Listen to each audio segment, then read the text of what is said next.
Historic meeting of the International Yukon River Panel by both recognizing and paying our deepest respects to the Vuntut Gwitchin people whose lands we are meeting on this week. Panel members, advisors, elders, First Nation government representatives, and guests, I welcome you to the 2025 postseason meeting of the International Yukon River Panel. This is the first time the Yukon River Panel has had the honor of being invited to hold our meetings in Old Crow. Our meeting location, the Darius Community Hall, holds particularly special meaning to us. Darius was a leader and an advocate for salmon, and his contributions to the Yukon River Panel as the first Yukon First Nation government Canadian delegation advisor was significant. I'm confident Darius would be proud to see this important event occurring in Old Crow, as we are honored to have the Vuntut Gwitchin members Stan Najutli Sr., Chief Pauline Frost, and Jeffrey Peter serving as Canadian Yukon River Panel representative, and Harold Frost Sr. serving as an advisor to the panel in these important sessions. I'd also like to, on behalf of Canada, welcome the Alaskan delegation, who have come from villages throughout the lower Yukon River, and many of whom have been contributing to this cooperative process for well over 20 years. You're our colleagues in this process, but importantly also relatives, family, and good friends. And we all share a common connection, which is that of the Porcupine and Yukon rivers, and most importantly, salmon. In addition to our in-person participants, I'd like to advise our delegations that the Yukon River Panel's public proceedings over the next 2 days are being live streamed. The recordings will be available on the Yukon River Panel's website following conclusion of the meeting sessions. Understanding this, I would ask that all of our speakers ensure to use the microphones provided so that we can ensure that the audio feed is clear and understandable to all participants, those in the room as well as those online. For those of you joining these proceedings for the first time, the Yukon River Panel was established throughout an agreement between the governments of the United States and Canada, and is comprised, importantly, of representatives from the mouth of the Yukon River at the Bering Sea to the headwaters here in Old Crow, as well as the southern Yukon. The role of the panel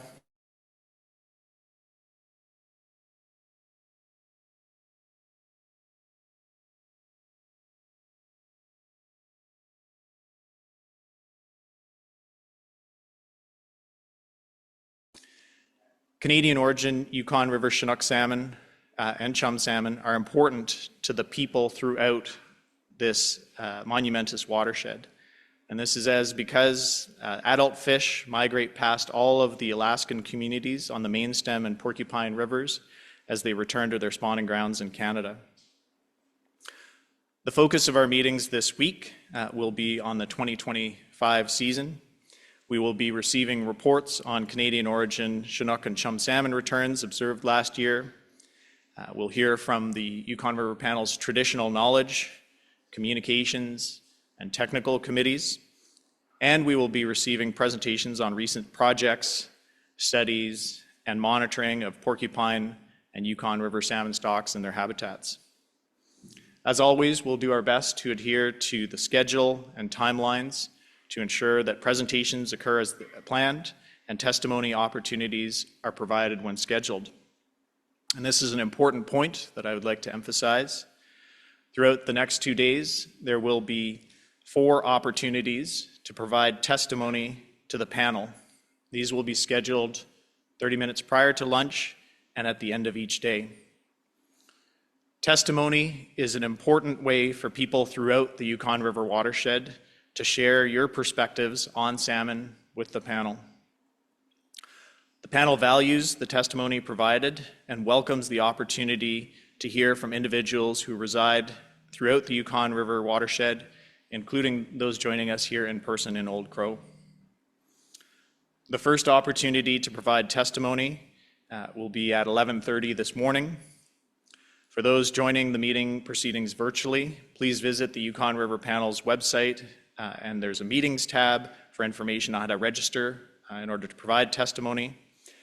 For those that are joining us in person, there are testimony sign-up cards located adjacent to the entrance door, and we ask that you register by filling out a card or speaking with our meeting administrator, Amy Liu, at least 30 minutes prior to the opportunity at which you'd like to speak.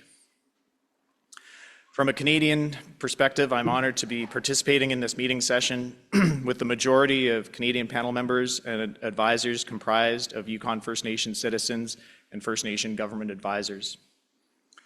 First Nations and tribal peoples have served as leaders in sustainable salmon management throughout the Yukon River watershed for millennia. Traditional practices are founded on the principles of sharing, cooperation, and leadership to make the right decisions both for salmon and for salmon people. Understanding this, it's my great honor to invite Chief Pauline Frost to provide opening remarks.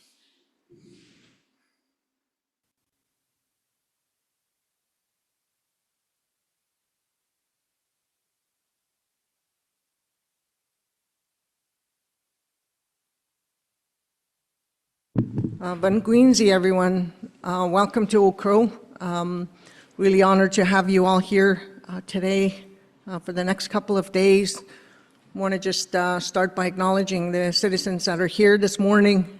Particularly, I want to acknowledge our young high school students that are here as well. Because I think the objective of the next 2 days and the last 30 years really is to ensure that we work together collaboratively to sustain our way of life, but more importantly is to protect an iconic species, and that is to ensure that we have Tluk Cho for future generations, and that's for the children. So they're here to learn, here to observe and participate in discussion. I want to just take a moment to reflect on a little bit on Vantakwichin, but a little bit about who we are and what we do here. It's important to understand that as traditional people, as Vantakwichin, as a chief of Vantakwichin, I'm also a panel member, and I've been involved in salmon management and salmon advocacy for 30 years or more. And I often joke that Ragnar and I have been around as long as the Yukon River Panel has been around, and it's always been my passion, and I suspect it'll be the passion in future years as well as I become more maybe age out of the system and younger people come in. I want to just say thank you all for doing such amazing work and stepping up.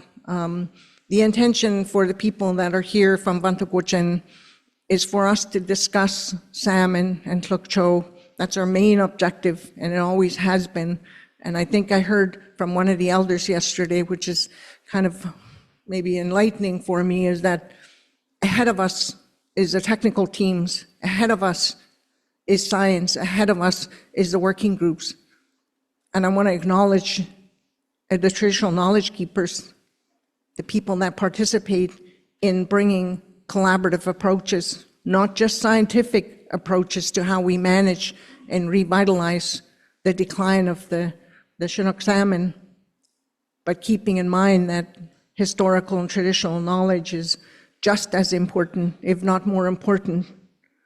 We bring space, we bring place, but we bring it from a holistic approach, and that's to think about it from a life perspective, from a human rights perspective, from our very existence as Gwich'in people, but as all Indigenous people, right from Ragnar and John Lamont's village, right up to Vantakwichin, into Nachunektan. We have representation from right across the Yukon.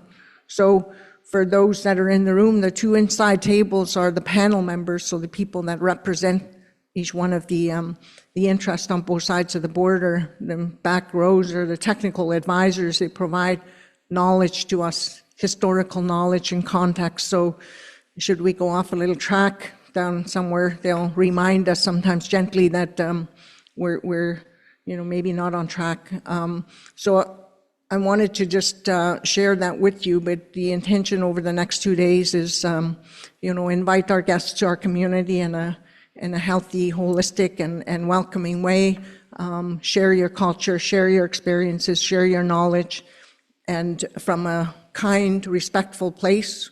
We're truly grateful for our ancestors that really bridged the road for us. And I've traveled to many villages in Alaska, and many of you have as well, to speak about salmon and community-based management plans and what we're talking about right now and what we're doing in regards to revitalization and restoration of Chinook salmon is trying to put together a rebuilding model, and that's done with your input, with the input of the communities. So the testimonials is really about trying to come with recommendations and thoughts about, sharing your knowledge. What does this mean to you? What does it mean for our little children that are in the back of the room here? Because it's the same question that's asked right down the Yukon River main stem. I think we often coin it this way, that the salmon knows no borders. They start at Fishing Branch, salmon, you'll see a presentation from our own Lance Nagwan later on the Fishing Branch dewatering project. The projects that are funded for input from community is done through this process. The panel deliberates, the panel makes decisions around which projects are going to be supported and which projects are of significant value that's going to benefit and contribute to, the return of Chinook to our main stem. We also have the Pacific Salmon Agreement, which really is the international agreement that saw the Yukon River this process come to life. And I think it's an amazing process. We often don't agree on things, and we do get contentious sometimes, but we do, at the end of the day, we are all friends. We're friends, we have the same objective, and that's to work together to bring, breathe life into these plans, look at options that are going to help the moratorium. The 7-year moratorium would not have happened had we not had these discussions, and that's full-on closure to give the salmon one life cycle.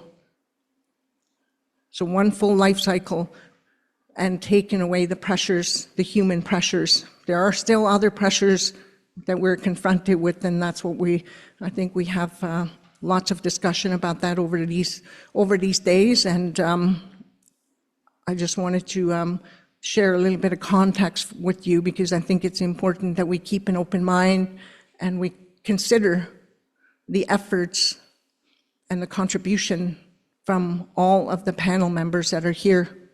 You come with unique circumstances, unique experiences, scientific backgrounds, traditional knowledge, and you bring it to the table, and we hash it out over the projects, and we come to some consensus and a decision.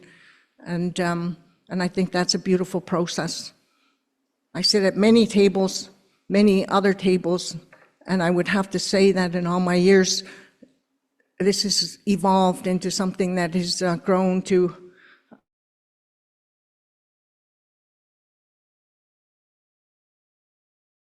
we're coming back to the table to figure out, a strategy and a plan, and try to put our collective resources together and our collective minds. And, so we're here for that purpose only. And I just wanted to say thank you all for your years of contribution, because I see a lot of you around the table that have been here for decades. And it's amazing, because you come with a good heart, you come with your contribution, and I really appreciate that. Some are not here, with us now, because they've either passed on, but they left a legacy for us to carry on. And so I want to just thank you all, but also just to let you know that this evening there's going to be some interactive time here. Just encourage you to visit the people in the back rows, talk to people, visit the community. We'll have stuff happening here, and we also have arranged for you to go and do some ice fishing if you desire. this evening. And if there's anything that you need that maybe you don't have, or if there's supports you require, let us know. We will try to make arrangements. And I want to just let the community know this is the very first time that the Yukon River Panel has actually gone into one of our communities like this. And we have, I want to just say that I suspect it's not going to be the last time, because we've demonstrated that this bringing a meeting of this magnitude on an international level to a small isolated community is possible. If we can do it here, you can do it anywhere else.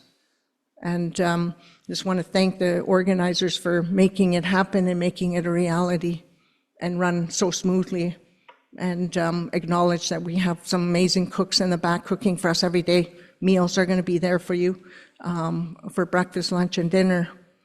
And so the community has since actually come together to make this a success, and I just want to honor them for that. So masicho. Thank you.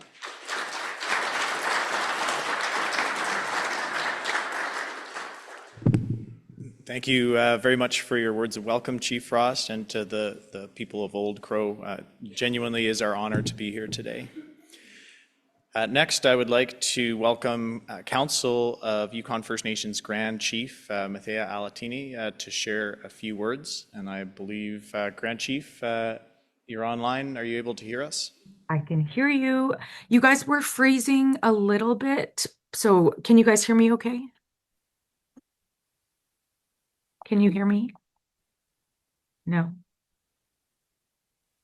Oh, I think, Testing. go ahead. Great. Thank you. Danjay, ING Medea Uye. Kluan Man Kai J. I'm Medea Alatini. I'm from Kluani country. Very exciting that you guys are hosting your meeting in Old Crow.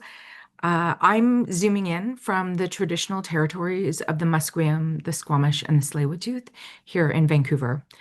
I am very honored to be part of this discussion this morning, and I think it's so integral. We look at what salmon means to our communities. It's central to our togetherness for food, our culture, and we are at a critical moment for Yukon River salmon.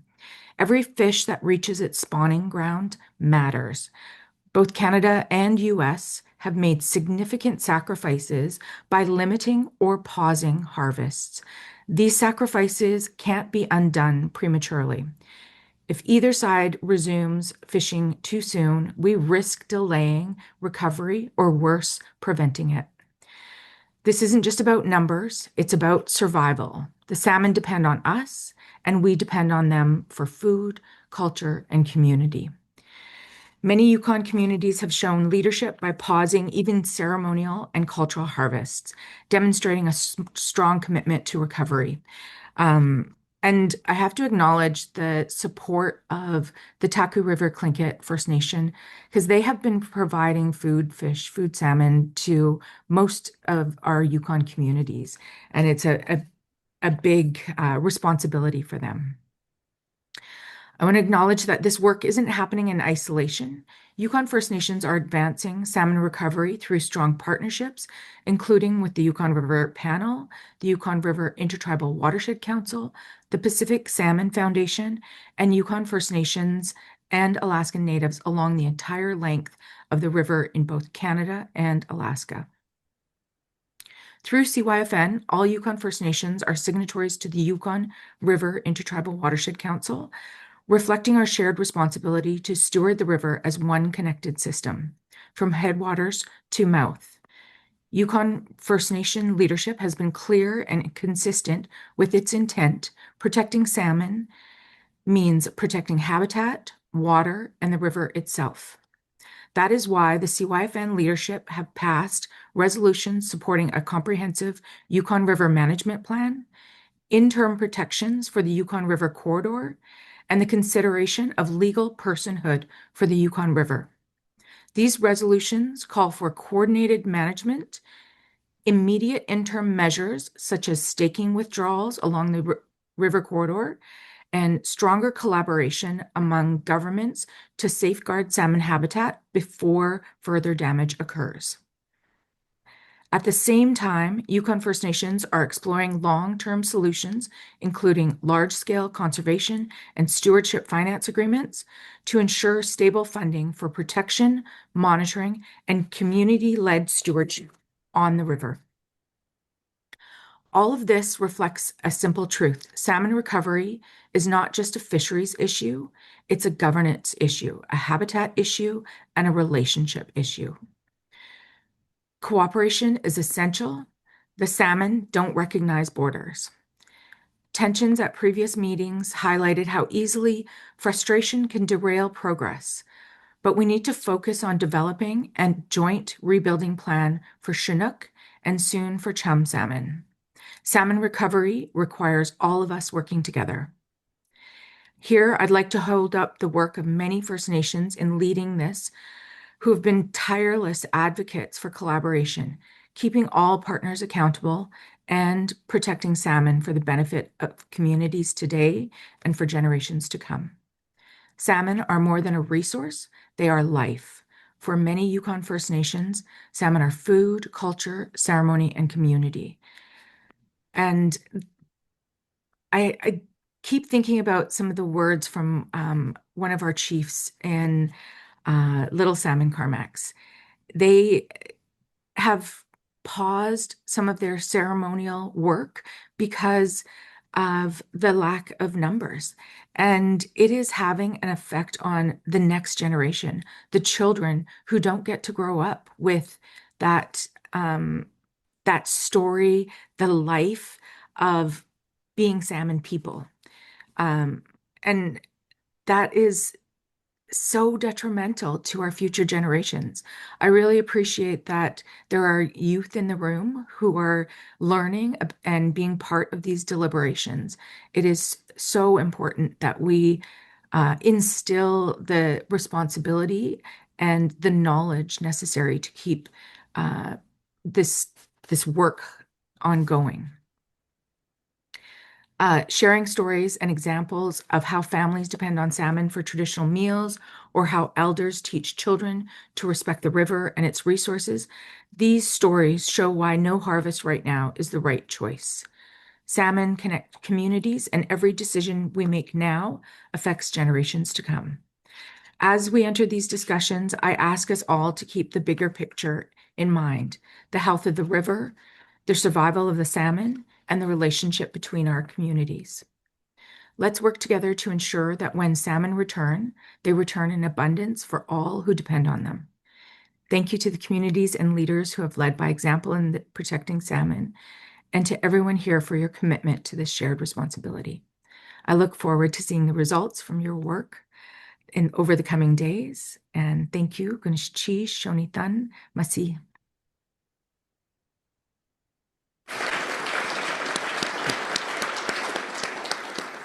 Thank you, Grand Chief. Next, it's my privilege to welcome virtually Commissioner of the Alaska Department of Fish and Game, Doug Vincent Lang, to provide us with some opening and welcoming remarks. Commissioner Vincent Lang, are you able to hear us online? Yeah, can you hear me? We can hear you and we can see you. Good morning. Good morning. Hey, as Steve said, I'm Doug Vincent Lang, and it's my honor to serve as the Commissioner for the Alaska Department of Fish and Game. Wish I could be there with you. Thanks for the opportunity to hook me in virtually. I know face-to-face meetings are the way to really have meaningful dialogue on tough issues, and I really do regret being there, but my calendar simply didn't permit me from being there. That said, I do wish I could be there, because every meeting I've had in Canada regarding Yukon River salmon, I've always felt welcome, and I've always felt we had good, honest dialogue. First off, good morning to the panel members, both Canada and the US. Thank you for your service and your commitment to our shared salmon resources. And thank you, chairs John and Steve. Finally, thank you, Old Crow, for hosting. From the pictures I'm seeing about the food, I can tell you I'm missing being there even more. Moose pie, moose lasagna, and I understand there's ice fishing for burbot this evening. So, yeah, I'm regretting it. We have a shared border we have shared similar lifestyles, cultures, traditions, and we share many fish, wildlife, and bird resources across our border. As we all know, nature doesn't acknowledge human borders. Being fellow Northerners in remote regions, we face similar issues and challenges, both natural and man-made. We face fluctuating species abundances, changing environmental conditions, melting permafrost, opening development opportunities. Well, but we also face infrastructure needs for our residents, including power transmission, road, schools, healthcare, and education. Despite national policies, we are neighbors. At a fundamental level, we share a border. The state of Alaska hopes to continue our good working relationship with our neighbors to the east on our shared interest. Will we always agree? No, but we can agree to remain committed to meaningful dialogue and to finding solutions. It is only through good communication, coordination, and collaboration that we can conserve the species while providing for our peoples. We have a long history of cross-border cooperation, and Alaska remains committed to this continued cooperation. Let me just highlight a few areas. The Yukon River salmon issues and the treaty and the 7-year agreement that we're discussing at this meeting. We are looking forward to the completion of the joint efforts to develop a recovery plan for our shared Yukon River salmon stocks called for under the 7-year agreement. This recovery plan is sorely needed to guide our efforts moving forward, and we remain committed as Alaskans to this effort. This needs to include actions on both sides of the border to recover our shared stocks. There are actions that can and need to be taken within each jurisdiction. Under the agreement, we are addressing Chinook and chum salmon bycatch and are conducting genetics works to inform our management actions on our side of the border. The North Pacific Fishery Management Council will take final action on chum salmon bycatch in early February, and the Board of Fish will address intercept of Yukon chum and Chinook salmon in South Peninsula fisheries, all informed by new genetic work. We're also taking action on our side of the border to reduce in-river harvest of Canadian Chinook and chum salmon. While necessary, this action comes at a cost to our fishermen, who in some years forego significant summer chum fishing opportunities. And importantly, to me, we agreed to allow culture camps to continue during rebuilding so that cultural practices are not lost during this rebuilding period. We are also partnering on other transboundary salmon issues along our shared border in Southeast Alaska through the Pacific Salmon Treaty. Our joint research program in the Taku River is a model of successful cooperative research. Finally, we are joined in our efforts to sustainably manage our shared wildlife resources, notably the 40-mile and porcupine caribou herds. We have a long history of shared research on our shared caribou stocks that Alaska is committed to maintaining.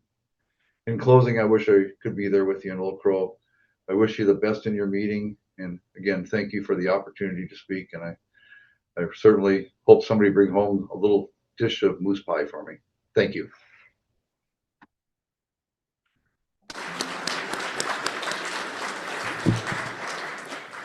Thank you very much, Commissioner Vincent Lang, for your opening remarks. And also, on behalf of the Canadian delegation, wish to extend our gratitude for your leadership, both at state and federal levels, to advance Canadian origin salmon conservation in the Yukon River watershed. So thank you very much, and we will miss seeing you here in person and appreciate you accommodating joining us virtually. Thank you. Thank you. Next, I would like to invite the Yukon Minister of Environment, Mr. Wade Ischenko, to provide opening remarks. I believe Minister Ischenko is joining us virtually. Are you able to hear us, Mr. Yes, I can. Can you hear me? Yes, we can, and I'd like to start off by congratulating you on your appointment, Minister Ischenko. It's nice to see you at the Yukon River Panel Forum again, so welcome.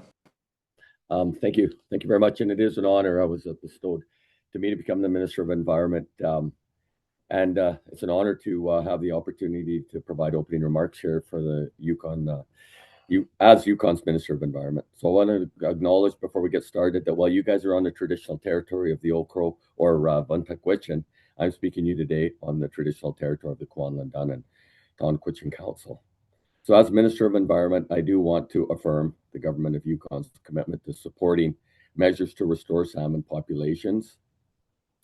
May that be through habitat restoration, monitoring, and ideas that come out of all parties working together to find solutions. And Chief Frost said 30 years, and there's so many good solutions and things that come out of this working group. So as a longtime born and raised Yukon. I do have a connection to fish and wildlife. I was fortunate to grow up on the land and where I'm from, where the Grand Chief's from, Kluane country. We have salmon, Pacific salmon, and I know how important they are to cultural and the aspect of just day-to-day life. So I do want to acknowledge the work that everyone has put into the Yukon River Panel, as it plays a key role in implementation of the Yukon River Salmon Agreement to revitalize the salmon stock with a target goal of 71,000 Canadian original Chinook salmon entering the Yukon from Alaska. That's a healthy goal, and I look forward to that. When it comes to fish and wildlife conservation efforts, it is important that we remain strong partnerships, and I think we've heard that already today, because it's more than saving the environment. It's also about saving culture. Salmon bring meaning to our communities for sure. Conservation solutions should bring science-based approaches that integrate knowledge, traditional knowledge for sure, and the community knowledge keepers. And so while the government of Yukon, we don't play a leading role in salmon management, we remain committed to working with all the partners to protect and conserve and increase salmon stocks in the Yukon River. This includes working with Yukon First Nations, the government of Yukon, Fisheries and Oceans of Canada, and to assist in developing the Yukon River Chinook rebuilding ecosystem strategy. It should be recognized for sure the hard work of the Yukon River Panel, as it includes both sides of the border with the Alaska Department of Fish and Game, and of course all our Yukon representatives. So partnerships is a key. It's a key to the initiatives that arise from your work, and will continue to ensure that salmon on both sides of the border can grow in population. It's interesting, but it will take time to see the full impact of measures already taken. Early indicators, though, do suggest some hopeful signs of progress. So in closing, I think the key to what happens at the panel here is what you guys have always done. You listen to each other, you share the ideas, and you keep up with the hard work. So thanks for the opportunity, Konis Chish, for the opportunity to speak today. Thank you, Minister Schenko, and sincerely appreciate you taking time out of your very busy schedule to join us here virtually this morning.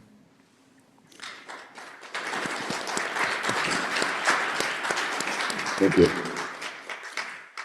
I'd also like to mention later this morning we will be receiving some welcoming remarks from the Canadian Member of Parliament for the Yukon, the Honourable Brendan Hanley.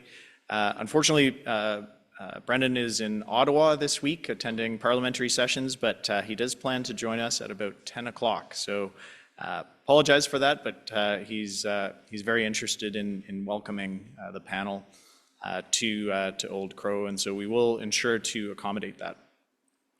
At this point in our meeting session, I'd like to introduce our panel members and alternate panel members. And first and foremost, I'd like to invite Jeffrey Peter, our newest Yukon River Panel member, to provide a few words. Jeffrey.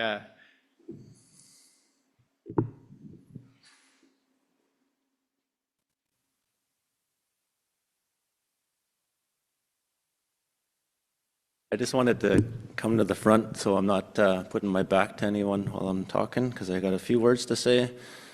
Shojri Jeffrey Peter Vaji, Shitti Abraham Peter, Shahan Mary Peter, Shitsu Tabitha Kikavichik, Techik Watsat Ichli. My name is Jeffrey Peter. My father was Abraham Peter, my mother was Mary Peter, and my grandmother was Tabitha Kikavichik, and I'm from Old Crow.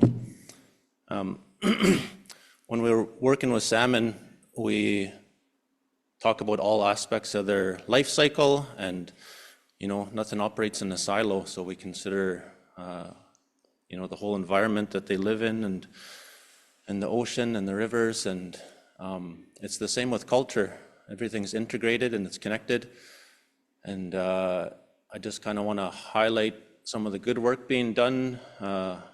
For example, here in Old Crow with fish camps for freshwater fish, trying to keep that culture alive when we can't fish for salmon, and tying in other things like some good work on language revitalization. We're losing our language, but there's also good efforts to bring it back. chik che I can jit guinklo show easily. We're in Old Crow. For that, I'm really happy. Look cho she nekliha akwajachu gojik triti ikwa aike an trodi. King salmon, chum salmon, coho salmon, we all need it, while that we don't have it. Because of that, we're sitting here today. Jukdrin at nikaji gohetia gashandai. Today and tomorrow, it will be good, I know it. Gwyn sol dinji juk u gashandai rich, ga drin takonanchu shiti vikinjik tal in. Shitrin jo tsat shitja katchan. I only know a little bit of my Gwich'in language, but every day I work with my father's language, my wife and my friends too. Trodi tsat shodadoche I can jit masito. We're here and you're listening to me, and for that, thank you very much.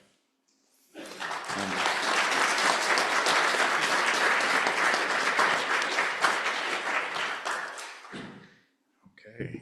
Thank you for that, Jeffrey, and it's our great honor to welcome you to this important process. Next, I'll call on our United States Alaskan co-chair for these meeting proceedings for introduction, Mr. John Linderman.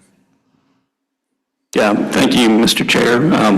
I'd like to extend my sincerest thanks, appreciation for the wonderful and warm welcome here to Old Crow. It's wonderful and fantastic to be here. Certainly exceeding expectations of this beautiful venue, our lodging accommodations, and I'm sure that there was a tremendous amount of work done in the background to make this happen. All those that have been involved, from DFO to Bantang Gwich'in, people here in town, thank you from the bottom of our heart. This is wonderful, and I'm sure we'll enjoy our time here in Old Crow. Again, my name is John Linderman. I'm with the Alaska Department of Fish and Game, Division of Commercial Fisheries. I'm the Arctic Yukon Kuskokwim Regional Supervisor for that division, and I'm currently serving as the State of Alaska Representative and U.S. Co-Chair to the Yukon River Panel. Thank you again. I'm a little concerned for my waistline as we proceed through today's meetings, but my compliments to the chef and to all those that are serving all this wonderful food to us here over the next several days. Thank you, Mr. Chair.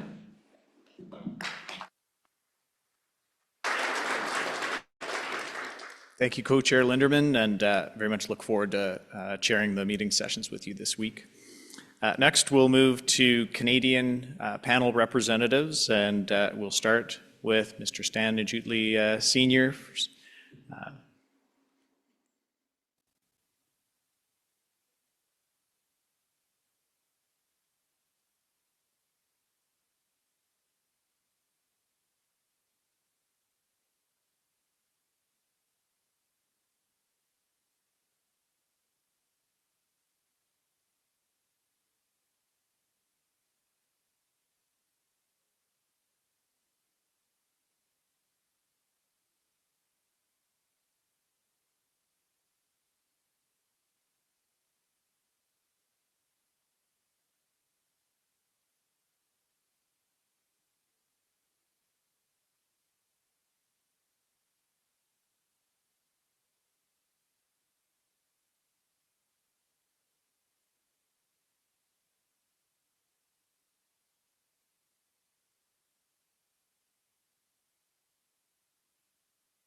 We have no audio.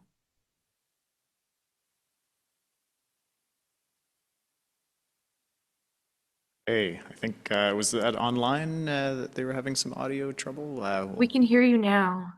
Okay, great. The voice from above, thank you. All right, apologize for that. Next, we'll continue with Canadian panel member introductions. It's my honor to introduce Brandy. Go ahead, please.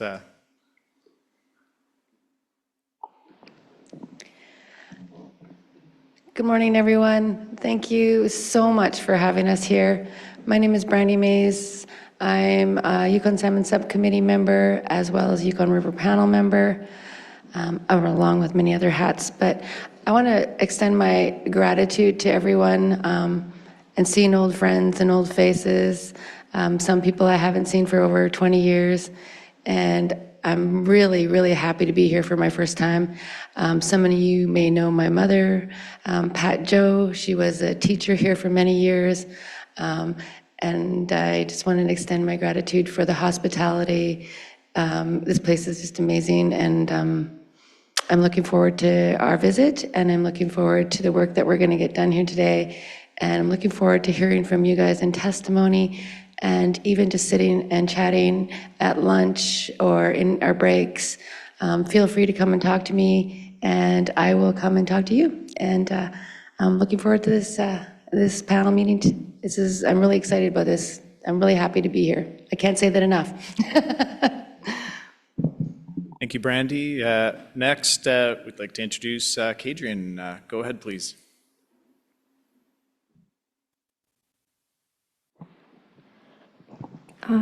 Vangunzi, everyone. Kamia Sosan, Danki, Netzania Uji, Kachanki, Kadrian Hummel. I am a member of the First Nation of Natchon-Yakdan and Northern Shoshone and Mackenzie Slavey Dene.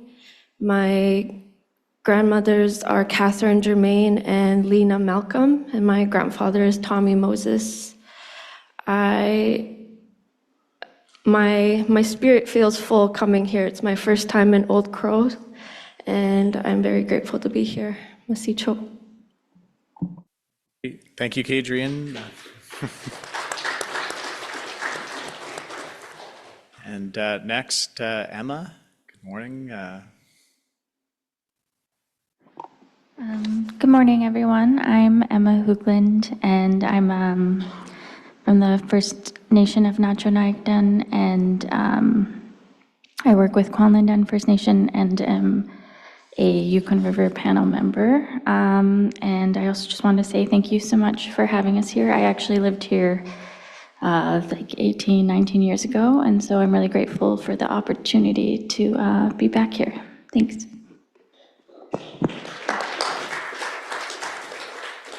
Thank you, Emma. And next, Kathy. Good morning, everyone. My name is Kathy Merkel. I'm the manager of Treaty Implementation and Indigenous Programming at Fisheries and Oceans Canada, and I am the Canadian alternate co-chair to the panel. And thank you for having us. It's beautiful.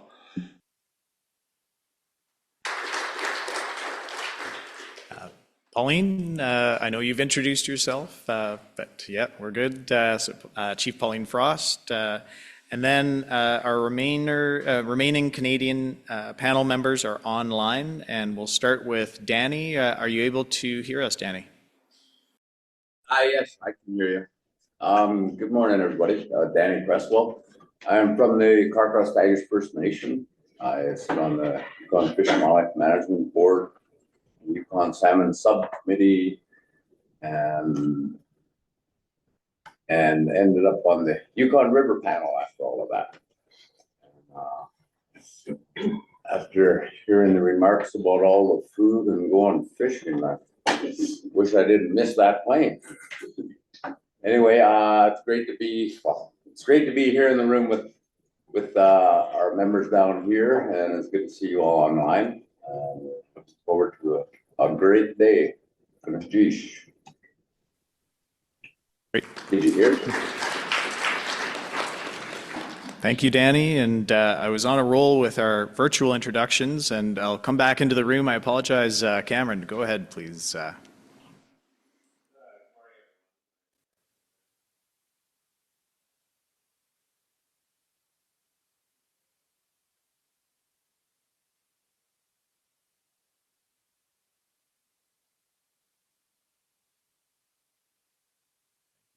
Thank you, Cameron. And next online, I believe we have Canadian panel member Dennis Zimmerman. Dennis, are you online? I am here in the room. Can you hear me? Hear you, yes. Please go ahead. Great, thank you. My name is Dennis Zimmerman. I'm sitting here in Whitehorse with a delegation, and I'm a Yukon River Panel member. I'm the chair of the Yukon Salmon Subcommittee, and I also sit on the Pacific Salmon Treaty Chapter 1 Transboundary Region. I wanted to thank Chief Frost for her remarks, and the co-chairs, and like Danny, I have FOMO for sure. Sir, I couldn't be there with you. Despite not being there, I think I'm there in spirit, as is our fairly large delegation here. I've had the pleasure of working with the Wintagwitchin for a number of years and spending a fair bit of time in Old Crow, and I have many memories of working for Chief Frost with the Salmon Subcommittee and advocating for salmon up and down the river, and also had the pleasure of working with Darius Elias and Eric Khadija Tram on the Wintagwitchin community-based salmon plan for a number of years. And again, I wish I could be there, and I'm particularly proud of our salmon subcommittee members that are at the meeting today, and thinking of Jeffrey, welcome, and Kadrian, and Brandy, and Emma. And yeah, I'm looking forward to, and I can assure you that we're listening and working, and we are absolutely supporting the best we can here at Whitehorse. So thank you. Thank you, Dennis. And final Canadian panel member who I don't believe was able to make it, but in the event that he is online, Mr. James McDonald. I don't believe he was able to join us today, no. So with that, moving to our U.S. panel members and alternates, Rhonda, could we start with you? Welcome.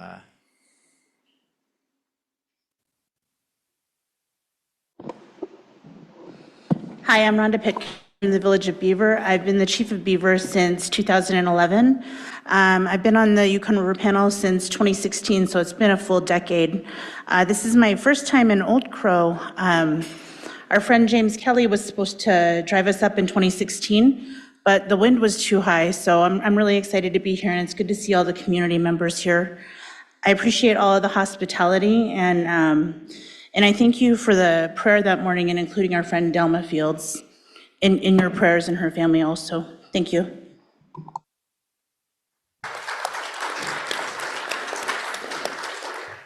Next, we will go to the front of the room. Ragnar, welcome. Stan, could you pass the microphone over to our Cameron? Thank you.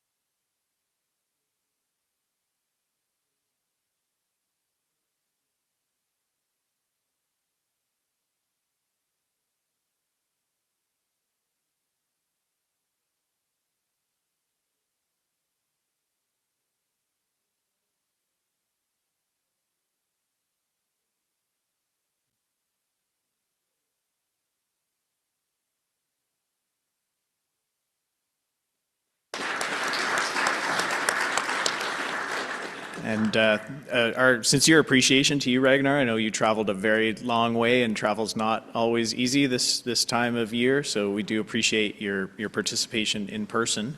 And speaking of travel and the long distances that panel members and alternates have come, John, welcome.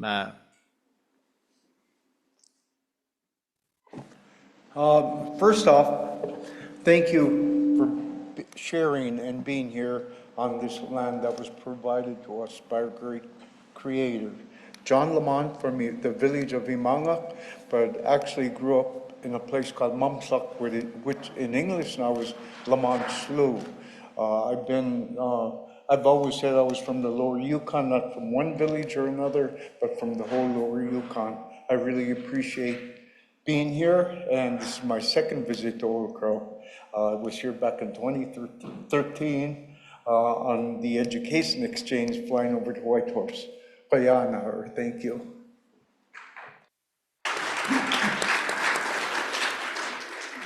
Okay, next we will go to Andy.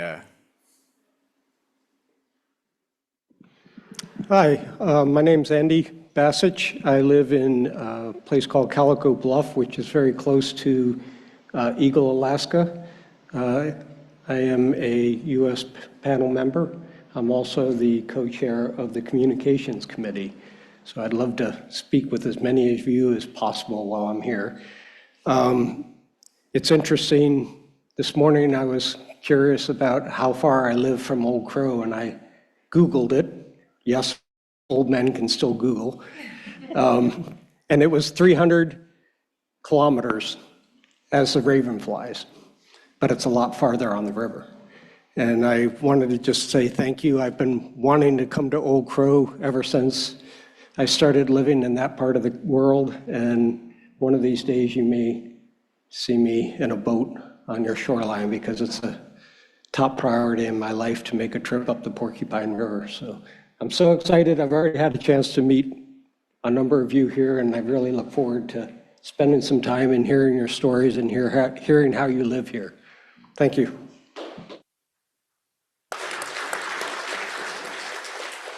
Great. And next, Caroline.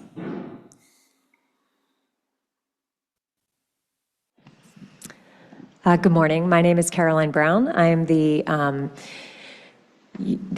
U.S. alternate co-chair. I'm also the research director for the Division of Subsistence at the Alaska Department of Fish and Game. I live in Fairbanks. This is actually my second time to Old Crow. I had the opportunity to come many years ago to work on some mapping exercises for fall chum in the area. And then, as now, I just want to really extend my gratitude to the community.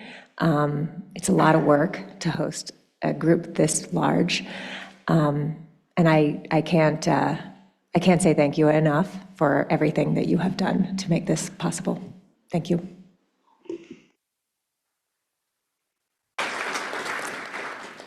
And next, we will go online. So hoping we have Sven online this morning. Sven, can you hear us? Yeah, I can hear you. Can you hear me? We can hear you loud and clear. We miss having you in person, but it's great to hear your voice. Go ahead, please. Yeah, thank you. My name is Sven Pauken, panel member from the Community of St. Mary's on the Lower Yukon. I really wish I could have been there when I heard that public session was going to be held in Old Crow. I was really looking forward to it. Unfortunately, circumstances, I could not make it this trip, but I'm there in spirit. And just for the technical IT folks, we could not hear online, at least from my side, John, Stanley and Ragnar speak when they were introducing themselves. So hopefully that will get fixed. Thank you. Great. Thank you, Sven, and we look forward to seeing you at our next meeting. Charlie, are you online? Can you hear us, Charlie? Yes. Good morning. Good Can morning. you hear me? We can hear you loud. We miss having you in person here, Charlie. Go ahead. Van Quincy to you all this morning. Good morning. My name is Charlie Wright. I grew up in Rampart, between Rampart and Tanana, the Yukon, trapping, fishing, living off the land, building big fish wheels and running nets for my family. Just want you guys to know I miss all of that very much, and that's what keeps me showing up at these meetings. And I've wanted to go to Old Crow most of my adult life, and it's killing me to not be with you all right now. I just want you to know that. My mother is Peggy Wright, and the late Bob Rogers, my father. My grandparents were Edward and Catherine Mayo of Rampart. I am a descendant of the Al Cap Mayo. He used to hang around the border there in Old Rampart and have a barge and a store service. So I got a little bit of roots in Canada myself, one way or another. And I just wanted to tell everybody today that I'm the co-chair of the Traditional Knowledge Committee with Brandy Mays there in the room, and proud of that, doing that work. I just want to say that the traditional knowledge is so important going forward. We, the people, need to work together as one to make a difference. The knowledge holders in each village know what is going on with their fish and game in their respected areas. So that's why I think that it's so important for us to be working together as one on the river. That's why I support all nations join the Fish Commission and go forward. I think it's really important for us to have a voice, all be as one, trying to work on this rebuilding plan as we go forward. And I just wanted to say again that I wish I was with you all. I'm listening in as much as I can. I'm not feeling good at all, but I'm doing the best I can to listen in. And I really thank you guys for the chance to speak this morning. Anabasi, thank you. Thank you very much, co-chairs, for the chance to speak this morning. Thank you.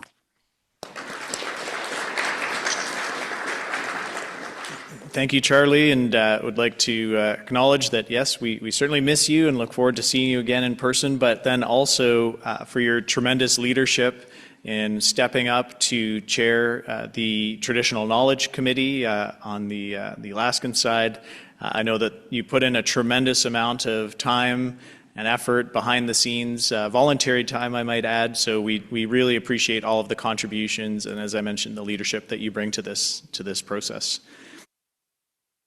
We're going to go a little bit out of sequence, so I apologize for that, but we've had the opportunity to link in our Canadian Member of Parliament, Mr. Brendan Hanley.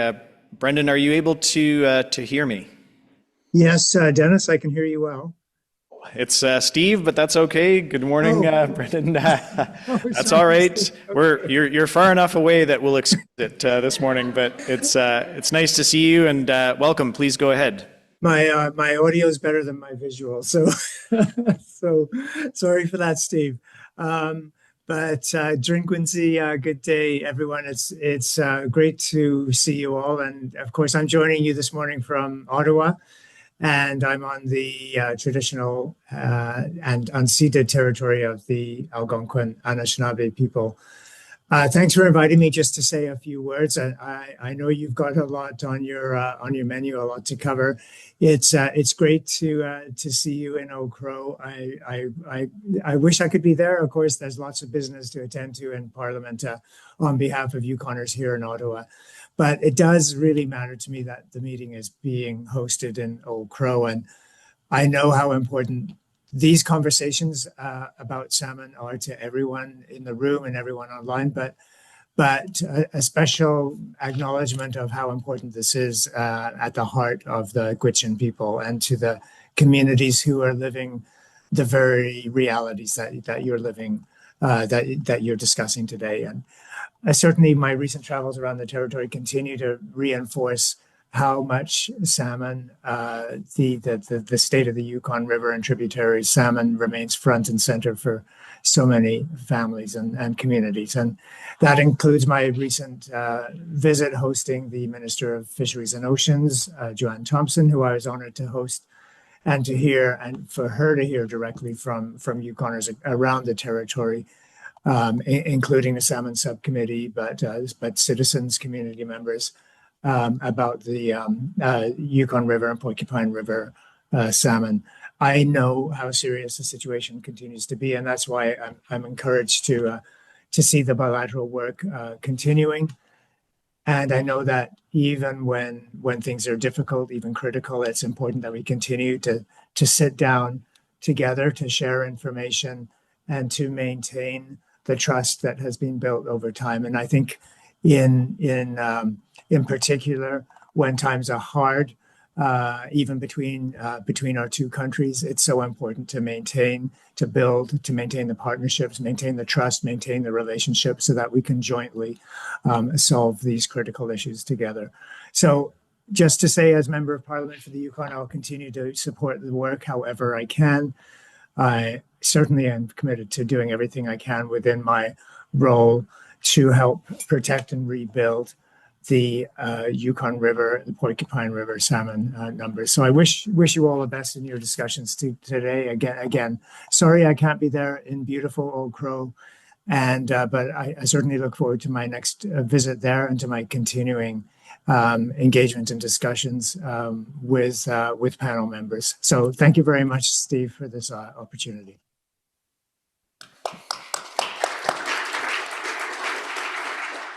Great. Thank you very much, Brendan, and our sincere appreciation to you. I know you've got an incredibly busy schedule with Parliament in session, so we sincerely appreciate you joining us virtually this morning. Rounding out our United States panel member introductions online, I believe we have Virgil Umpenauer. Virgil, are you able to hear us online? I can hear you good online. Great.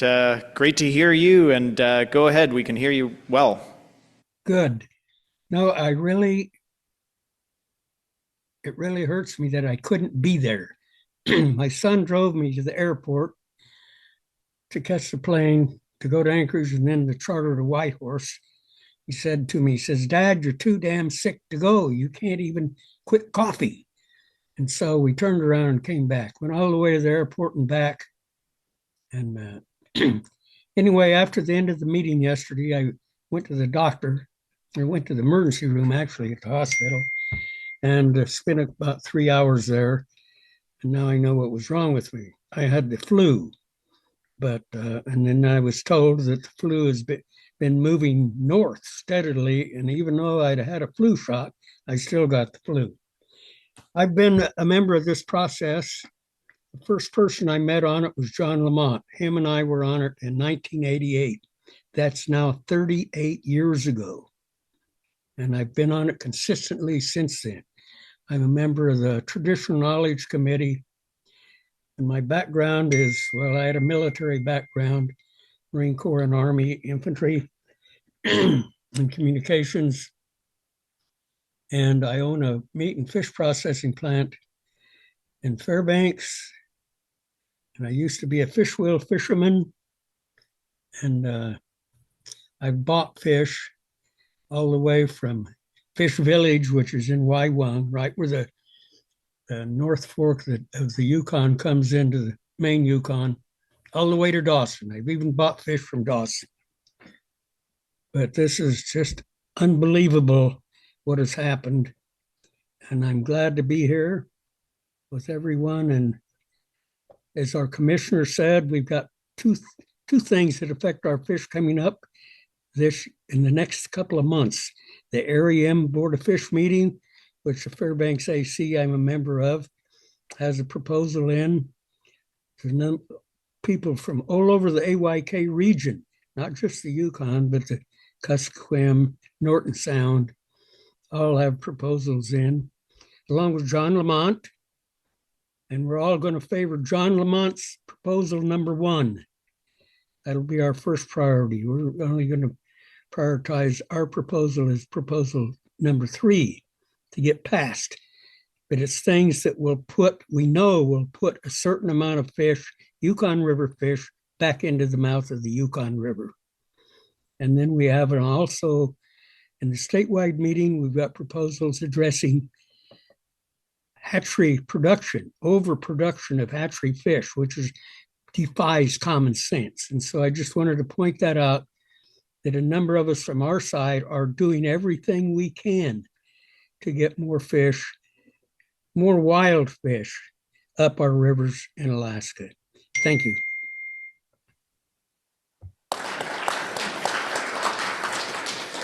Thank you, Virgil, and yeah, we're very sorry you couldn't make it, and hope that you pull through out of the illness that you have quickly, and wishing you best for a quick recovery. Jill Klein, Jill, are you online? U.S. panel member. Hi, yes, good morning. Can you hear me? We can hear you. Please proceed. Okay, great. Thank you. Good morning. My name is Jill Klein, and I work at the U.S. Fish and Wildlife Service. I'm based in Anchorage and work out of our regional office. My position there is the Regional Subsistence Coordinator, and I focus heavily on our involvement in the Federal Subsistence Management Program. So I work closely with our Yukon River Federal In-Season Fisheries Manager and her team. I'm currently going to be our acting panel member. And while that's new for me, I did have the honor of participating in Yukon River Panel meetings and processes for, I think, about 10 years, from 2001 to around 2016. And yeah, I'm sorry that I couldn't be there in person, and I do look forward to seeing everybody in February at the next meeting. I did have the opportunity to come to Old Crow also as part of the education exchange. So that was a real honor and treat, and we'll hold that experience in my mind during this meeting. So I look forward to a productive meeting, and thank you again for hosting.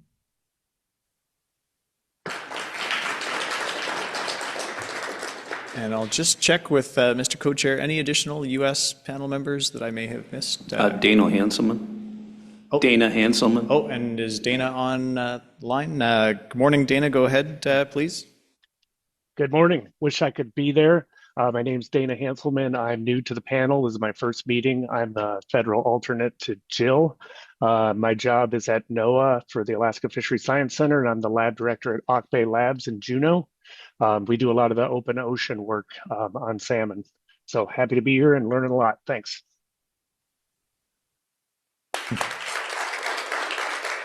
Thank you, Dana, and welcome. And I will acknowledge that we have a fairly large number of advisors and technical representatives also online and in the room.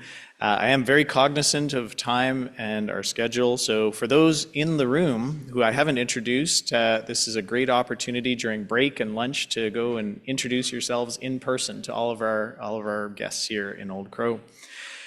Mr. Co-Chair, just in light of time and respect of review and approval of the meeting agenda has been circulated. I'll summarize it very quickly to say this morning the panel will receive reports from its committees, so Traditional Knowledge, Communications, and Technical Committee.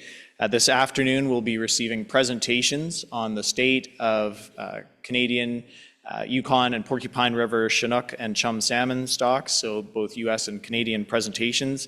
I'm sure many of those online and in the room are very much looking forward to those. And yes, those will be starting immediately after our lunch break. Tomorrow in the morning, we'll be focusing on some presentations and updates around the Yukon River Restoration and Enhancement Fund, the rebuilding plan, the Chinook salmon rebuilding plan that the panel is working on, and then that'll be followed by a showcase of a number of research projects and monitoring initiatives being led by Yukon First Nation governments. So we're certainly looking forward to those sessions tomorrow. So we've got an action-packed 2 days. Very much looking forward to it. Mr. Co-Chair, anything you wanted to add before we officially start with our agenda items? No, Mr. Co-Chair, I think being a little behind schedule, we'll try and catch up. We typically manage to do that somehow. So thank you, Mr. Chair. Thank you, Mr. Co-Chair. And so with that, we will start with our first formal presentation, and that will be from the Yukon River Panel's Traditional Knowledge Committee. So this is a relatively newly established committee, and it's chaired by Brandy Mays and then also Charlie Wright. So Brandy, welcome.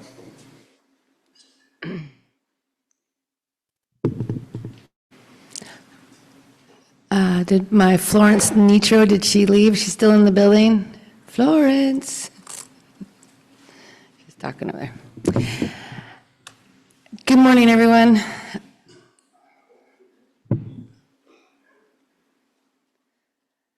Good morning, everyone. For those who have not yet had the pleasure of meeting, my name is Brandy Mays. I am a proud descendant of the Tagish-Quan people, the original people of Kwalindun First Nation in Whitehorse.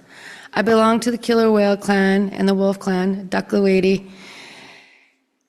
and I'm a KDFN beneficiary and citizen. I am a federally appointed member of the Yukon Salmon Subcommittee and a member of the Yukon River Panel. In addition to my many roles I serve as manager of operations for Fish and Wildlife. I am an elder in training, and most importantly, I am an Indigenous advocate for salmon and all of our wildlife. Can you just give me one moment? I need my mouse.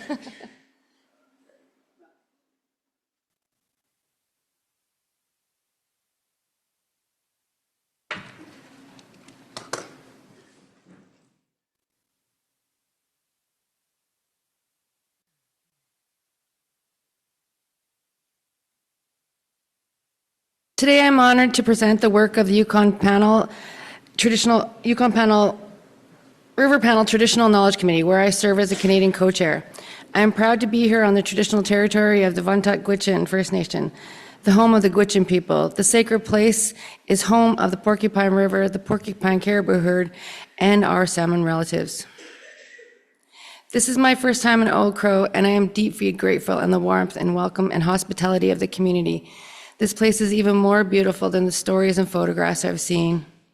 Places like this must be recognized on the world stage, especially as our Arctic faces increasingly political and economic pressures, along with the growing impacts of climate change. By coming together here, American and Canadian delegations, elders, knowledge holders, leaders, and youth, we continue our shared responsibility to protect and conserve salmon for future generations. This responsibility extends to the animals, the people, the land, and the water. It belongs to all of us who are connected to the Yukon River and its many tributaries. Gatherings like the Yukon River Panel and the decisions and commitments we make together give strength and direction to our collective story. They remind us that we are not carrying this work alone. Across the world, salmon peoples are standing up to protect what remains sacred. While our nations, languages, and our places along the river may differ, our responsibilities are shared. My Tagish Kwan ancestors taught me that the health of the salmon is the health of the people. That teaching continues to guide this work today. Traditional knowledge is lived experience with the land and water. It is knowledge passed down through generations, grounded in careful observation, repetition, and relationship. It is qualitative, rational, and deeply rooted in place.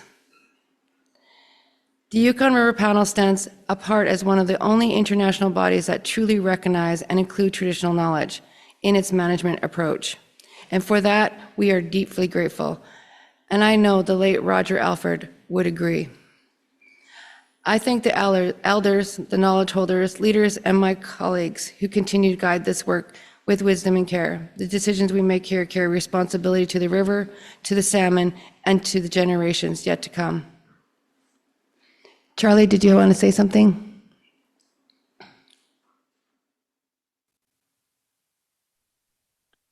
Other than I thank you very much for your hard work, Brandy. I think you're doing a great job. I can Just give it a second, Charlie. We can't hear you. Can you hear me now? Yes. Yes. All right. Thank you very much, Brandy, for the opportunity. I just want to thank you very much and thank everybody again. I wish I was there with you all. I think Brandy's doing a wonderful job, and I'm going to leave her at the reins right now. Other than that, I just wish that we can all join together as one and work on this problem to go forward with the rebuilding plan. The more of us people from along the river that are involved in putting this fishery back together, hopefully for the future generations of the Yukon River and its contributaries. I think that we'll do a good job going forward, and I appreciate everybody's time and knowledge, wisdom, and I thank Old Crow for having everybody today. And I just appreciate everybody, and especially Brandy. I'm not really ready to do a speech today, but I just thank Brandy for all of her hard work and everybody else that's been part of the Traditional Knowledge Committee so far and its growth. It's growing fast and in a meaningful way, and I'm proud to be part of it. Thank you all very much. Enjoy your meeting today.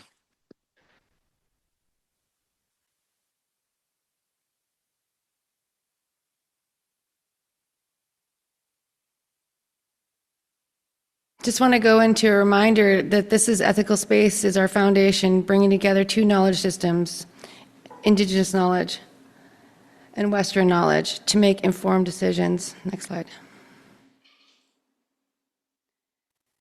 Today I'm talking about building a foundation by braiding Western knowledge and Indigenous knowledge. This approach respects both systems, are valid and powerful. When braided together, they strengthen decision-making for the Yukon River salmon. We are connected through shared values and responsibilities: river, land, family, community, ceremony, and culture. Salmon are the thread that connects us all. Everything is connected, not linear, but interwoven. Next slide. The shared responsibility requires cooperation and respect of each other's knowledge systems, respect for generations who depend on the choices we make today. Science names salmon by stages: fry, smolt, juvenile, adult, to understand their development. Traditional knowledge understands salmon as our relations, connected to survival, instinct, family, and responsibility. Every stage of life is critical. When we braid scientific understanding with traditional knowledge, we see the whole picture and honor the river, the salmon, and all who depend on them. Next slide. Next slide. Next slide. Good.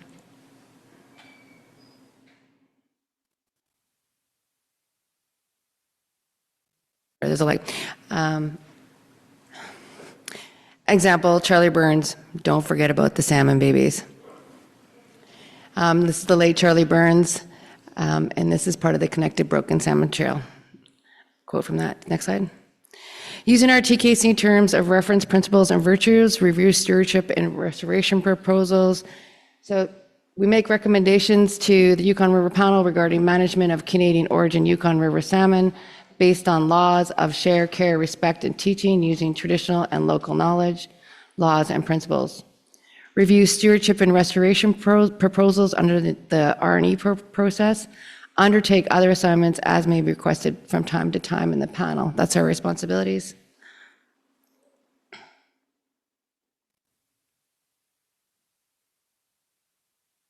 Our traditional knowledge committee members, and I will introduce the Canadians. Myself, I'm the co-chair. Carly Knight from Tronduk First Nation is the alternate co-chair. I want to get her to stand up. She's here. Yeah, Carly Knight. We have Jillian Work from the Teslin Tlingit Council. She was unable to make it. She's online, I believe. Stan the Jutli, Vantat, right here, your respected elder. Alan Skookum from Little Salmon Carmack's First Nation, who's not able to make it. Jennifer Herkies, she's online from Carcross Tagish First Nation. Kathy Merkel, Department of Fisheries and Oceans, she is our facilitator. And we have one vacant seat now. We just filled another seat. Looks like we're going to be filling another seat from Selkirk First Nation. That is to be determined, but looks like we for sure have one seat available in Canada. And Charlie, do you want to introduce the U.S.?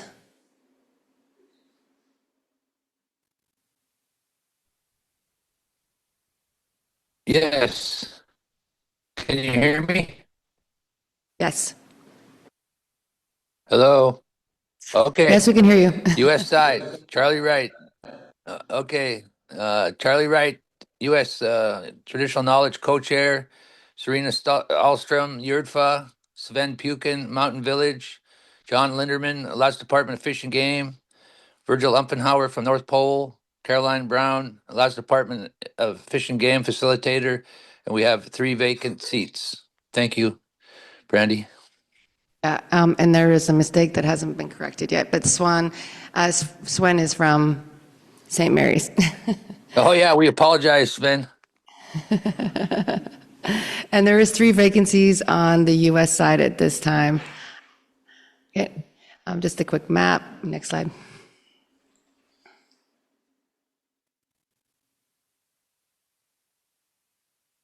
So we've had 3 meetings this year in 2025 and 26. We had a bilateral meeting, a virtual meeting in December. In January, we had a bilateral meeting, a virtual one, and then just recently at the closed sessions, a bilateral meeting in person in Whitehorse. Next slide. So R&E proposals, what we've done is R&E proposal review. The committee reviewed R&E proposals provided by the Pacific Salmon Commission Secretary on November 26, 25. A consensus deadline was set for a full review and scoring, with scores submitted by January 15th, 2026, which has been completed. Clarifying questions to the proponents were provided through the PSC Secretariat. Coordination on the restoration enhancement guidance. The committee discussed coordination with the communications and joint technical committees to review and identify updates to the R&E fund project and proponent guidance documents. It is agreed that the updates to the call for proposals and guidance documents should be aligned with the scoring criteria, which we are still under development. Further discussion is planned for the March 2026 meeting. Communications and committee engagement. The committee discussed the invitation from the Communications Committee to provide input on communications projects, particularly those with educational components, traditional knowledge elements, and community outreach objectives. There was consensus to hold short, focused 30-minute meetings for project discussions, and these are due to time constraints during the panel meetings. An annual check-in with co-chairs and all three committees was recommended. International Rebuilding Plan and Capacity. The committee discussed the International Rebuilding Plan and its input on the socio-cultural framework. You'll hear more about these projects later. And then we do our, next slide. We do our work plan based on the seasonal round and how we do that. In the spring, we plan to hold our March 2026 meeting with the possibility of meeting in person. We want to align our meeting dates with the Joint Technical Committee and join them on the last day for bilateral meetings. During this period, we will review responses from the restoration and enhancement proponents to the questions we posed. We will review and update the restoration enhancement guidance documents and align those updates with our traditional Knowledge Committee scoring criteria. We will meet in person at the Yukon River Panel preseason meeting and present our work at the April preseason meeting. Summer, we will support any activities identified by the Yukon River Panel, including work on the International Rebuilding Plan. We will continue to work through outstanding action items as they arise. And in fall, we will hold a quarterly meeting to review progress and plan next steps. Winter, we will review new R&E proposals and identify any questions that need to be sent to the proponents. We will meet in person at the Yukon River Panel postseason meeting, and we will present our work and updates to that postseason meeting. Next slide. So that's it for the Technical Knowledge Committee. I wanted to just bring this up that may we walk forward together with respect, unity, and humility, honoring the teachings of those who came before us and protecting what is sacred for those who will follow. And I'm going to call up Florence Nitro to come and say it in the language I tried. I would just demolish it. So, and I'm really a respected elder, Florence Nitro.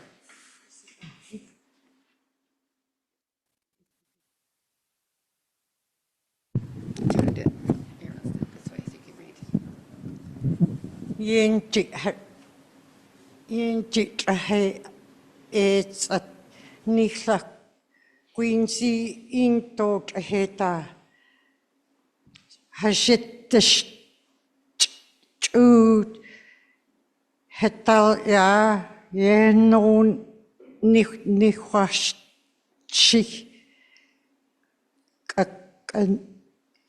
Kaonel Tan Kat.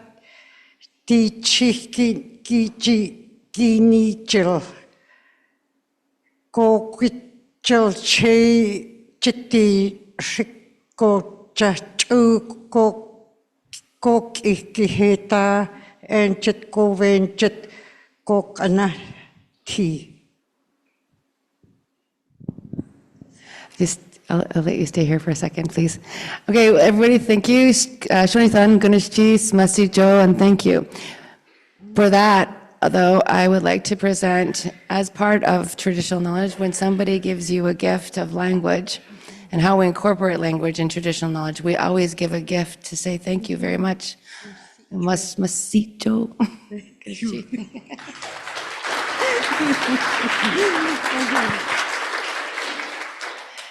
And I wanted to call up Pauline Frost as well, the chief of the Vantut. On behalf of the Yukon River Panel Traditional Knowledge Committee, we would like to present you with a gift as well.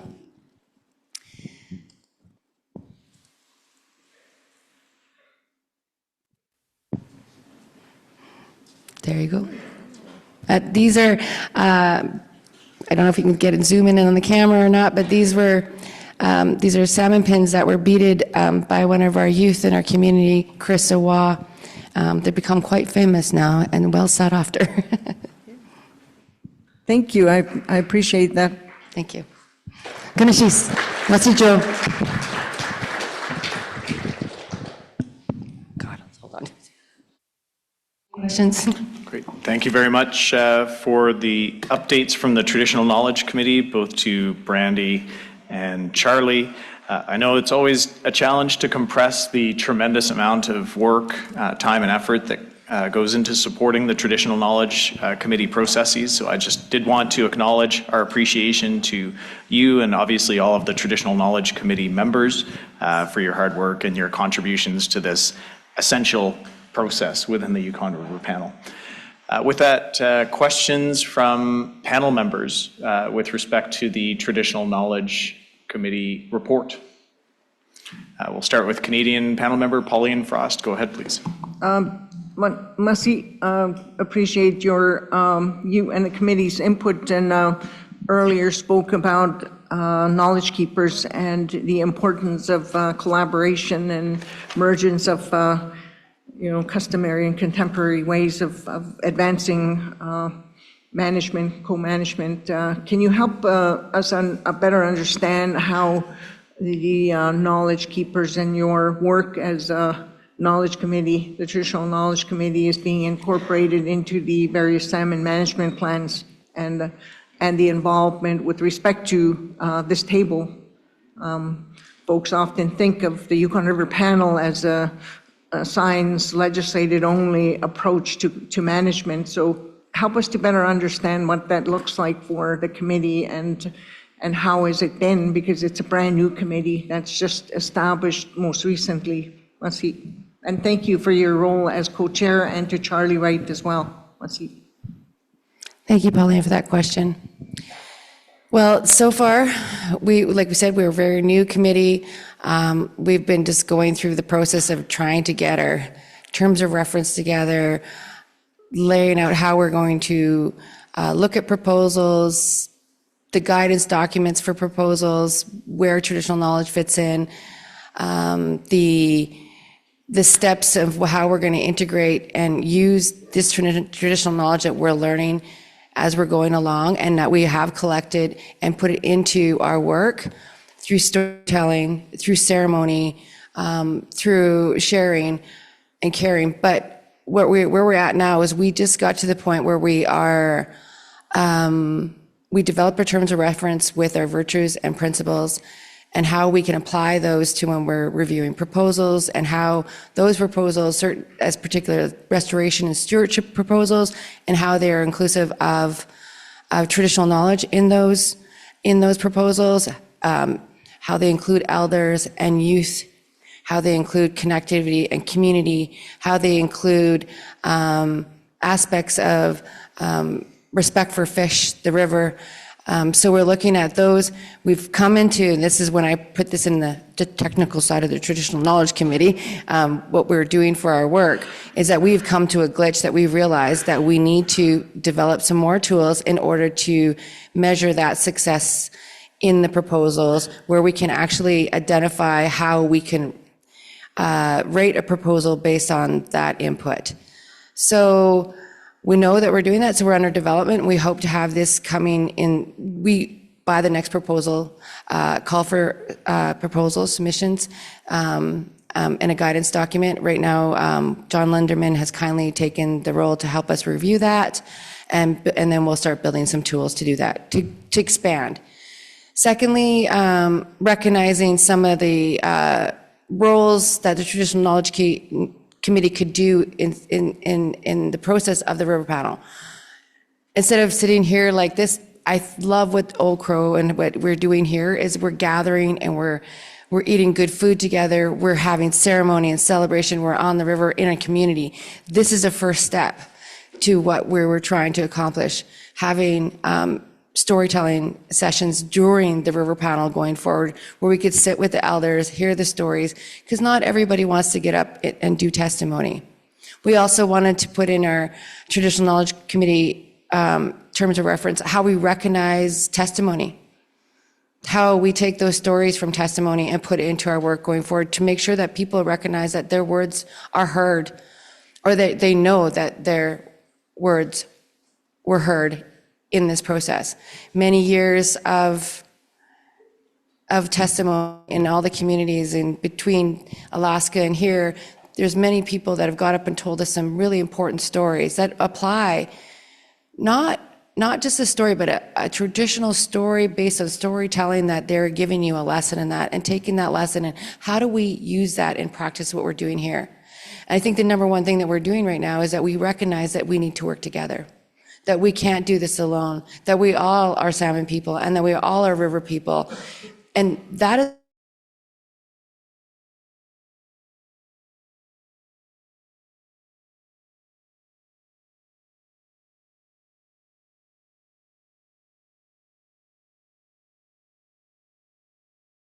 I think that people realize that these steps are really important to what traditional knowledge is and what it means to be one river, one people, one voice for the salmon. So those are things that, we're incorporating now, and that took a long time.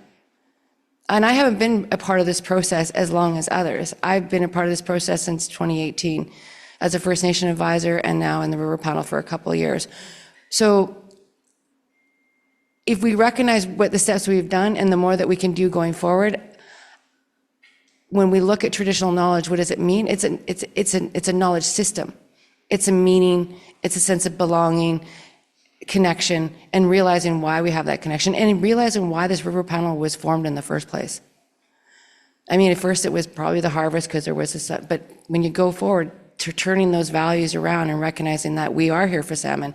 So that's a long-winded story, but those are some of my observations, experience with this process. So I would love to hear from some other traditional knowledge committee members, including Charlie Wright, who's coming up, but somebody in the room too, I would like to hear that from. Just one moment. Charlie?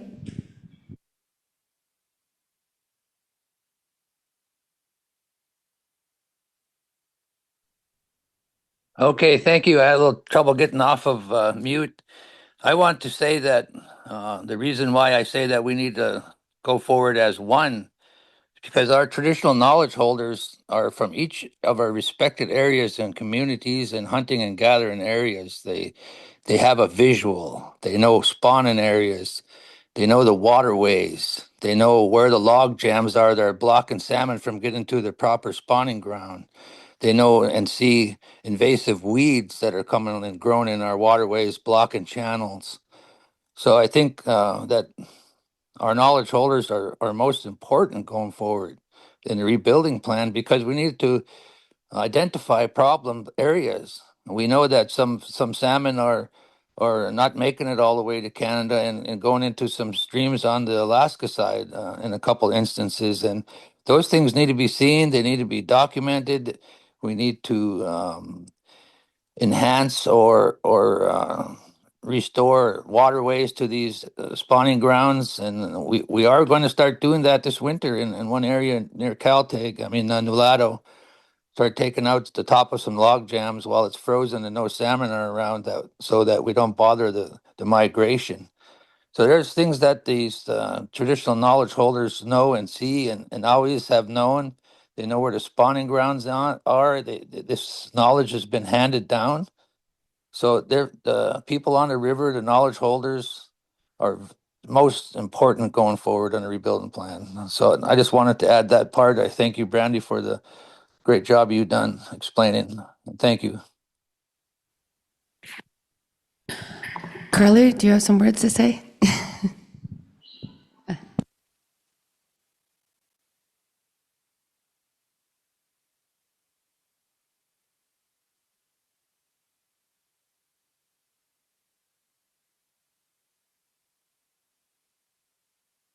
act as facilitator. Come around, here we go. Testing. Can you hear me? Okay. Brandy, I knew you were going to do that, but I still am not prepared. So here we are. But thanks for the opportunity to speak. Kamat Hozo, Shojre, Carly Knight, Fish and Wildlife Manager, Tronda Quetchin, Dawson City Huchin. I'm also the alternate co-chair for Canada on the TK committee. I'm also on the steering committee for the Canadian Rebuilding Strategy and the steering committee for the International Rebuilding Strategy and other tables that I don't need to list. Thanks for your question, Chief Frost. I think I view my role on the TK committee not as a knowledge holder, but an ally for traditional knowledge and a conduit to create space for traditional knowledge at these processes as we move forward. I had the pleasure of working alongside Roger Alfred, who was a huge advocate to have a TK committee to make recommendations to this panel. And I think about him a lot, and specifically during these river panel proceedings. One thing that we decided in our terms of reference is, as much as possible, to have place-based representation on the committee from the mouth of the river to the headwaters. And we actually used to have a slide about our membership showing where people were placed along the river. And it's a vast stretch of river, sometimes 3,200 kilometers. I can't do the math to miles, but I think it's 2,000 miles. From the mouth to the headwaters. And so there's a lot of knowledge gathered when we come together. It's also important to incorporate traditional and customary practices into these gatherings. And part of that is coming to community and not just meeting in Whitehorse and Anchorage. We had the pleasure in Dawson to co-host the river panel in April of last year. And although it's a lot of work, it was really special bringing these kind of meetings to the community. And because of that, providing opportunity for community members who maybe don't have access to the panel or haven't historically do now. We also, as a committee, make recommendations to the panel through the lens of traditional knowledge. For example, Roger spoke about indications of strong returns being when the ice freezes and it's jumbled. That's indicative of a strong return. And I think, as the committee ages and we get more experience and more membership and interest, those kinds of recommendations can be made to the panel, much like the Joint Technical Committee makes recommendations about future forecasting, and that information will help guide management decisions moving forward. Thanks. Thank you, Carly. I'm going to call on one of my American colleagues as well, Serena Alstrom.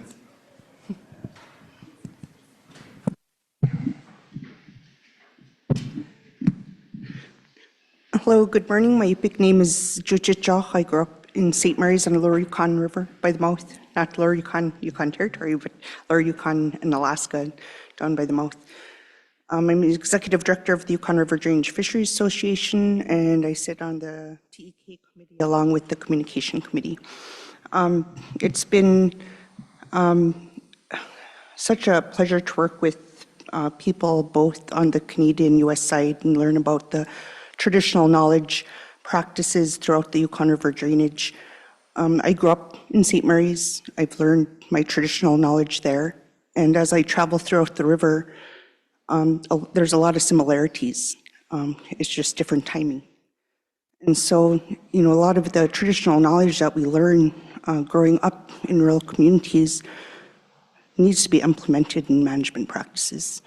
And so I'm really happy that we're moving forward with this committee, and hopefully in the near future we'll have really good recommendations on traditional knowledge and have it implemented in management. Thank you. Do we answer your question? Yes, I just wanted more for the people to understand how important it is to share your stories and your knowledge, and how that's being contemplated and considered when the panel meets twice a year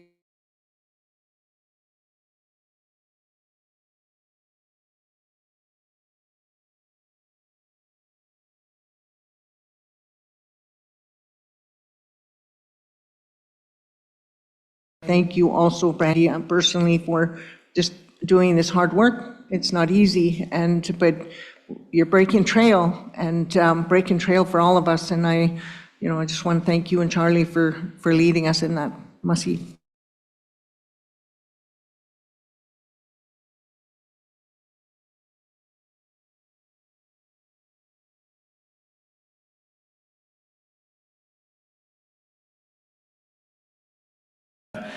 Perhaps to try and move us along on schedule, we will take a very brief break. So it'll be a 5-minute break, and then we'll immediately resume into our Communications Committee update. The good news for people here in the room is that within 5 minutes, you can walk around the entirety of Old Crow, so you have no excuse for not being back on time. So thank you very much. We'll see you in 5 minutes.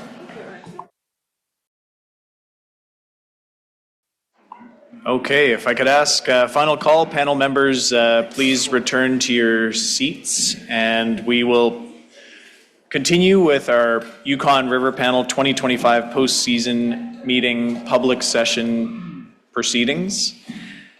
With that, Mr. Co-Chair, we are moving on to a report from the Yukon River Panel's Communications Committee. So I apologize to our audience online. We are a little bit behind, but we'll do our best to advance as quickly as we can. So we'll dedicate some opportunity and time to the Communications Committee co-chairs to provide a presentation to us. That'll be followed by the Joint Technical Committee update, and then we'll be moving into public testimony at 11:30. Depending on the number of individuals who sign up for public testimony, we may adjust the start time, but again, that's simply to accommodate time for our committee updates. But Mr. Co-Chair, please proceed. Thank you, Mr. Chair. That all sounds good. Just a quick reminder for folks both online and in the room, you can sign up for public testimony through the Yukon River Panel's website. And for those that are in the room, there are sign-up sheets on the table just outside of the entry doors to this room. And when you've completed it, please hand it out and submit it to Amy Liu over here in the corner. Thank you, Chair. Thank you, Mr. Co-Chair. And with that, we'll proceed to the Communications Committee report to the panel. And with that, we'll pass the microphone over to Kathy Merkel and Andy Basich. Go ahead, please. Great. Thanks so much. Oh, I am taller than Brandy, so I'm just going to do that. I am Kathy Merkel, and I am the Canadian co-chair for the Communications Committee for the Yukon River Panel. And Andy Basich is the U.S. co-chair. So maybe we'll go to the next slide. Yes. Okay, so a bit of an overview on what we'll present on today is we'll give a membership update, provide an overview of our 2025-26 activities, provide an update on the 2026 Ed Exchange, an update on the communication strategy, and then we will have some time for questions and answers. Okay, so here is the current membership. On the Canadian side, we have myself as the acting co-chair. We also have Hannah Turner, who is the executive director of the Yukon Salmon Subcommittee and a citizen of Teslin Tlingit Council, and she introduced herself earlier this morning, or was online earlier this morning in Whitehorse. And we also have Emma Hoogland, who is a newly appointed Yukon River Panel member and a citizen of Nachonyaik Dun.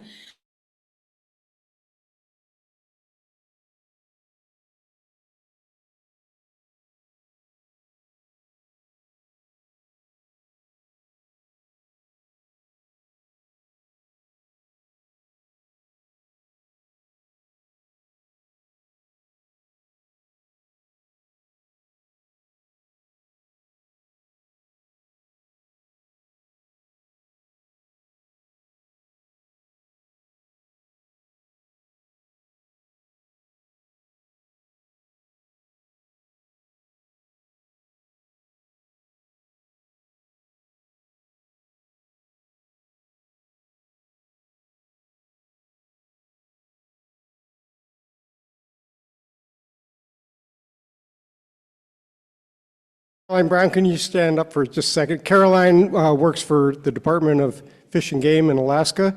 She is an expert in subsistence, truly an expert. She's been working in the subsistence world, the traditional cultural world in Alaska for over 30 years. Just an incredible wealth of experience and knowledge there. We have John Lamont. John, can you stand up real quick? John Lamont, as you met earlier, comes from the lower river. He brings in the perspective of the subsistence and the commercial fisheries from the lower river near the mouth of the Yukon River. We have Serena Ahlstrom, who you're going to hear from in just a minute or two. She is the director of YRTFA, which is the leading communications organization on the Yukon River on the Alaska side. So on the Canadian side, you have the Yukon Salmon Subcommittee. They take care of a lot of the communications on the Canadian side. On the Alaska side, YRTFA is the shaker, mover, and the workhorse of all the communications. So she has a great deal of knowledge and experience and connections with all the people on the Yukon River, as well as growing up in St. Mary's and living the life firsthand. And then I live in Eagle, as you know. My perspectives are living with the land, subsistence lifestyle, and I tend to look very distant into the future, so I try and bring a long-term view to the communications committee. So that's your committee, and we work really hard for you, and you're going to see we've been putting a lot of work into our communications efforts in the last year. And so before we get into the rest of the presentation, just wanted to let folks know that the service vehicles are having a hard time getting in. So if anybody's parked on the side of the building, if you could please move your vehicle so that they can come and service the building. I hope I got that right, Pauline. So part of the membership also, and I don't know if you mentioned this, Andy, we also have support from Amy and Sasha and Victor, who are from the Pacific Salmon Commission Secretariat.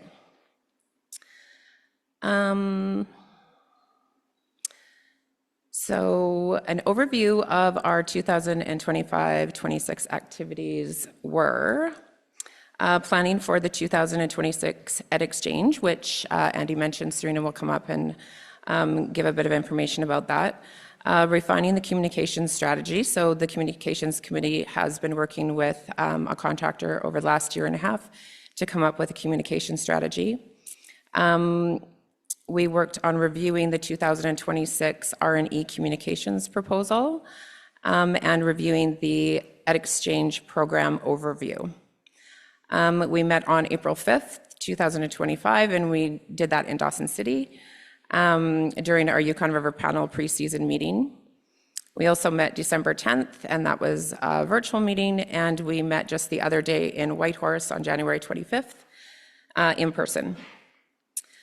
We also met to workshop our communication strategy, and we held workshops on May 20th, May 22nd, and November 24th. Next slide.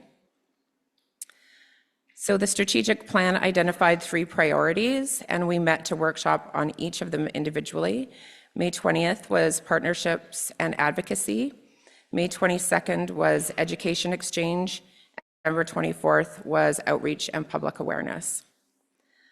Our next meeting is scheduled for March 12th, which will be virtual, but we'll talk about finalizing the communication strategy and present that strategy at the April preseason meeting for panel endorsement.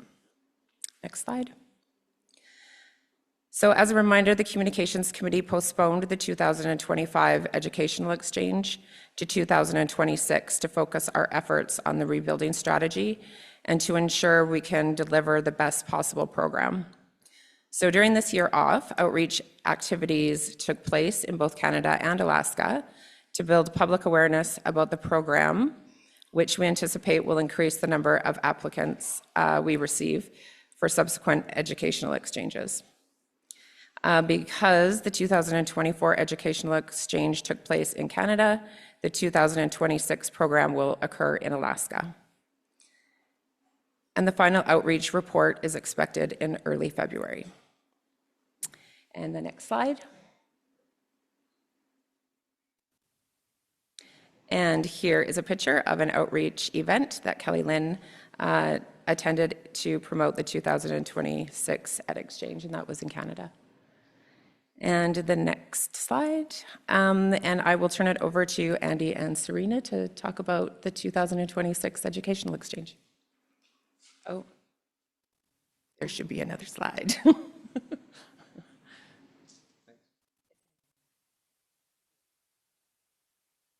Okay, I just wanted to take a minute or two just to give you a brief history of the Ed Exchange and why we have it.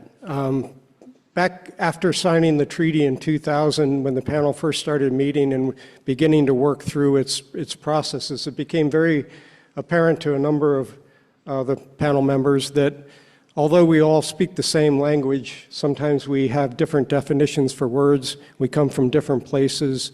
Although we share all the same resources, we utilize them differently. And so it was recognized that we needed to start getting people who utilize the resources along the Yukon River together and begin to have dialogue and build understanding with each other, and most importantly, build relationships with each other. So we went and partnered up with YRTFA that first season. Jill Klein, who you saw earlier, who's now our U.S. Fish and Wildlife seat on the panel. She was the executive director of YRTFA at the time, and we started the program. It was pretty much an ad hoc little program. It just kind of evolved, and it evolved and continued to evolve because of the successes, but also because of the passion of the people engaged in that process and understanding that we need to build relationships and work together if we're going to solve the solutions on the Yukon River. So that's just a really brief history of the educational exchange, the importance of it, the reason why we have it. It's one of the longest running programs we've had on the Yukon River, and it's very strongly supported by the Yukon River Panel.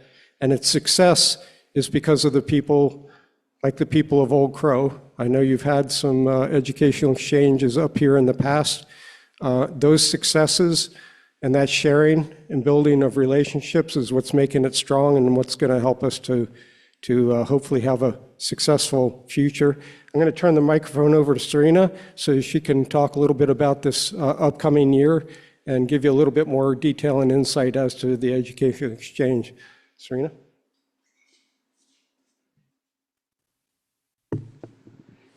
Thank you again. My name is Serena Alstrom. I'm Executive Director of the Yukon River Drainage Fisheries Association. And I forgot to mention earlier that I'm a newly appointed panel advisory member as well.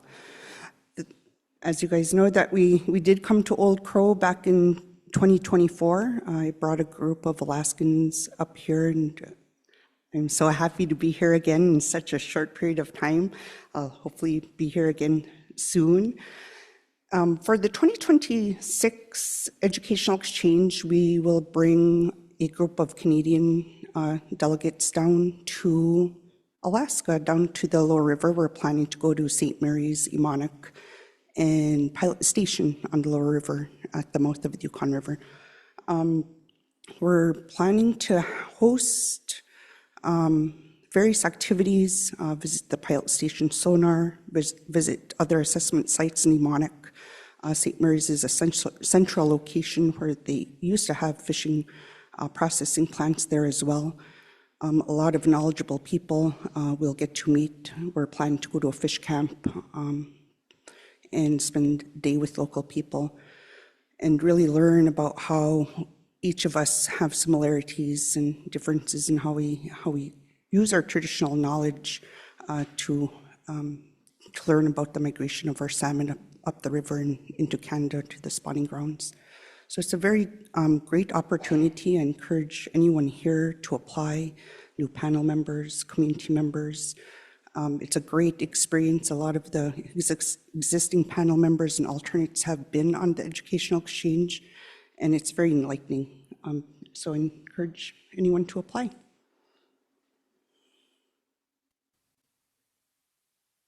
One of the quick things I wanted to mention was one of the focuses that has come out of our strategic planning is the desire to begin to include young fishers. So people in the community who are 18 years and older, we really are strongly encouraging to get them involved in the educational exchange in the hopes that they can become future leaders in your communities, representing your communities and helping us to rebuild salmon. So please reach out to them, let them know. That's a very, very strong focus moving forward in the rebuilding plan and a real focus in the communications projects. Thank you.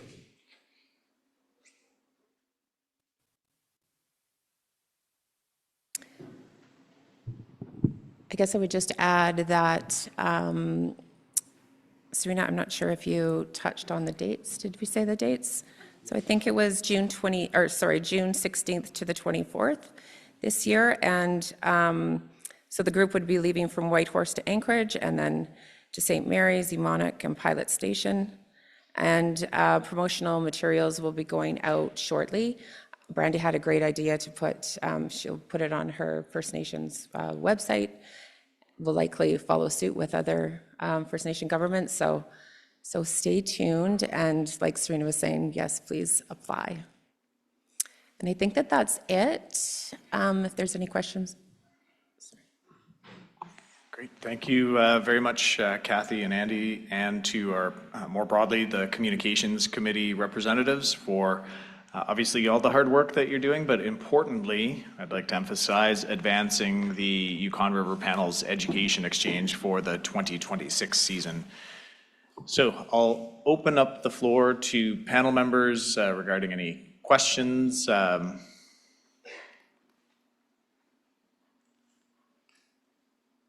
And maybe I'll start off. So with regards to the education exchange, just perhaps to emphasize, I know that the Yukon River Panel has invested heavily in this initiative over many, many years. And for those individuals that have had the opportunity to participate in the education exchange, I think every single one of them will agree that it really is a life experience, right? So it's an opportunity for individuals throughout the Yukon River watershed, maybe in the headwaters, maybe in the middle river, in this case in 2026, to visit the mouth of the Yukon River and communities in the lowermost portion of the Yukon River adjacent to the Bering Sea. So I know you very quickly mentioned about where people can get more information, but as far as if someone's listening in our audience today and thinking, you know, they're maybe not sure if they're the right person for this, who are you looking to attract? And can you give us an idea of, excuse me, an ideal participant in the education exchange program? I'm going to let Serena speak to that. Thanks. Thank you for the question, Mr. Co-Chair.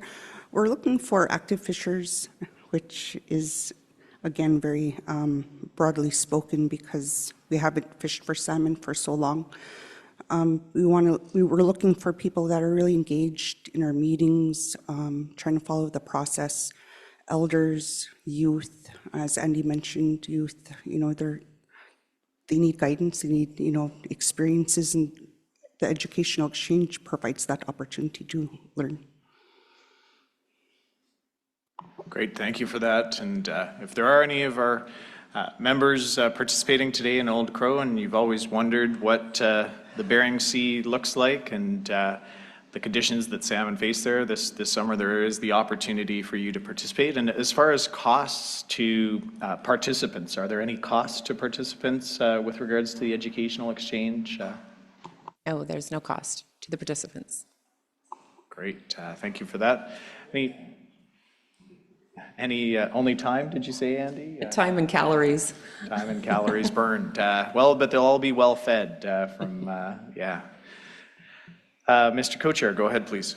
Yeah, thank you, Mr. Chair. Thank you for the presentation.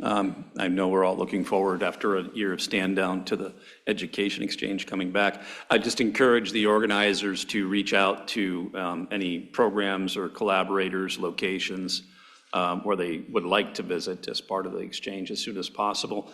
I did want to note just some brief exchanges here on teams that's a little early for Pilot Station. So I don't know if there's flexibility in dates. That's obviously a program that would be an excellent place to visit. But towards the end of June, maybe even July. But again, if your dates aren't flexible, but reach out to collaborators, even heading down to Amonic to see some of the operations down there beyond just visiting community members and fish camps, et cetera. So that's all. Thank you. Thank you. Great. Thank you for that, and very much appreciate again the report from the Communications Committee and all your hard work. Oh, Andy, final words? Go ahead. Yeah, thank you. You know, I got to get my last word in. I just wanted to say there was one member on the Alaska side that I did not mention because I was looking around the room. That's Holly Carroll. Holly Carroll is online. She represents U.S. Fish and Wildlife Service. She worked at ADF&G for many, many years as a salmon manager, and so she brings that perspective to it. She's a tremendous member, a great contributor, a lot of great ideas, and she's also very much engaged through U.S. Fish and Wildlife and a lot of outreach. So sorry for missing you, Holly. And one last thing I wanted to do, I wanted to mention two people who are no longer on the committee who were foundational people in helping that become what it is, and that one of them is Dennis Zimmerman, who you met a little bit earlier. Dennis has been involved in the Yukon River salmon process for many decades, extremely passionate and understanding how important communications is in solving problems. So he really helped us to set a lot of the foundations of the Communications Committee. So thank you very much, Dennis. The other person I want to mention, who I know all of you up in Old Crow know, is Elizabeth McDonald. She has been also engaged in the fisheries process on the Canadian side for many decades and has been such a tremendous advocate for salmon and people and that relationship between salmon and people. So I'm not sure if she's online, but I want people to know that she has made a tremendous contribution to the Yukon River Panel, and in particular for me as a colleague to work with in the Communications Committee. That's it, Mr. Co-Chair. Thank you very much.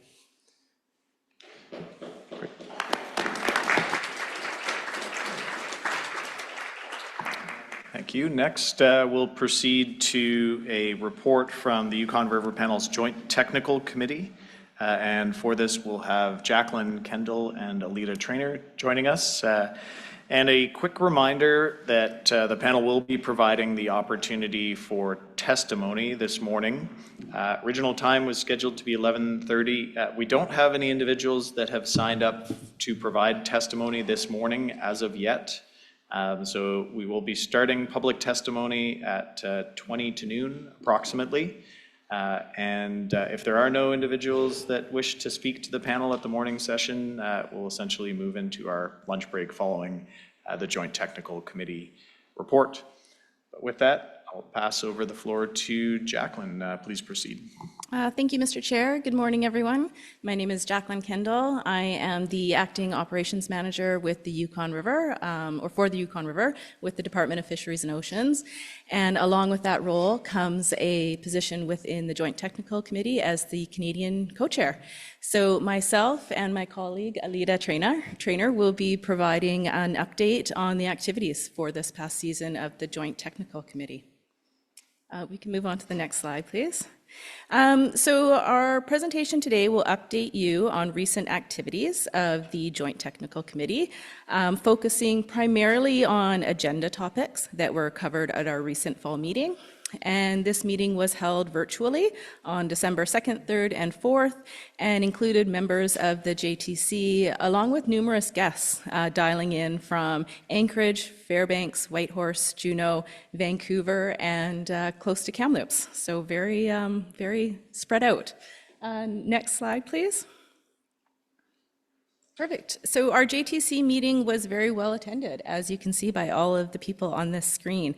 We had 12 members from the United States, 7 members from Canada, and 10 invited guests representing the Pacific Salmon Commission Secretariat, the Fall Chum Spawning Objective Subcommittee, Trinity Consulting, and the National Oceanic Atmospheric Administration. So really well attended. Next slide, please. Great. So we'll start by introducing you all to our fall meeting agenda, focusing primarily on the major themes. We first heard presentations from the Alaska Department of Fish and Game and Department of Fisheries and Oceans regarding management and assessment updates for the 2025 season. We then worked with our Salmon Run Forecast subcommittees to review and approve forecasting methodology for the upcoming 2026 season. We then received updates from several subcommittees, including the Administrative Subcommittee, Restoration and Enhancement Fund, JTC Annual Report Subcommittee, and Fall Chum Spawning Objective Goals Subcommittee. We then reviewed the Joint Technical Committee terms of reference, really just to establish them, look at them, see if anything needs to be reviewed in detail. And finally, we ended our meeting with a full day special session where we met with the Trinity Consulting team and invited guests to discuss strategies for assisting the Yukon River Panel in advancing the Chinook salmon rebuilding plan. Next slide, please. Perfect. So our fishery management and assessment updates included 4 separate presentations. We heard from the Alaska Department of Fish and Game regarding Chinook, summer chum, fall chum, and coho salmon management and assessment in Alaska. And then we also heard from the Department of Fisheries and Oceans regarding Chinook and chum salmon management and assessment in Canada. Next slide, please. And then we heard from our Chinook salmon and fall chum salmon forecast subcommittees. The goal of these discussions was to review and approve salmon run forecast methods in the anticipation of applying those methods to the 2026 forecasts. There were no methodology changes that were identified, so salmon forecast approaches will be consistent with the prior year. And run forecast tasking is currently on schedule, and results will be presented to the Yukon River Panel at the April 2026 meeting. Next slide, please. Great. So after discussing forecasts, we heard from our fall chum spawning objective subcommittee to receive an update on task progress. How are we doing? Currently, data review and report compilation are close to that 75% spot in terms of completion, and model development and salmon production analysis are well underway. We've begun preparing for internal and external peer review to ensure that science advice provided to the Yukon River Panel is aligned with best practices. So we are on schedule to present a recommendation to the Yukon River Panel in the spring of 2027. And next slide. Oh, great, thank you. We next heard from our JTC report subcommittee. As is normal, the Joint Technical Committee will prepare a detailed, comprehensive report summarizing the 2025 salmon management assessment and salmon run forecasts for 2026. The JTC has confirmed completion steps and timelines for report production. And there will be no substantial changes to the report scope or structure, and the report will be consistent with some of the prior years. We anticipate the final report being submitted to the Pacific Salmon Commission for publication no later than the middle of March of 2026. And next slide. Great. So next, we also received an update from our Restoration and Enhancement Proposal Review Subcommittee. The Joint Technical Committee completed its review of the 2026 project proposals and submitted our final review product to the Pacific Salmon Commission Secretariat on January 8th this year, I believe. So shown here on this slide is just a screenshot of the cover page of our written review, which included bilateral scores and ranks, recommendations for any follow-up questions, and notice of several themes provided for panel consideration. The final review and selection process is informed by input from all the panel's committees, including the JTC. And next slide. Great. So our next discussion focused on activities of our administrative subcommittee. The Joint Technical Committee is continuing efforts to populate our SharePoint site with historical records. The goal of this activity is to improve document preservation and accessibility. So far, we've focused on archiving past JTC meeting materials, annual report components, and Restoration and Enhancement Fund technical reviews. The JTC continues to benefit from the Pacific Salmon Commission Secretariat support, which is provided under the panel's administrative agreement. Current support includes maintenance of our SharePoint website, assistance with R&E fund review activities, management of our group email distribution list, among several other really important things that we benefit from. Moving forward, we anticipate additional support with our JTC report publication assembly, which will be wonderful. And I think I'm going to pass it on now to Alita to finish us off. The Joint Technical Committee spent a portion of our fall meeting reviewing and discussing our terms of reference. This document provides operational guidance consistent with the roles and responsibilities of the JTC as outlined in the Yukon River Salmon Agreement. The document was drafted and has been available to the committee since 2016 and has provided useful guidance since that time. After the JTC's most recent review, we determined that our terms of reference continued to be applicable, and we agreed to continue using them to inform our processes for the foreseeable future. The document is considered a working draft and will be reviewed and updated as needed. Next slide, please. The JTC facilitated a one-day special session where we met with invited guests from Ecofish, now Trinity, their technical team, and several fisheries scientists from DFO and NOAA. The goal of this engagement was to discuss options to advance the technical framework component. This engagement was initiated by the Yukon River Panel's Rebuilding Plan Steering Committee. During our meeting, we spent substantial time bringing the JTC up to speed on the steering committee's progress and introducing Trinity's technical team to the available data sets and models that may be useful for rebuilding activities. As a result of this engagement, the JTC formed a Rebuilding Plan Subcommittee to serve as a support network for technical planning tasks and to work with the Trinity team to develop task workflow strategies similar to the schematic shown on this slide. Next slide. Following our special session, the JTC discussed options to continue collaborations with the Traditional Knowledge Committee. You may recall that last year, the JTC and the Traditional Knowledge Committee met for the first time and agreed to continue routine engagement as capacity allows. Looking to the future, the JTC invites the Traditional Knowledge Committee to meet with us in March 2026 at the JTC Spring Meeting, and we propose to co-develop ideas to support the Yukon River Panel's rebuilding plan process. Next slide. Speaking of our next meeting, the JTC has scheduled its spring meeting for March 3rd, 4th, and 5th. Location is still being determined, but will likely be a virtual option for attendees. Next slide. We'd like to wrap up our presentation by discussing several action items and recommendations that stem from previous JTC and Yukon River Panel engagements.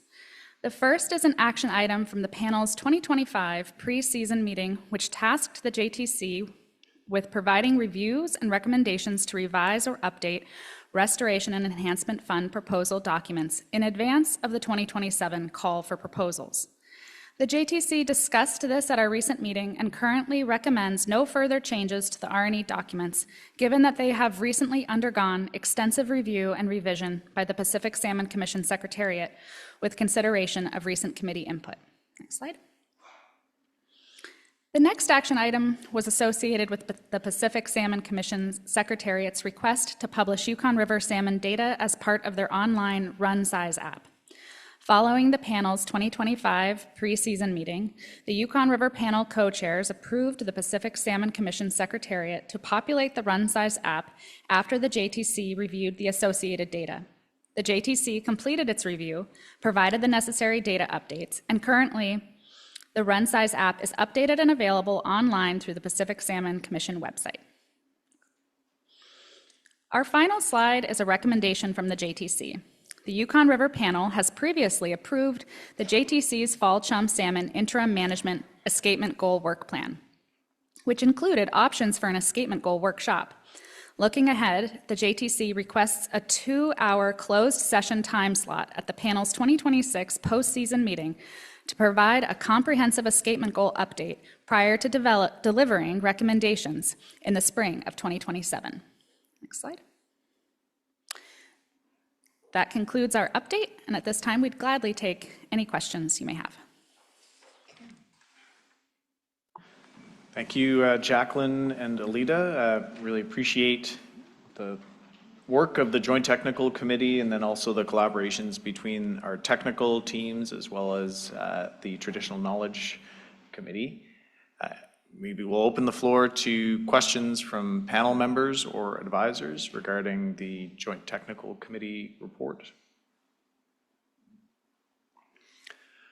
While we're awaiting questions, perhaps I'll provide a point of, I guess, decision, confirmation for the panel that the panel chairs will work to schedule time for the Joint Technical Committee's presentation on the chum salmon escapement goal review work that's underway.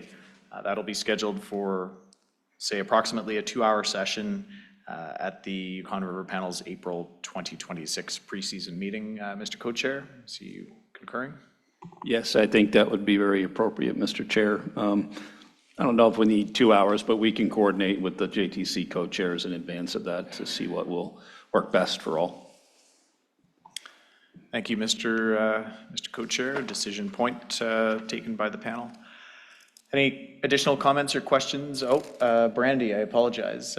Please proceed. Canadian panel member Brandy Mays. I agree with the 2-hour session. It may take a little bit more, but maybe put forward to the Joint Technical Committee that at the preseason meeting, we should discuss the collaboration on the escapement work with the Traditional Knowledge Committee. We have not had this come forward to us at this point, and we need to prep for that. Thank you. Yeah, thank you very much for that question, Brandy, and perhaps maybe an associated request of the Joint Technical Committee, as I'm sure that the Joint Technical Committee appreciates.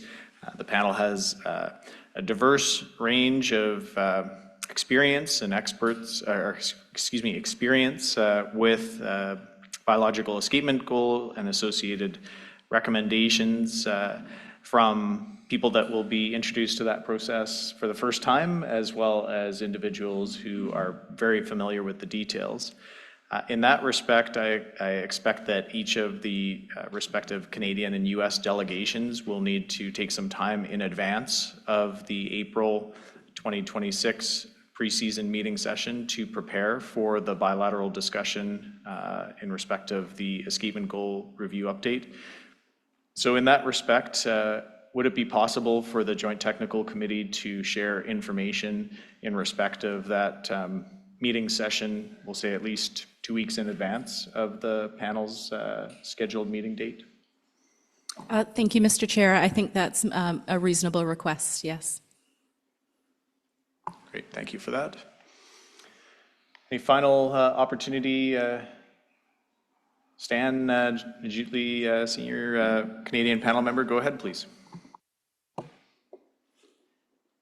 I just feel the need to speak, more or less.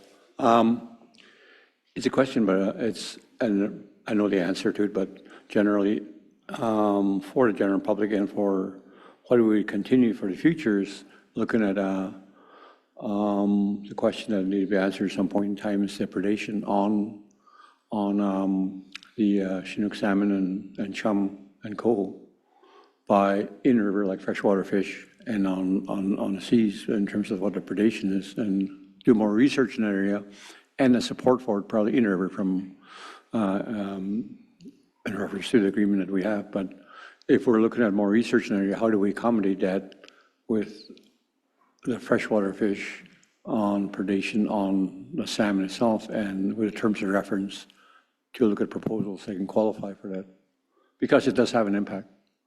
there is impact from the freshwater fish system, and it just can't be ignored. So possibly, how do we address that? Probably as a whole. And at this point, John might want to have an input in terms of how we would look at that in the future and how we can draw some guidelines for that. Yeah, thank you, Stan, for that. I think what I was taking from that is that you'd like to see some information in terms of how that predation piece feeds into, say, modeling aspects of the escapement goal and what factors or how that may attribute to some of those like spawning objective, escapement goal factors.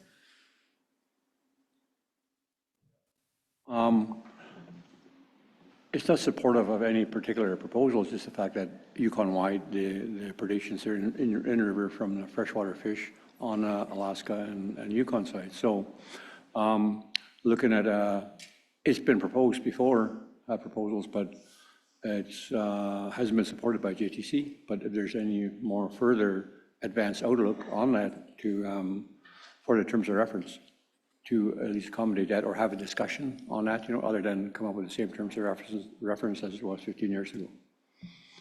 Okay, thank you, Stan. I appreciate that. Yeah, and I can bring that back to the JTC. Great, thank you for that, Stan. And maybe just another point of action. I know that the Joint Technical Committee just presented to us this morning identifying that you had no recommended revisions to guidance documents pertaining to the Restoration and Enhancement Fund. I know that we will be checking in with the Joint Technical Committee prior to the issuance of the 2027 call for proposals, which will include the various supporting materials and guidance documents. So what I would ask is, just in light of Canadian panel member Stan and Jutely's question, could the JTC have a look at the existing guidance documents and perhaps with the intention of ensuring that there's sufficient information and direction around project proposals contemplating study or evaluation of predation on Chinook and chum salmon in the Yukon River watershed. Thank you. Thank you, Mr. Chair. I will make note of that. Any additional questions or comments? Go ahead, U.S. panel member Rhonda Pitka.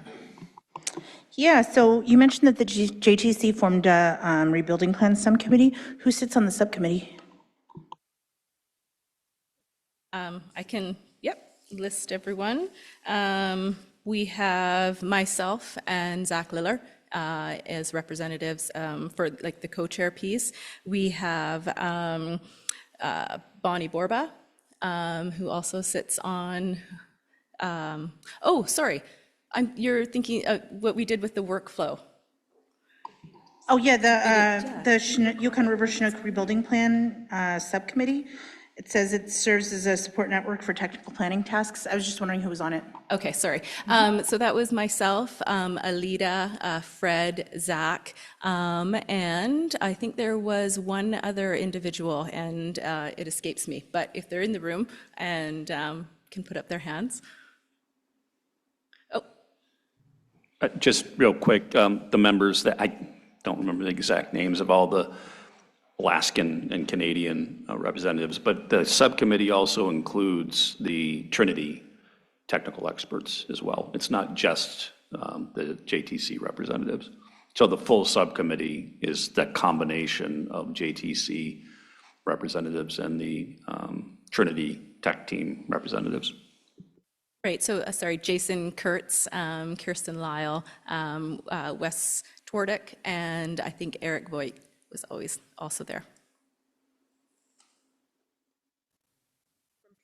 Great, thank you. Any additional questions from panel members or advisors? Not seeing any in the room. I'll just double check. I don't believe any questions online. No? Okay, well, thank you very much to our Joint Technical Committee co-chairs for your reporting and presentation to the Yukon River Panel. Certainly look forward to your next report at our April meeting session. Do a quick check-in from a timing perspective. We're back on schedule this morning for this afternoon session. I think that's probably, those are the presentations that most of our participants and panel members are very much looking forward to. So this afternoon will essentially consist of all of the 2025 postseason reports on Chinook and chum salmon in the Porcupine and main stem Yukon rivers. So we'll have a series of US and Canadian presentations providing that information to panel members. We do have an opportunity for public testimony now. We're at about 20 minutes, just about 20 minutes before noontime. We have thus far one individual who has signed up to provide public testimony. Certainly pleased to see that. Once the public testimony concludes, we will move into our lunch break and resume the bilateral session at 1:15 Yukon time this afternoon. Co-chair, any additional items that we should cover before we move into public testimony followed by our lunch break? No, Mr. Chair, I think you covered it quite well. As usual, we found a way to catch up and get back on schedule. So that will hopefully continue. Look forward to this afternoon's presentations, and we can definitely move into public testimony. Thank you, Mr. Co-Chair. And so we will now proceed with testimony. And our first individual signed up to provide testimony is Mr. Harold Frost, Sr. And we have in-person testimony here. So do we have Harold? Yes, with a microphone. There you are, Harold. So please proceed when ready. And if you need some assistance with the microphone, we'll have someone help you out with that.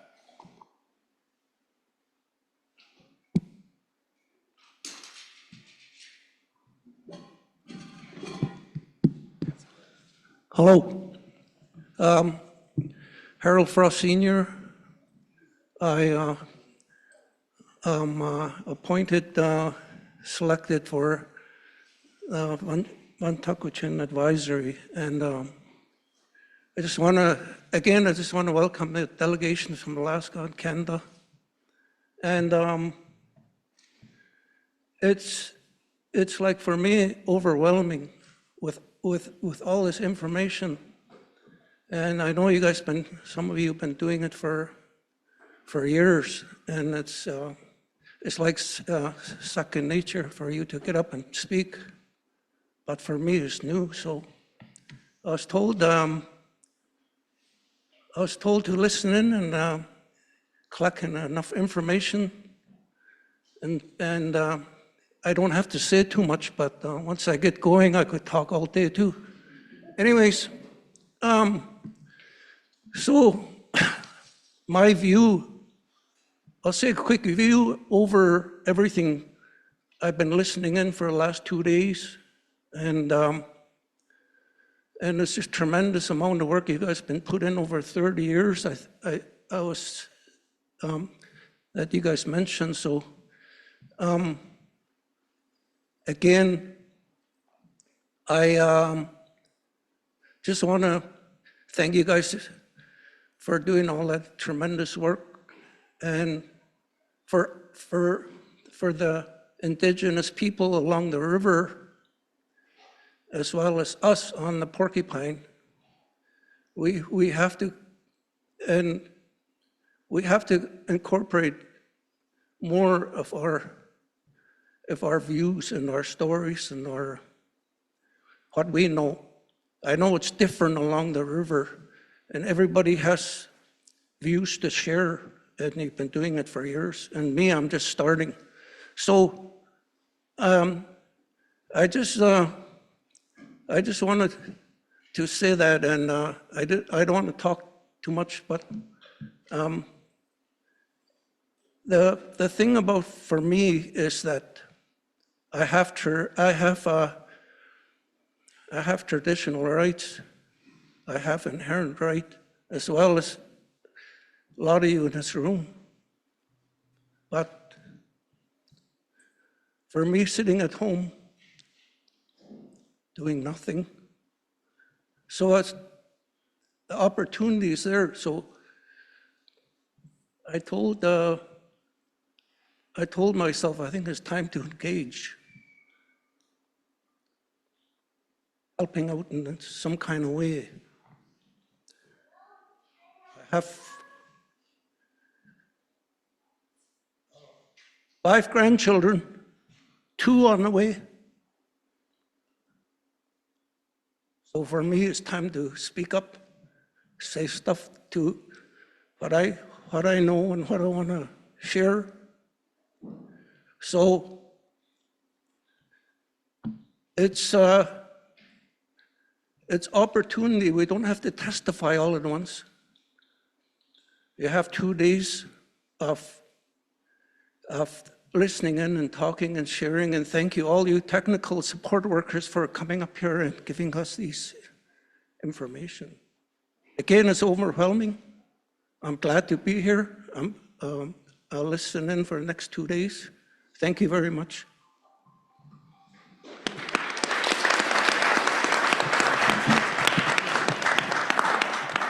Thank you, Harold, and we're very much honored to have you as part of this process as an advisor for the Porcupine from Vuntut Quichin. And I know you mentioned that the process seems very overwhelming, and we've got 30 years of conversations at this table, but individuals such as yourself bring a lifetime of experience, which is absolutely essential to this process, and we're very pleased to see a lot of that. I know that a number of our members were in the same place you are today, coming to this process and feeling that it's big and overwhelming, and in particular from the lower Yukon River. I know our friend and panel member John Lamont, maybe you could share some of your perspectives with us this morning to provide some contrast, and wanted to provide some opportunity also to hear about how things are in the lower Yukon River currently. Well, thank you, Mr. Co-Chair. Thank you, Mr. Frost. I really appreciate it. At one point, I was there. I was pushed by my elders to go to testify at fishery meetings when I was a young kid. 1971 at the Manga Tribal Hall, Fish and Game came and they wanted to move our starting date from, we used to only fish, commercial fish from June 1 to June 30th, and then they wanted to open us on June 9 or 1 week after the run started producing. And I said, well, as long as you close us July 9, I'll be fine with that. And some older people looked at me and said, I'm glad you mentioned that. And that's where I got started. I went to a Board of Fishery meeting years ago, and my lips were vibrating and I was testifying against a lot of outsiders. And I was one of the only ones there testifying, and I was scared. I was really scared, but I wanted to say what was in my heart from our people. And I really thank you for stepping up and sharing what you share with us today. Our people on the mouth of the Yukon River, as you've heard over the years, are the fish people. We've only depended on the salmon, basically. We've had some whitefish, but my family goes back to early 1900s. Producing. We had a big old smokehouse and they called it Mamsak in the Yupik language, or a big smokehouse. We call it Puyukhchawik now, the smaller smokehouses. And my dad had many children, so he had to put up a lot of fish all summer long, and even salted and terse salmon, in big terses, and salted them. Mild cured them for the winter and dried them, and even bartered with trading companies for other resources. But our people depended on the salmon. We had that commercial fishery that lasted that 30 days, and they'd give us openers. When I was able to fish, we had a 72-hour opener and a 48-hour opener. And then the last time I fished, it was like, we'll open you for 2 hours, and that was years ago. But going back to that, after the commercial fishery was done, our people utilized that economic base to maintain their winter, getting their rifles and shells and gear, before snow machines, and then snow machines later, and use that to maintain our way of life. We call it our being a good human being, or yuyakak in our language. Kanhoyutit is the instructions from the elders on how we did it. But being able to maintain that life in the wintertime, it was hard. We had no, we had no niceties of what we have now today in this modern world. And our people, as of going way back, as of 2019, 2018, we had a small summer chum fishery, and we were able to sell our few chums and get a few dollars for it. And all of a sudden, even the summer chum dropped. We had no more Chinook or king salmon. Then all of a sudden, we had no more summer chum. Then our fall chums disappeared, and our people had nothing. And I mean, have nothing. We can't even go out and put our net in the water, for subsistence. And we want to be able to at least do that. And it's changed the whole way of being for our young people. Our young people now don't know what to do. They look up to us older people and say, well, you fished all our fish, now what? What are you going to give us? What are we going to be able to do? I don't want to just work at the school or work at the store or work at the tribe. I want to be able to do something, but with no money I can't. A gallon of stove oil to heat the home is over $10, and a pre-weigh heater goes through 50 gallons in maybe 2 weeks. And at $10 a gallon, that's $1,000 a month to heat a little home. And I don't have the money, we don't have the money to do that. Our food prices, like up here, we have to fly everything in. We have no road system, and the food prices are really pricey, so we put away what food we could. Now the whitefish, we have moose. We're lucky to have more moose. We have our seal, our beluga, and it really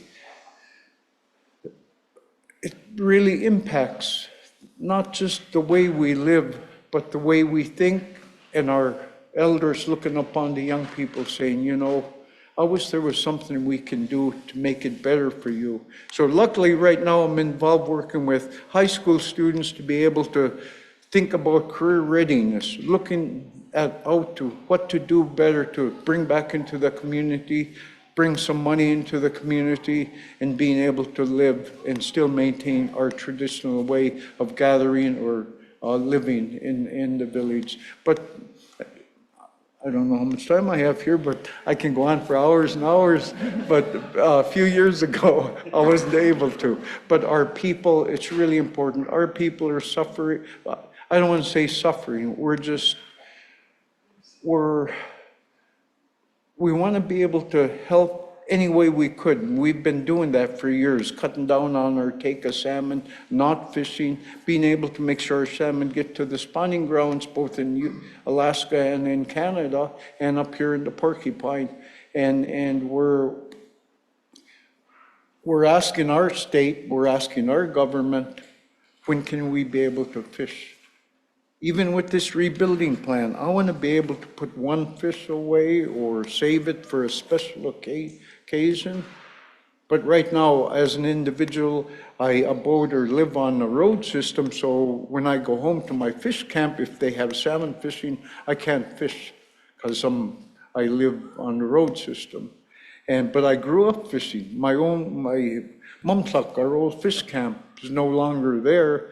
But when I'm there, I can get up, go on the bank and lay down and just feel what it was like, what my dad and my family, did for a living. All our families are going through that. And some of our young people are not just following their own mind or going their own direction, but they're going the wrong way. And they're ending up in not the best ways. So. Yeah, but thank you for that. I hope I covered most everything I could in the short time I had and he put me on the spot. Should I nanook him or should I scold him? Yeah, but anyways, but thank you. Thank you, Mr. Frost. I really appreciate that. And it's us having that conversation that makes things happen. Bayana, thank you.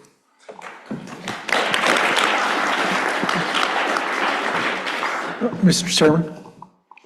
Ragnar, yes, please go ahead. I'll be brief. So, Mr. Chairman, I think it's important, I'm down 2,000 or 3,000 kilometers down the river. I have misconceptions. It's important to hear from the locals because I have misconceptions. And I'll tell you one briefly one. This still scares the heck out of me. Just about 30 years ago, I was at a panel meeting. The Canadian portion at Porcupine, we're starting to see decreases in snook. And I made a big mistake, and it still scares me to this day. I made this comment in panel that you guys are getting falsum. Why don't you eat falsum? The problem was, 2 minutes later, there was a break. The bigger problem was Hurricane Pauline. Hadn't met her yet.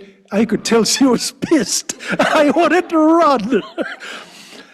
And her first words out of her mouth, why are you asking me to eat dog food?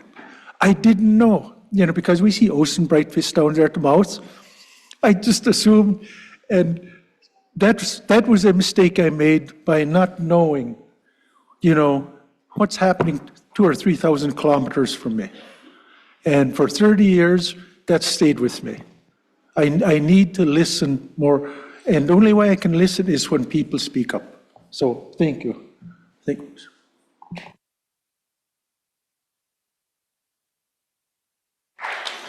Thank you. Next, Pauline, go ahead, please. Thank you. I appreciate the comments, but I want to just highlight something because I think our people, our Indigenous people, are very humble people, and they won't ever put out in front of themselves their accolades or their contribution to society or our culture. And some of us sit at the table, and I don't think I really intended at the time to say, in my mind as a young person, referring to fall chum as dog food. I think the emphasis was to, our people would prefer Chinook salmon over late fall chum. And the reason for that, much like at the mouth of the river, the sustenance and the nutrients we get from Chinook salmon's a lot different, but I think in words sometimes it just to say that it's important to reflect on the core needs of our people and unique circumstances of each one of our communities. And I want to just acknowledge our advisor, sitting and saying not doing anything is not exactly true. I think just being humbled in that Harold has he is one of 2 kennels in Oak Grove. He has the largest kennel and has had dogs his whole life. He now has a kennel of 30 dogs that one day he aspires to raise, but he has to feed those dogs. He has to feed his kennel, and he's given up fishing.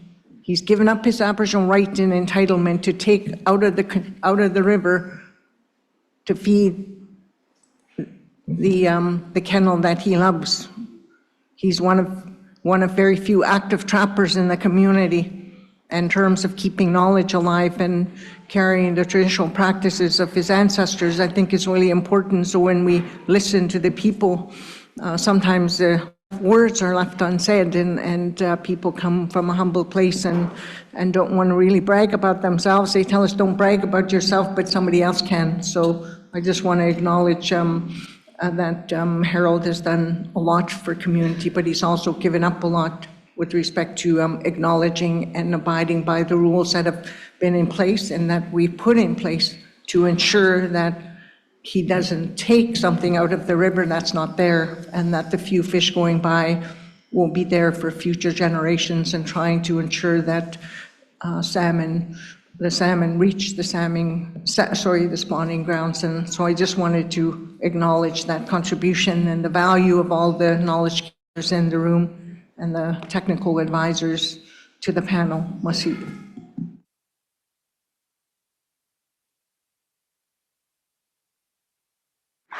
Mr. Co-Chair, go ahead. Yeah, thank you, Mr. Chair. Thank you, Mr. Frost, for speaking up and your determination to want to engage and start down a path of learning and going from overwhelmed to whelmed and maybe perhaps someday underwhelmed. It is interesting that we recognize that there's a lot of work that's being and information being presented here at these meetings that is going on, quote unquote, behind the scenes of the meeting itself. All the different committees, the work that the co-chairs do, the rebuilding plan and so on. So trying to condense that all into just 2 days is very difficult to do. And I mention that from the standpoint that we fully recognize that the same types of things are going on at the local level through Wundagutchin, through all the First Nations, throughout the Yukon Territory, through all the tribes and organizations in Alaska. There's a tremendous amount of work that everybody is doing, that this is at least one, if very small, platform to try and synthesize and bring that information, that knowledge, that work that everybody is doing together.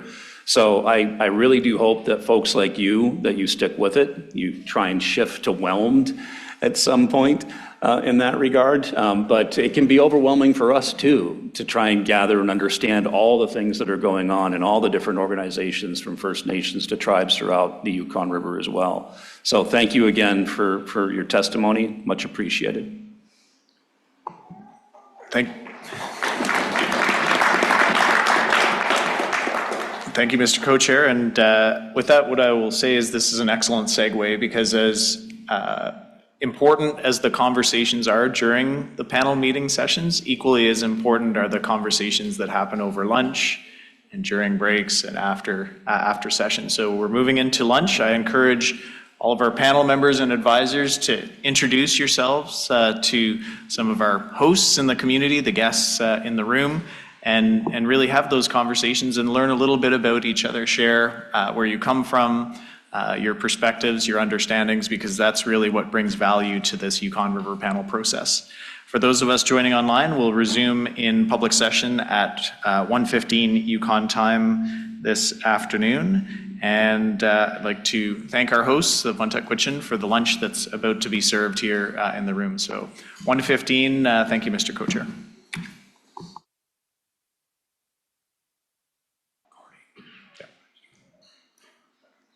Okay, great. Good afternoon, everyone.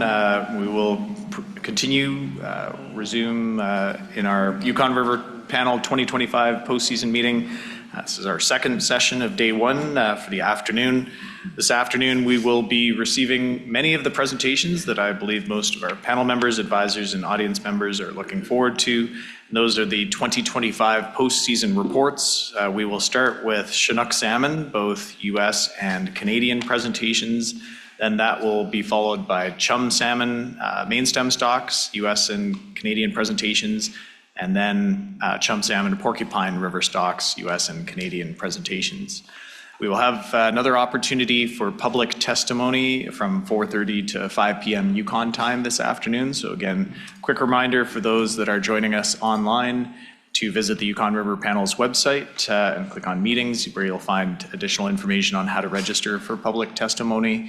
And for those individuals that are joining us in the room in Old Crow here today, again, opportunity to provide public testimony. We have some sign-up cards at the entrance to the main meeting room.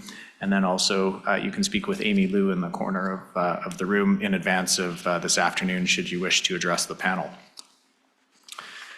As far as our specific agenda items this afternoon, we'll begin with the Yukon River Chinook salmon 2025 postseason review. First and foremost, for the benefit of the panel, a review of the 2025 Yukon River Panel management recommendations. Mr. Co-Chair, I would ask the panel members to refer to the Yukon River Panel's 2025 postseason news release, which I'll read into the record. whereby the 2025 management recommendations are as follows. Yukon River Panel states, based on the poor run forecast and international border passage prediction, the panel recognized the need to maintain Chinook salmon fishery closures in the US and Canada, consistent with the agreement of April 1st, 2024 regarding Canadian origin Yukon River Chinook salmon for 2024 through 2030. The panel also acknowledged the high likelihood of closures of fall chum salmon fisheries required in 2025. Any questions from panel members with respect to your recommendations from April? Not seeing any.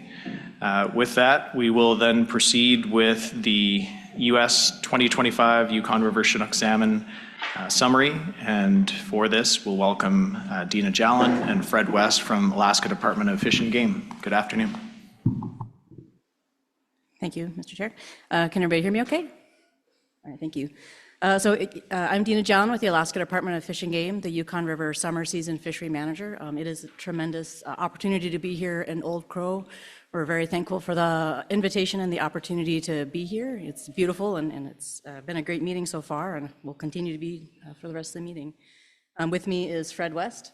He can introduce himself. He's going to take over and do a few slides in the middle of the presentation. He's a Yukon River Summer Season Fisheries Research Biologist. I also want to acknowledge that pre-season and in-season and throughout a bunch of the meetings that we go to, we also collaborate a lot with our counterparts with the U.S. Fish and Wildlife Service. So that includes Holly Carroll and Shane Ransberry and their team over at the Fish and Wildlife Service.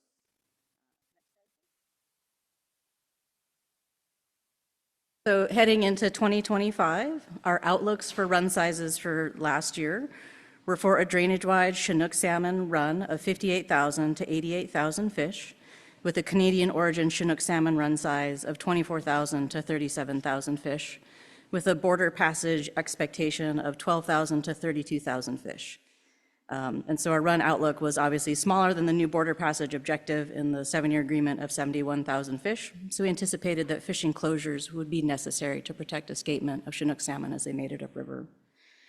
For summer chum salmon, and we'll talk about a little bit about that throughout the presentation, our outlook was for a run of 1.1 million fish with a range of 550,000 to 1.8 million fish.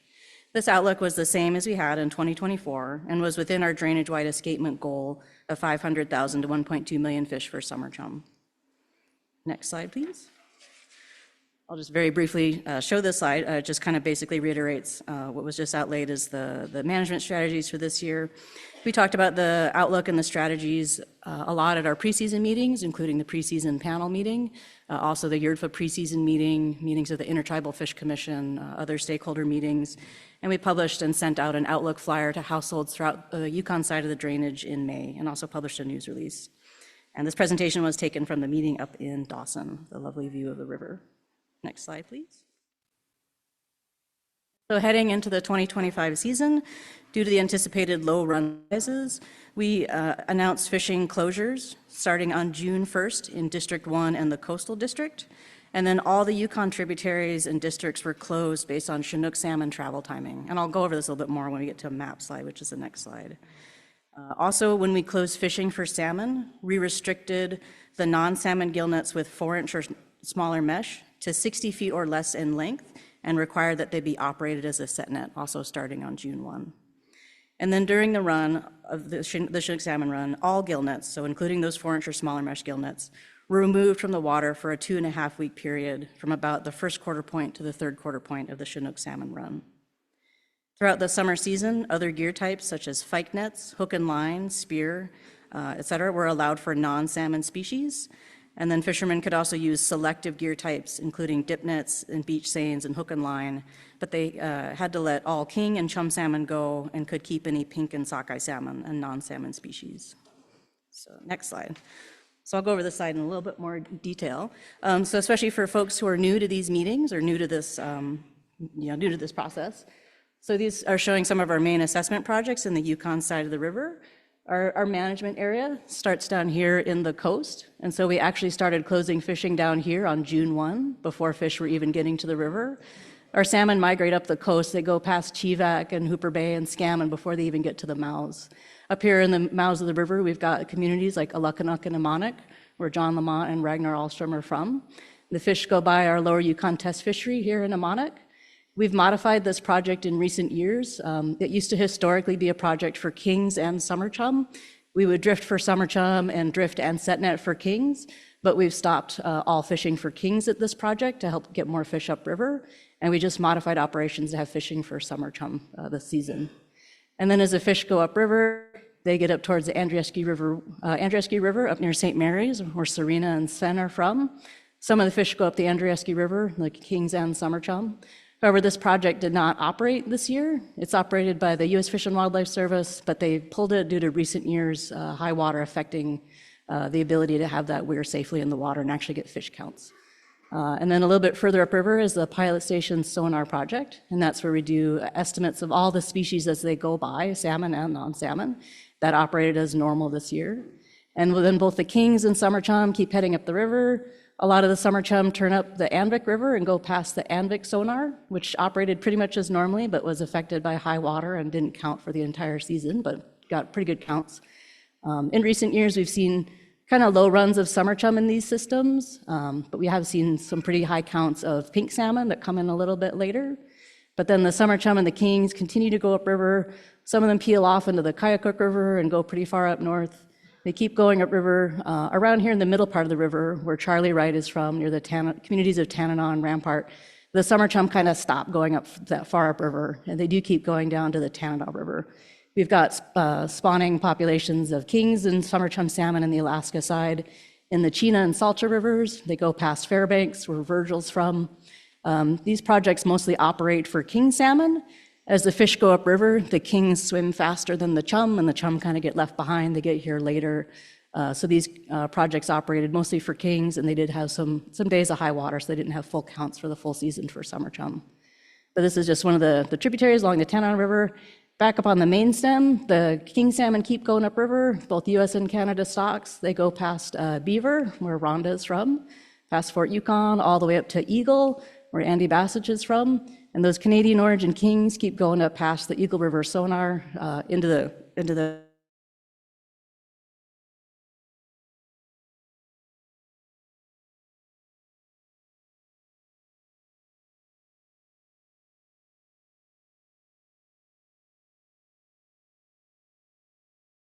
in the summer season. And so with that, I'm going to turn it over to Fred, and he's going to go through the next few slides about the assessment counts and projects that operated this year.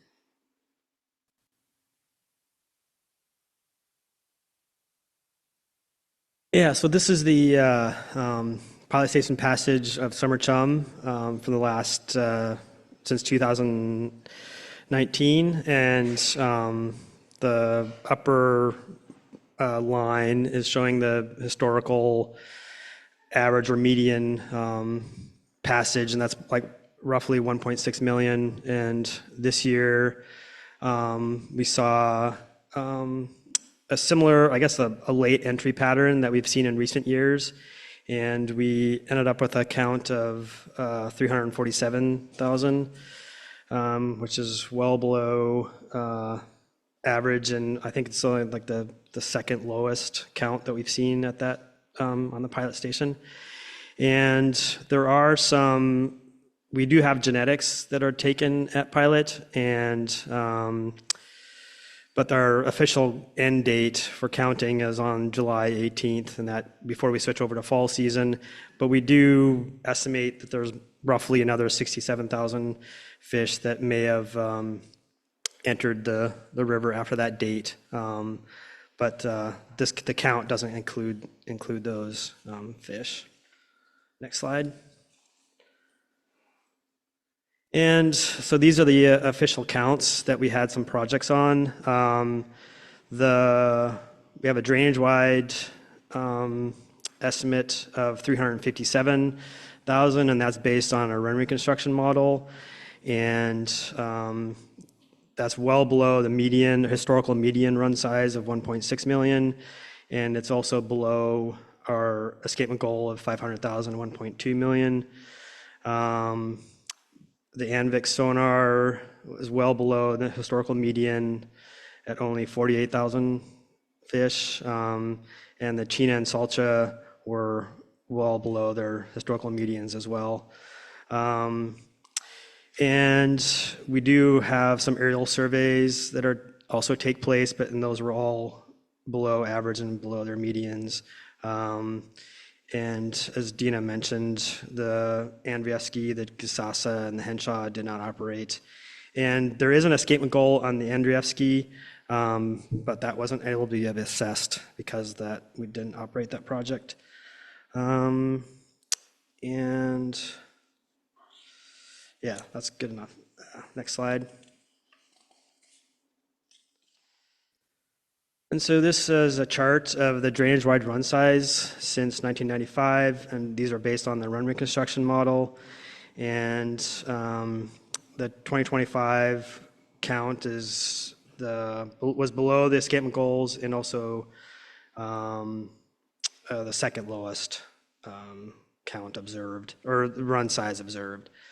And the parent years that produced the 2025 run for H4s and 5s in 2020 and 2021 were within or below the drainage-wide escapement goal. And I think the 2021 run size was the lowest on record.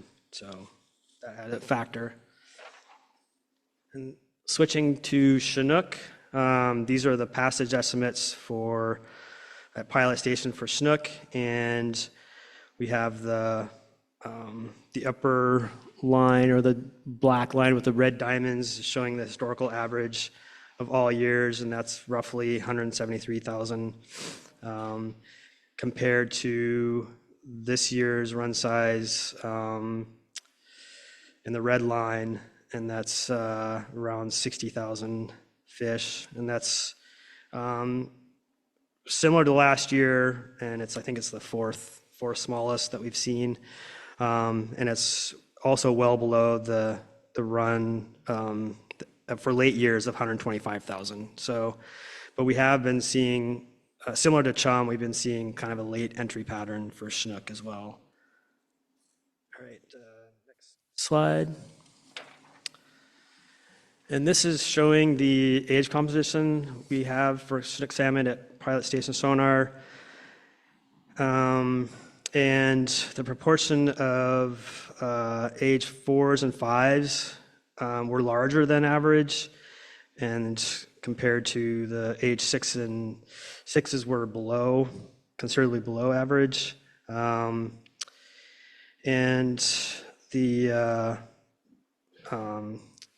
we do also have collect sex ID information, and that we don't have a huge historical basis because part of this information is based on genetics, and that's a recent, I guess, improvement.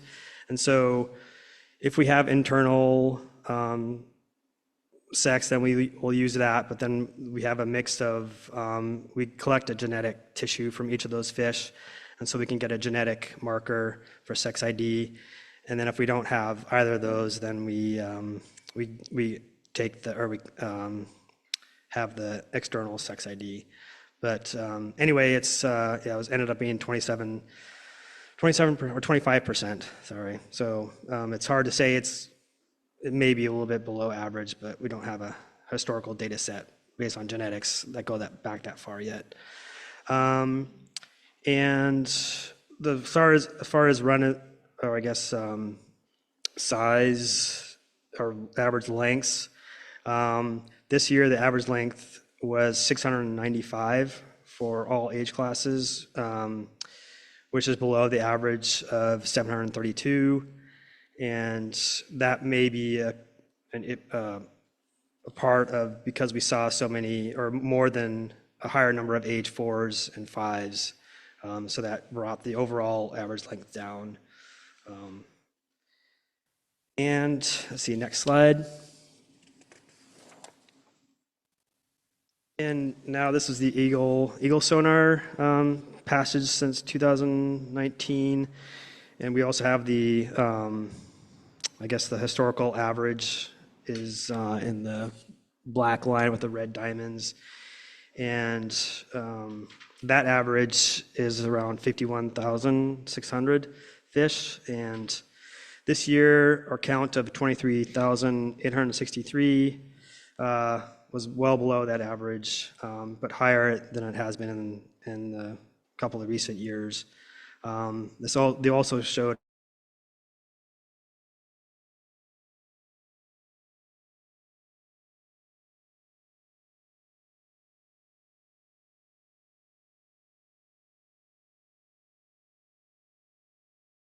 it came in within forecast, but it was well below the 7-year agreement board pass objective of 71,000. Slide. All right, and this is the age composition of Chinook salmon at the Eagle sonar. And similar to pilot, we had the age 4s and 5s were above average compared to the age 6s, which were below average. The percent females was 33% compared to an average of 43%. And the sex ID is based on visual observations since they're so well developed by the time they get to Eagle. And for the overall length, the length was 726 millimeters, which was below the average of 774. And the 726 is one of the, I guess, the smallest length of all age classes that we have observed. And 733, which was observed last year, was the smallest. So I think it has a factor to do with the increased number of age 4s and 5s, but also the general trend of fish are getting smaller. Next slide. And these are the preliminary counts from the different assessment projects. And as I mentioned, I guess the average of late years passage rates is 124,000 or almost 125,000. This year's estimate was 60,442. And the average sizes for Chena and Salter were also below average, or the run passage estimates for Chena and Salter were below average, and Eagle sonar as well. And I guess similar to summer chum, the Andreevsky Weir, since the Andreevsky Weir did not operate, we weren't able to assess the escapement goal for that project. But the aerial survey counts for the Andreevsky River plus the other drainages we do aerial surveys were also below average. All right, next slide. And this chart is showing the historical run sizes from 1981, and these are all based on the run reconstruction model. And the total preliminary run size for 2025 is 24,891. It's slightly below the recent 5-year average of 28,000, and it's well below the 1987 to 1997 average of 177,000. That was the high point. But the run size this year did fall within the forecast of 24,000 to 37,000. So, and I'll take it back over to Dina. Thanks, Fred. So this slide just kind of summarizes some of those numbers that Fred was going through for the Canadian origin Chinook salmon run. So at Pilot Station Sonar, they estimate all the fish that go by, and they do test netting, and so they get some samples from the kings, and then they take genetics to try to figure out how many of those Chinook salmon that were going by were Canadian origin. So based on the counts and the genetic information, we estimated the Canadian origin run size at Pilot to be 26,000, around 26,500, with a range between 21 to 31,000. And then between Pilot and Eagle, there was an estimated harvest of 720 Canadian origin Chinook salmon. And then up at Eagle, the estimated run was a little bit under 24,000. So the difference between the project estimates, once you subtract the harvest, was a little bit under 2,000 fish. So these projects from the mouth of the river, or from the Sonar up to the Eagle, are about 28 days apart, and it takes fish quite a long time to get up there. So, luckily what this is indicating is that this pretty small difference that we've seen in the run estimated at Pilot and at Eagle is hopefully showing that large-scale mortality is not occurring. We did see that in some of the years just prior, where we were kind of losing a lot of fish between those two projects. So this hopefully means that more fish are making their way upriver once they do start to come back. So the preliminary data collected in the last 2 years confirms that relatively large proportion of the annual return, while they may be infected with ichthyophonus, their disease severity has been quite a bit lower than observed in the prior years when we saw that large-scale natural mortality. So fish are still coming back with ich, but not as severe, and environmental conditions might have a big role to play in that. The water's been cooler, and so fish might be able to get upriver a lot more safely in these kind of better environmental conditions. Next slide, please. And so these next couple slides, I'm going to go through harvest. And so the top part of this chart is the total the total summer chum subsistence harvests going back to 92. And then the bottom portion of the slide is the fish that were taken in test fisheries, so assessment projects, so either Lower Yukon Test Fishery or Pilot Station Sonar. And what we really wanted to show is that the little kind of line with the bubbles in that bottom chart is a proportion of subsistence harvests that were taken by test fish. So those fish are harvested in assessment projects and then given to communities for subsistence. So they're consumed and perhaps offset some subsistence harvests. And we always want to acknowledge that when fish are taken out of the river, particularly in these years with low runs and restrictions, that some of those fish are killed essentially by Fish and Game for assessment. In 2025, the total harvest of summer chum salmon was 8,522 fish. And so that includes 859 from assessment projects. And then additionally, that also includes about 120 from funerary and educational permits that were taken. And that assessment project fish represented about 10% of the summer chum salmon that were harvested. And you might also note that the scales for these charts are about 10 to 1. So the subsistence harvest kind of tops out almost 150,000, and the test fish harvest kind of tops out a little under 15,000. So next slide. And so this slide is very much the same setup for Chinook salmon, but the scales on the axes are 70,000 max for the subsistence harvest and 7,000 max for the test fish and assessment harvest. And so as we can see in the years, particularly since 2020, we've had very, very low harvests of Chinook salmon. We've had complete fishery closures. And so the harvest that's been taken in recent years just represents this incidental harvest taken in non-salmon gear or earlier late in the season. And that also includes fish that were taken from assessment projects. In 2025, there was an estimated harvest of 1,575 Chinook salmon, and that includes 115 from assessment projects. And then it also includes 24 Chinook salmon from funerary permits and 9 Chinook salmon that were harvested in the educational and cultural permits. These harvests are very low, so kind of in the realm of under 2,000 fish per year from 2021 to 2024. And I'll also note that these harvests are from all stocks, so this includes Alaskan and Canadian origin Chinook salmon in these estimates. Next slide, please. And so one of the things that we are also really think about in season and pre-season when we're managing is the harvest of non-salmon species. This chart is the harvest of whitefish, northern pike, sheefish, Arctic grayling, and burbot. So it doesn't include other very traditional important sources of food such as blackfish or tomcod or smelt or herring or suckers or eels or lamprey. So these are just kind of some of the main non-salmon species that are harvested. And what we've seen is that the harvests, particularly of whitefish, have declined in recent years. We do kind of hear concerns that maybe fishermen are going to take more non-salmon when salmon fishing has been reduced. We haven't seen that show up.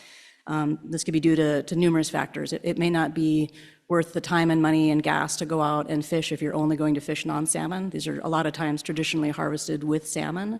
We don't really have like the fine kind of detail to know if these fish were taken more in the winter through the ice or if it represents reduced harvest in the summer. Also, in recent years, we have just straight out closed gill nets for non-salmon, and so that's further putting a damper and restriction on the harvest opportunity for non-salmon species. These do represent a really important part of food in the drainage, and so that's something when we're considering management that we always kind of have this trade-off of maintaining and protecting and providing non-salmon opportunity while also having fishing enclosures and gear out of the water to protect salmon as they go by.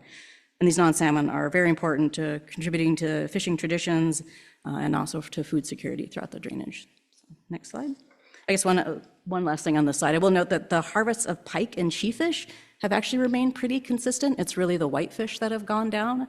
And so hopefully folks are still getting out there and catching those salmon predators. And they may also be taken in other times of year and with other gear that has not been as heavily restricted and impacted as the gill nets and the salmon gear types. And so with that, this is just a really brief summary slide. This picture was taken down at the mouth of the Yukon River. So we went all the way out to the end, out to the coast where the land ends and the water keeps going. And just to remind folks that Chinook and summer chum salmon fishing was closed the entire season in all districts and all part of the drainage. And so we did see a little bit of incidental harvest, but not a lot as similar to recent years. The non-salmon gill nets were closed for 18 days to further protect king salmon. Luckily this year we did see that the Chinook salmon run size estimates between pilot and eagle were pretty similar in size, and that's hopefully indicating more fish are successfully making it upriver than in recent years, and that we're hopefully seeing lower estimates of en route mortality. And then with that, last slide for acknowledgements, and we'll take any questions. Thanks. Thank you. Thank you very much for the U.S. presentation, Dina and Fred. So we'll open the floor to questions from panel members or advisors on the U.S. presentation. We'll start online. U.S. panel member Sven Palken. Go ahead, please, Sven. Yeah, thank you. Thank you for that presentation. Kind of going back to the slide, Chinook subsistence test fishery harvest numbers. You had mentioned about the take. Part of that was for traditional, I guess, potlatches. I just want to acknowledge that we had one of our members pass away last summer, and we followed the procedures to make that request to Fish and Wildlife and Fish and Game for some take of Chinook for the funeral potlot. So just want to acknowledge that. Thank you for your department and the fellow folks there. Thank you. Great, thank you very much. Additional questions from panel members, advisors. Next, we'll go to Canadian panel member Pauline Frost. Go ahead, please. Thank you. On the slide that refers to the total harvest numbers of 1,575, I believe, you had 115 Chinook that is referred to as assessment. Can you explain to us exactly what is it that you were looking for when you were doing the assessments, and then again explain to us how the legislation works where there's opportunities for traditional or ceremonial harvest allocation in Alaska. Was we closed Yukon, we've closed 100%, and there's no opportunities for, particularly when we don't meet border escapement, there's no flexibility here in Canada. So help us better understand what exactly is the 110 assessment, and then the ceremonial fish, how is that allocated and how is that determined? Yeah, thank you very much. Thank you. So we'll cover it in two parts, and so Fred can add a bit to the assessment if I miss anything. But the mortalities from assessment projects, so that is mostly due from pilot station sonar. They run the sonar and then they have to run gill nets to figure out what those blips on the sonar mean. And so that's a range of mess sizes from 2-inch on up. And so those are fish that, that were mortalities in that test fishery. A lot of those were also taken for fish health research. So they were sampled for ichthyophonus and other fish health research projects.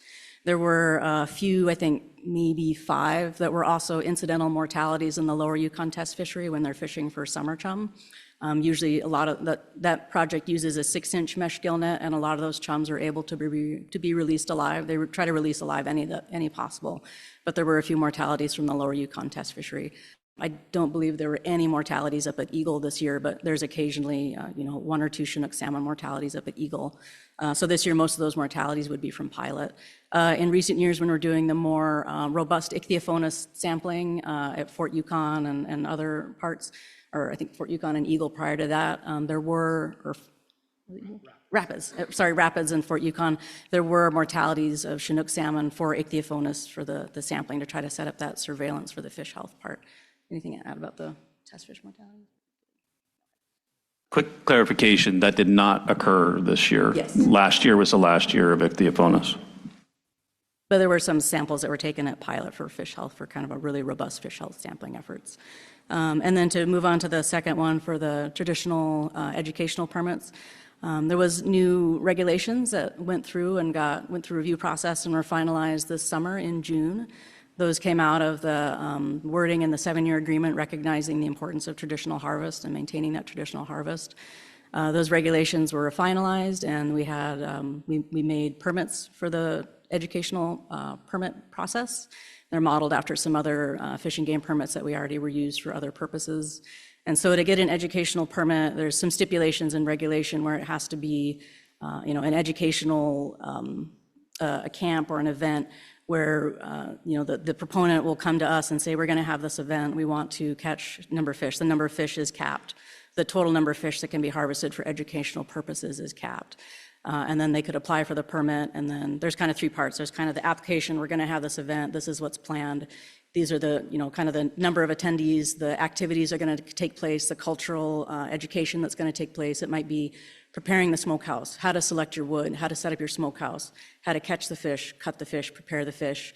And then those fish need to be shared amongst the camp participants or with the community. They can't just be kept for consumption. We did have 5 applications this year, and so we did issue 5 of those permits. The harvest from those 5 permits was 9 king salmon, and I think 73 summer chum salmon, and then also some non-salmon. The camps were really successful. A lot of the times they use this as an opportunity to talk about, why are we fishing this way? Why are we fishing under this weird new permit? Why are we closed? So it was really powerful educational opportunities. And then also most of the fish that were harvested were either chum or non-salmon. So it wasn't specifically targeting king salmon through those efforts. And then the funerary permits, we've issued funerary permits for a really long time, and those are a little bit more informal. It's family or relatives will come to us and say, we had a death or we have a ceremony in the community to honor loved ones, and we'll send out a permit letter. Kind of the third part is, a request, a permit, and then it gets sent out, and it gets sent out to both the state and federal enforcement teams so that they know to expect this fishing opportunity at this time and place and with these participants. Thank you. Next, we'll go to Canadian panel member Cameron Sinclair. Go ahead, please. Yeah, thanks. Thanks for the presentation, too. I was wondering, I got a quick question, and if you could turn to slide 12 as well. But while we're doing that, the first question was, you said that you stated there's 2.5 weeks where there's no nets, essentially, in the water. With the bycatch of Chinook there, do you have the time when that bycatch happened, of that about 1,400 or so that weren't in the test fishery? And were they, if so, if no, okay, we don't have it, but if so, was it close to that 2.5 week? Was it just on either side? That would be the first question. And then I'll ask my second one after that, I guess. Thanks. Yeah, so the incidental harvest, through most of the drainage, we just do a postseason subsistence salmon harvest survey where we go to communities and ask, did you fish this year? What was your fishing activities? How much did you harvest? So we don't get harvest by day, except for households that do turn in a subsistence harvest permit. Unfortunately, there's very few households that will actually fill in the permit and turn it back into us. So we don't have really kind of granular harvest by day information. There's a couple of areas of the river where we do have a permit where folks do have to report their harvest by day every day. And so what we usually see is that they're out fishing and they'll get, whitefish and then maybe 1 or 2 Chinook, and then it was closed for that 2.5 week period. And so we did see harvest before and after that. We tried to time that closure so it went from the first quarter point to the third quarter point, so it encapsulated that whole middle of the run. And then that closure walked upriver based on salmon timing. So it's really hard to say if more of that fish came early in the run or late in the run, but we were trying to protect that middle part of the run as it made it all the way up to the border. All right, thanks. I just asked because if we extend it to 3 weeks, would we save another 500 fish or whatnot? The harvests are pretty small. Yeah, it's hard to say what magnitude it would be, but also recognizing that that is also taking non-salmon gillnet out of the water when folks are in the summer really trying to also get their non-salmon species as well. So it's definitely a trade-off and could be a hardship for some households. Thanks. I just wanted to talk about this slide because I think it's a really important slide about the run. The one point being the proportion of the fish, because it's not raw numbers here, it's your percent, which is good. I was wondering, we're seeing, you can either say that there's more age 5s or actually less age 6s in the run. And combined with the length getting smaller, I think it paints a good picture that the run isn't just about numbers, it's about size, because that size of fish is going to have more eggs, whether it's 1,000 fish come up, whether they're old 6 and 7-year-olds, which are much larger than the 4 and 5-year-olds. But I'm wondering if this trend that you saw in 2025 of them getting smaller, how many years have we seen that trend? I believe it's a couple, but I just wonder for the group here. Thanks. I know it's like, I think it's down in, the lower 48 in the States, all the way up through Alaska. And there's definitely a trend of fish getting smaller at age. But I think it seems like it's been more pronounced the last couple years. Well, I guess we're seeing more age 4s than average, and also the number of age 5s. And normally, I guess in the past, the age 6s would stay relatively stable, where age 4s and 5s were going up, but now it seems like we're seeing less age 6s the last couple years. So yeah, it'll be interesting to see how those trends continue, but it's been a long-term kind of slow size at age decline for Chinook all over the place. So,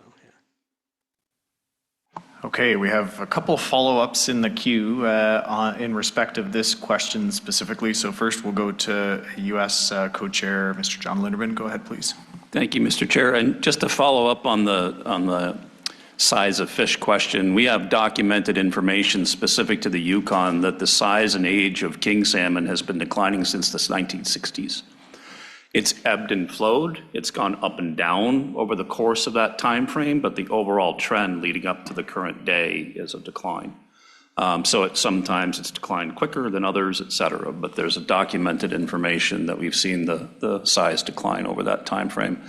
Additionally, something to keep in mind that Fred touched on is that typically you'll see a change from year to year between predominant age 5 and age 6. In years when you have more age 6s, you'd expect your size to be larger because there's more age 6s. In years when you have predominantly age 5s, you'd expect it to be smaller between those 2 years. But over the course of recent years in particular, we seem to see a trend of predominating a higher proportion of age 5 and a lower proportion of age 6, which is consistent with that declining trend even over longer timeframes. That's all. Thank you, Mr. Co-Chair. Before we go to Andy Bassich, maybe a quick follow-up for me on age 4 fish, almost double the percentage representation of age 4, which is quite significant. I know it doesn't seem that obvious from this graph, but that is quite an item to note. Next, U.S. panel member Andy Bassich, go ahead, please. Yeah, thank you. I'm very interested in this slide. Those that know me know I harp on the older age classes, and I think something that I would really like to see some analysis on as we develop the rebuilding plan, and maybe some presentations to both the panel and the public, is a little bit more focus on those age 7-year-old fish over time and their declines. And if we could tie that to some of that historical data that John just referred to, that would be really useful. I know when I first started on the panel, when the treaty was signed, there used to be one more element there, and that was age 8-year-old fish. And they're no longer present there. And I think another thing that would be really interesting to start looking at, and I'm sure you probably have, would be the run sizes over time compared to the decline of older age class fish, if there's any relationship there. The point I'm trying to get to is that those 7-year-old fish are by far the most productive fish per fish. And if you're managing fish by numbers instead of by quality of escapement or eggs across the border, then you would see those steady declines over time as well associated with that. So I guess in short, not really so much a question, but more of a request that we get a little bit more analysis on those older age classes, the decline of those older age classes, and then maybe some comparisons of productivity in correlation to the reduction of those age classes. I know that might sound like a lot, but even if we can get a little bit of information on that, I think it might help us in development and also outreach to people about how important those older age classes are. I personally am extremely concerned that we're down to 2% of the run on 7-year-olds, because I think if we lose that age class, we're going to have a very, very difficult time ever recovering these salmon to even close to historic levels. Thank you, Mr. Co-Chair. Thank you, Andy. Next, we'll go to Canadian panel member Brandy Mays. Go ahead, please.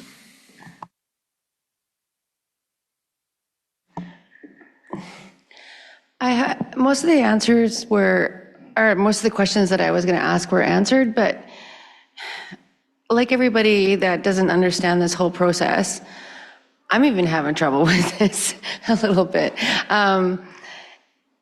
Okay, so can we go back to let's go to the summer chum incidental catch that you had. I don't know what slide that was, sorry, I missed it. It says in the corner, the little incidentals you have in the harvest as well. Oh, the harvest. Yeah, sorry. 16. So, okay, and then with this one, this is what the summer chum was. What were the incidental catches in this during this run? So for summer chum in 2025. For incidentals of Chinook in this run, sorry. Oh, that'd be the next slide, 17? Yeah. Yeah, so 1,575 estimated harvests of Chinook salmon, of which 115 were from assessment projects. Okay, and so that's my first question. I just wanted to look at that, all right? And then these were incidental catches. They were not targeted. There was no... Besides the 115. Yeah, there was no salmon fishing openings. Fishing closed on June 1 and then was closed throughout the entire summer season. Okay, and that was my first question. I just wanted to do that. So the next one was, you said that the run, which we all know in this river, was late. It was a late run this year. It was a week late, maybe even 10 days late. So I guess you don't have a date range, but when you closed it, that's it, you don't get the recording of the incidentals that were caught after the date of the closure, right? Am I correct in that? So the harvest is reported post-season, and I will also note that Matt will cover this extensively in his presentation, that fishing was also closed in the fall season. So the closures that were in place in summer seasons for salmon continued into the fall season. All right, so that we're expecting more harvest in the fall, when with the fall report. So what I'm trying to get around to is, okay, this is the incidental during the summer chum harvest. Now, this is test harvest. Okay, you had incidentals during the summer chum run, right, of Chinook. Is this total right here? So the 115, those were mostly from Pilot Station, and so that project operates No, the for all 1575. Most of those were from Pilot, so that operates for all species. That's their that's the mortalities from, largely that's mortalities from Pilot for their whole season of operations. So just all Chinook that were from the Pilot Station test fishery when they're doing apportionment for the sonar counts. 115. And I'm sorry, laboring this because it's what I'm trying to get is, okay, what was the total through the whole harvest? Because it bounces around, and for us to have a better understanding of how much fish was harvested, what were we, not including the cultural harvest. So there was, you had chum, that 700 and, there was something with that one in the chum run. I would like a total of all of the incidentals just through this and how much fish were harvested, Chinook were harvested. Yeah, 1,575. Okay. Of Chinook, summer and fall season. And you're saying that most of this was during the pilot station or the sonar test fisheries? The 115 were mostly from pilot. I think we had 5 mortalities, like under 5 mortalities at the Lower Yukon test fishery. So most of those 115 would be from pilot. Okay. During their whole season of operations. And so when you asked for harvest reporting from the communities who harvested, it's voluntary, right? And do you get an idea when they were fishing that they caught that? No, so the surveyors go out mostly in September and October. They start in the Lower Yukon, so they'll start, I think maybe they started late August this year in Immonik. No, in September, okay. So they start in September in Immonik, and they'll start going door to door, household to household in Lower Yukon communities. And then throughout the whole months of September and October, they'll go house to house, door to door, working their way all the way up through communities, all the way up to Fort Yukon. And so every time they go to a household, they'll ask, did you fish? You know, did you catch any salmon this year? What salmon did you get for the whole fishing season? This usually takes place after salmon fishing is done. However, there may still be like very late coho or something coming in under the ice. But salmon fishing for Chinook salmon has finished up by the time the surveys are conducted. And so they'll ask, how many king salmon did you get any king salmon this year? What was your harvest of king salmon for the whole season? Okay, so what I'm trying to do is follow up on what Cameron was bringing forward, is that, like, if you close it, taking the nets out, there's no 4-inch in during this time, so incidentals. And when we're asking people when they're harvesting and when they had the incidentals, I think that would be really important going forward. Then it could give us an idea of the run timing when they're catching these fish. So when we do it could be better for management, I'm thinking in my mind, that you understand when those harvests should be closed so that we don't have those incidentals, is what I'm trying to get at. Particularly, like, you did it in the main run of the estimated main run time, but when the Chinook were running late this year, I feel like that's when a lot of the incidentals would have came in. But that's just my observations. And then you had the non-species or non-salmon species harvest, and it's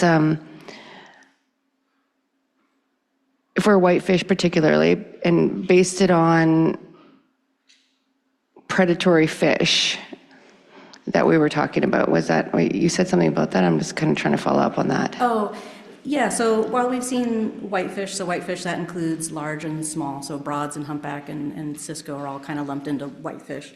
But then we've also got estimates for pike and for sheefish. And what we've kind of seen is that while that whitefish group has gone down almost half, like the bottom blue portion of the bar has dropped down quite a lot, the reductions in pike and sheefish are much less pronounced. Like, folks are still kind of harvesting 80 or 90% of the number of pike that they used to harvest 10 or 15 years ago. So while we've seen a 50% reduction in whitefish, we've only seen, a much smaller reduction in pike and whitefish. And so, I know that those are not always salmon predators, sheefish in particular, not always salmon predators, but those can be important salmon predators. So if folks are still catching pike with hook and line or whatever methods they use to catch pike, I feel like that's still good. All right, and then, but the whitefish is way down. Like, and is that not a primary food source for? And that is why when we close and take those non-salmon gill nets out of the water, we have to acknowledge that we're really restricting folks' opportunity to harvest those species in the summer when they may really be relying on them. There are other times a year, so this also is whitefish harvest throughout the entire year. This is very much an index. This is not a super precise number. It's based off the surveys that are done for salmon. We go to households in September and we ask, over the past 12 months, from last September until now, estimate your number of whitefish and other non-salmon species that were harvested. So primarily focusing, and I'm not trying to say that you shouldn't be fishing. What I'm just trying to say is like your whitefish numbers are down, way down, which is a primary food source. But whitefish are normally and you can quote me out, you can help me out with this one, because they are a fish that you normally don't fish in the middle of the summer. You're looking at spring or, fish or ice fishing. I would defer to Ragnar. Yeah, and I probably will get Ragnar to answer me on this one. But what I'm trying to say is like, okay, through a warm season, why are we go fishing a non-species when the hottest time is fish, which can actually target Chinook and incidental fish, catch incidentals for Chinook. So that's where I'm kind of curious how that overlaps. And I love for Ragnar to give me his perspective on it, but I would like to hear your perspective on that one as well for management purposes. Yeah. Okay. So for certainly in season when we're making these closures, like we hear from fishermen all the time, it's like, is it still open for whitefish? There are still a lot of folks who do want to go fish for whitefish at that time, both for human consumption and also, it is unfortunately becoming less of an issue now, or less of a concern for fishermen because they used to harvest whitefish and non-salmon for dogs. And unfortunately, a lot of the dog teams have been just decimated or eliminated.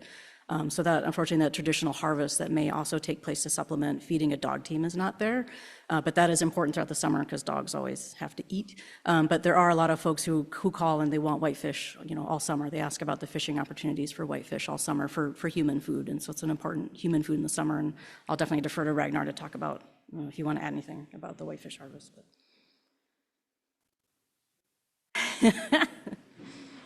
Or anyone else who wants to talk about whitefish harvest who does it more than I do. Go ahead. Just a quick refresher. We do have multiple individuals that still have questions, so let's try and wrap up here. So a large portion of the whitefish is Cisco, Bering Cisco. Bering Cisco is normally taken in the late fall and early freeze-up. The freeze-ups have been later and later, and it's become very dangerous to put out under ice nets. So you're seeing this traditional species of other types of whitefish, humpbacks and broads, that Fish and Game allows us to move off back into the brackish waters on the delta. Those remain steady, but I think that the whitefish decrease in whitefish is because people just can't access Cisco because of the dangerous conditions in the fall now. That's my take. Everything else you could see is burbot or whatever in Quinault Chief is about the same. So that's what I attribute the downward pattern. Freeze-ups have become very, very late, very dangerous. Just to follow up with that, Mr. Chair, thank you for that, Ragnar. And that's exactly what I'm trying to get to. What I'm trying to say is, like, I know that we continually see these, but when you're bringing these presentations in this sense, is like, it's really hard to understand all these graphs and going through it and getting that common language out to understand it. And myself, I've been sitting at these meetings for a while, and I still have struggle with this back and forth of how these species are targeted, but how incidentals happen for Chinook. And that's what I'm just trying to get. It's like there are so many offs and ons and bouncing around that I feel like we could make a little bit clearer in language. Because I was actually having a hard time with it myself today. Thank you. Yeah, it is a lot to cover. It's a really big drainage. It's a lot of really diverse usage patterns. What folks might see in the lower Yukon may be very different to what folks are needing to harvest in the middle or upper Yukon and their traditional patterns. So it is a lot to cram into one little presentation. Great. Thank you for that, and appreciate the questions, Brandy. And I think it just also highlights that certainly for our Canadian panel members, some of the questions that may be coming forward perhaps are very obvious to the U.S. panel members who are undoubtedly very familiar with how fisheries are administered and the type of information that's being presented. So do appreciate you entertaining these questions today. Next, we'll go online to U.S. panel member Virgil Umpenhauer. Virgil, can you hear us? If you can, please proceed. I can hear you.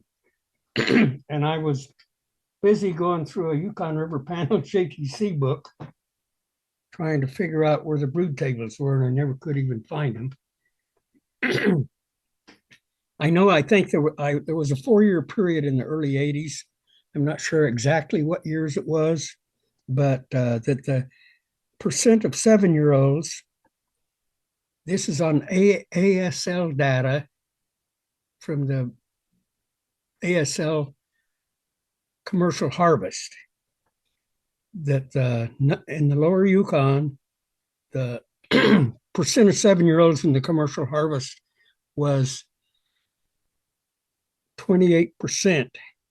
And it was for I think 4 continuous years it did that. It may have been 82 to 86 or 83 to 87, somewhere in there. I do know that 88 was really a good year, but we were closed in 87, pre-season for the fall season. And then the summer season was totally in the toilet. I know those things. So my question is, the statement was made by the presenter, these fish are just steadily getting smaller.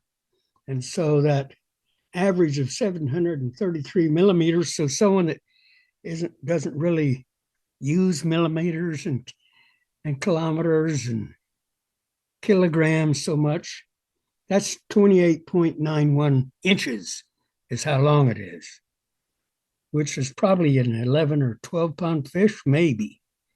Might not be quite that big, because the further up the river you go, the less they weigh for the same length. I know that a 28-inch fish, which is a 655 millimeter, I think that's what it is.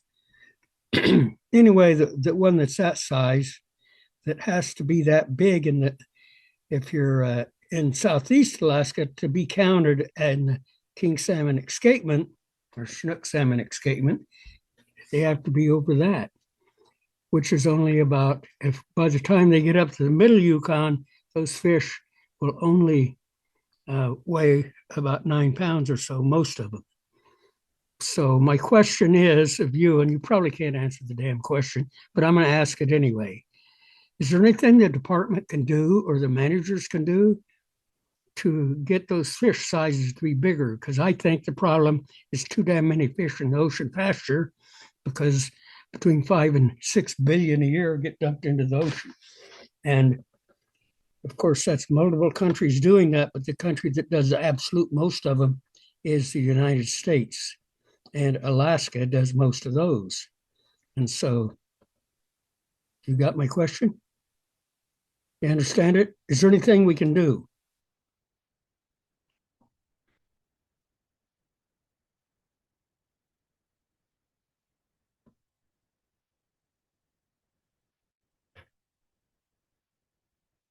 Am I still on?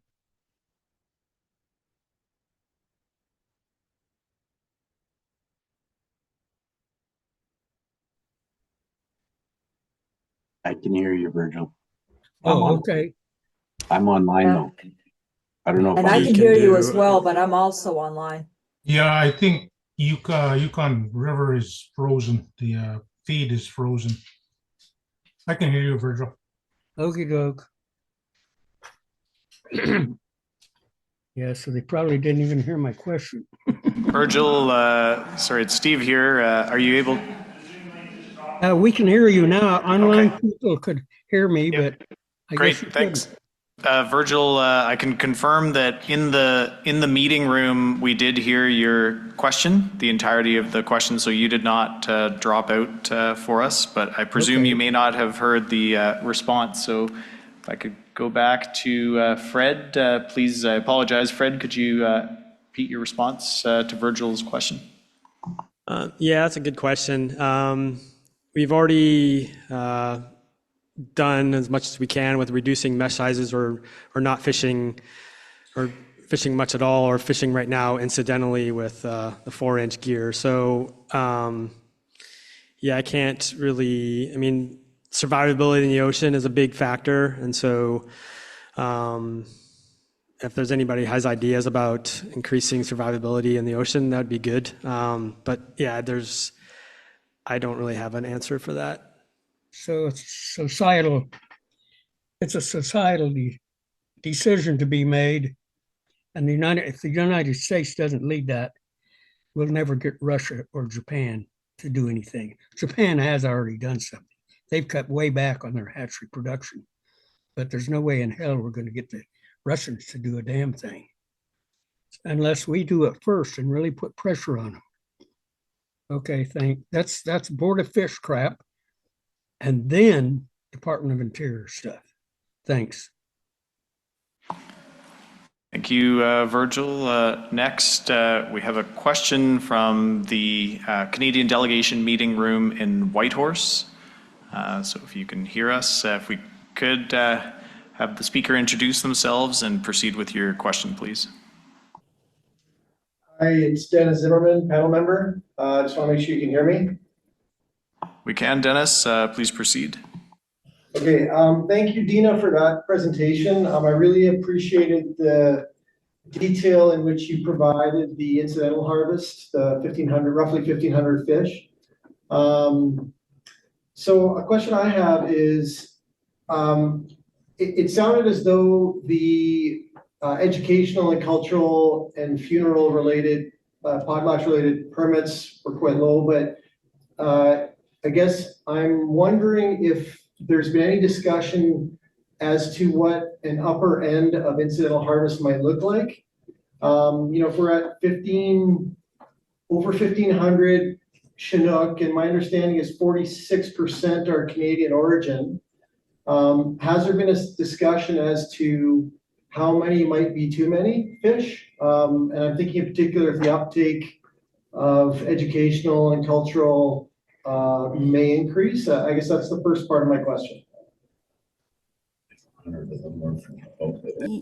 Yeah, thanks for that, Dennis. Let me see if I can pull up. So the educational permits do have a cap on them.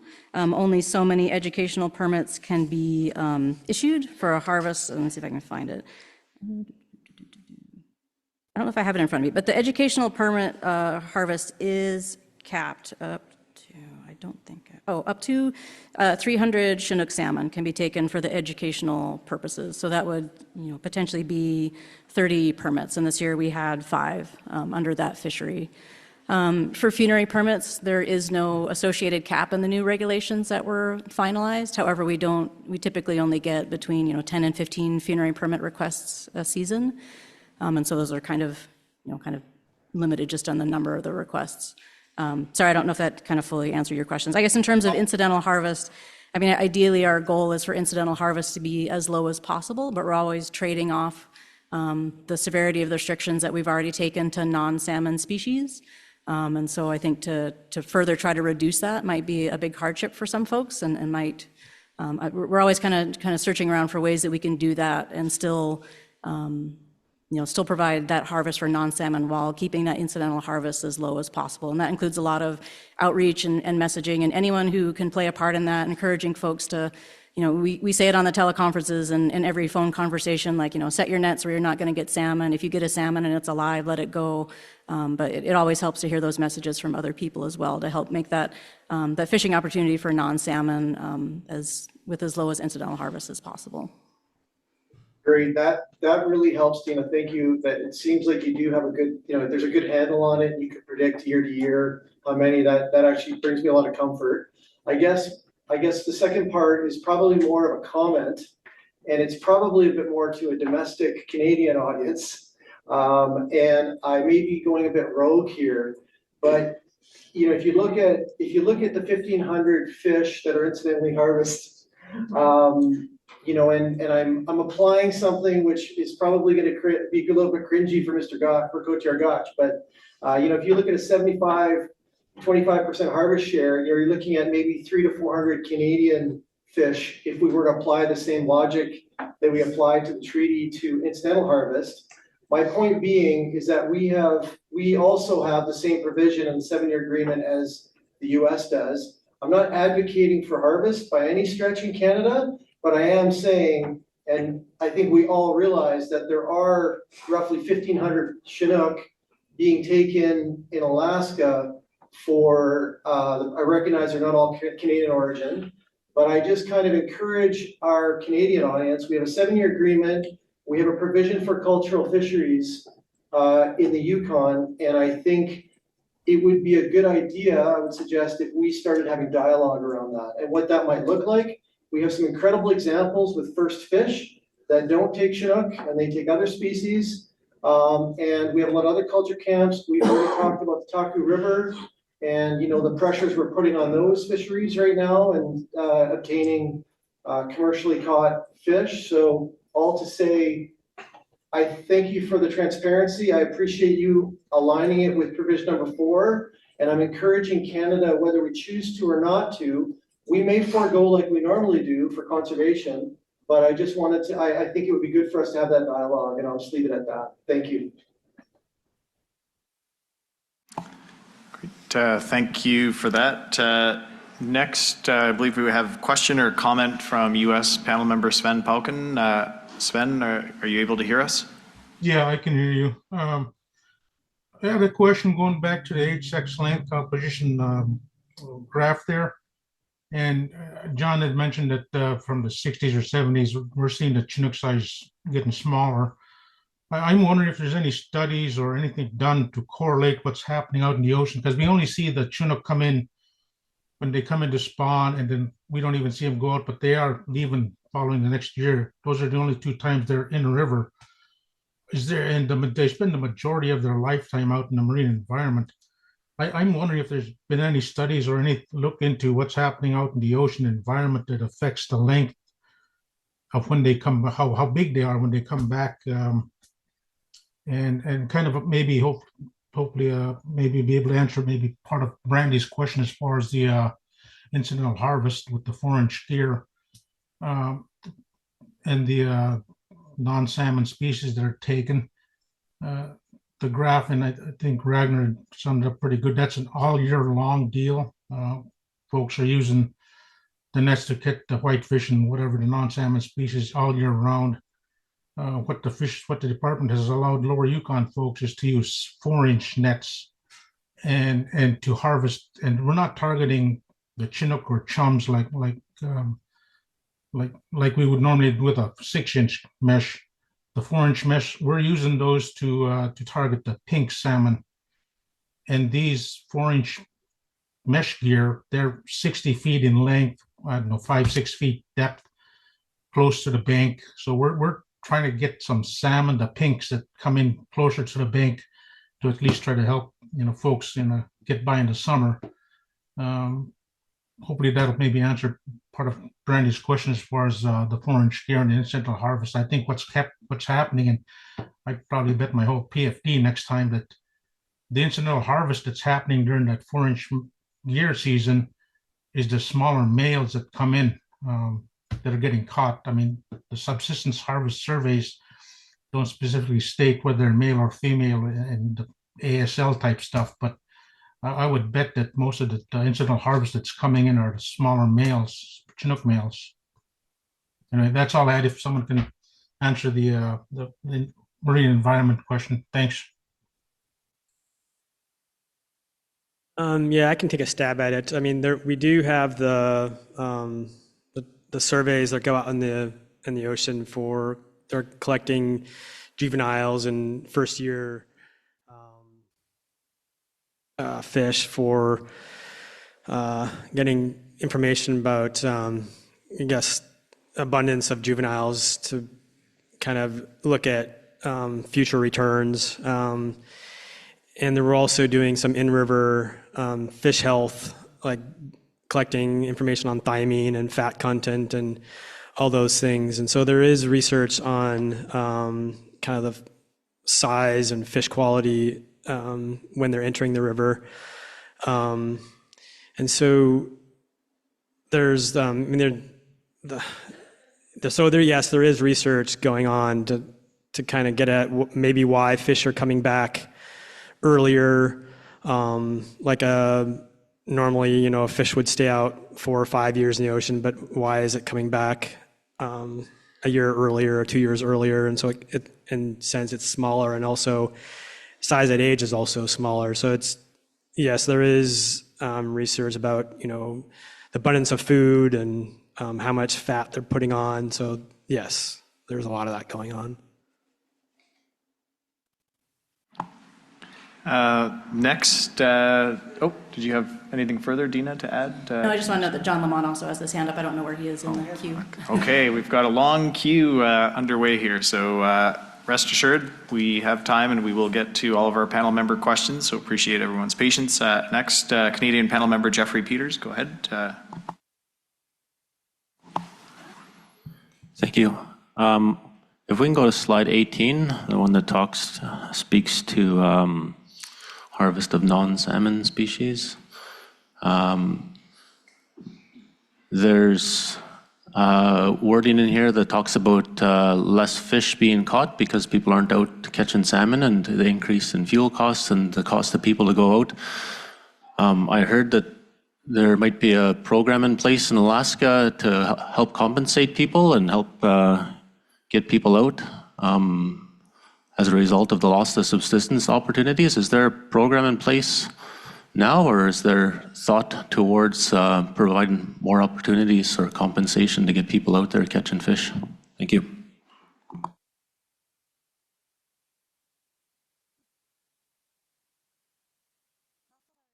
Not that I've heard of. I think there might be some, I know I've heard of some localized efforts, like particularly in Russian Mission. I know that they've kind of done some community-based efforts to try to get households freezers, so kind of acknowledging that there may not be time to harvest and put up fish during good drying weather and maybe have people freeze their catch instead at different times of the year.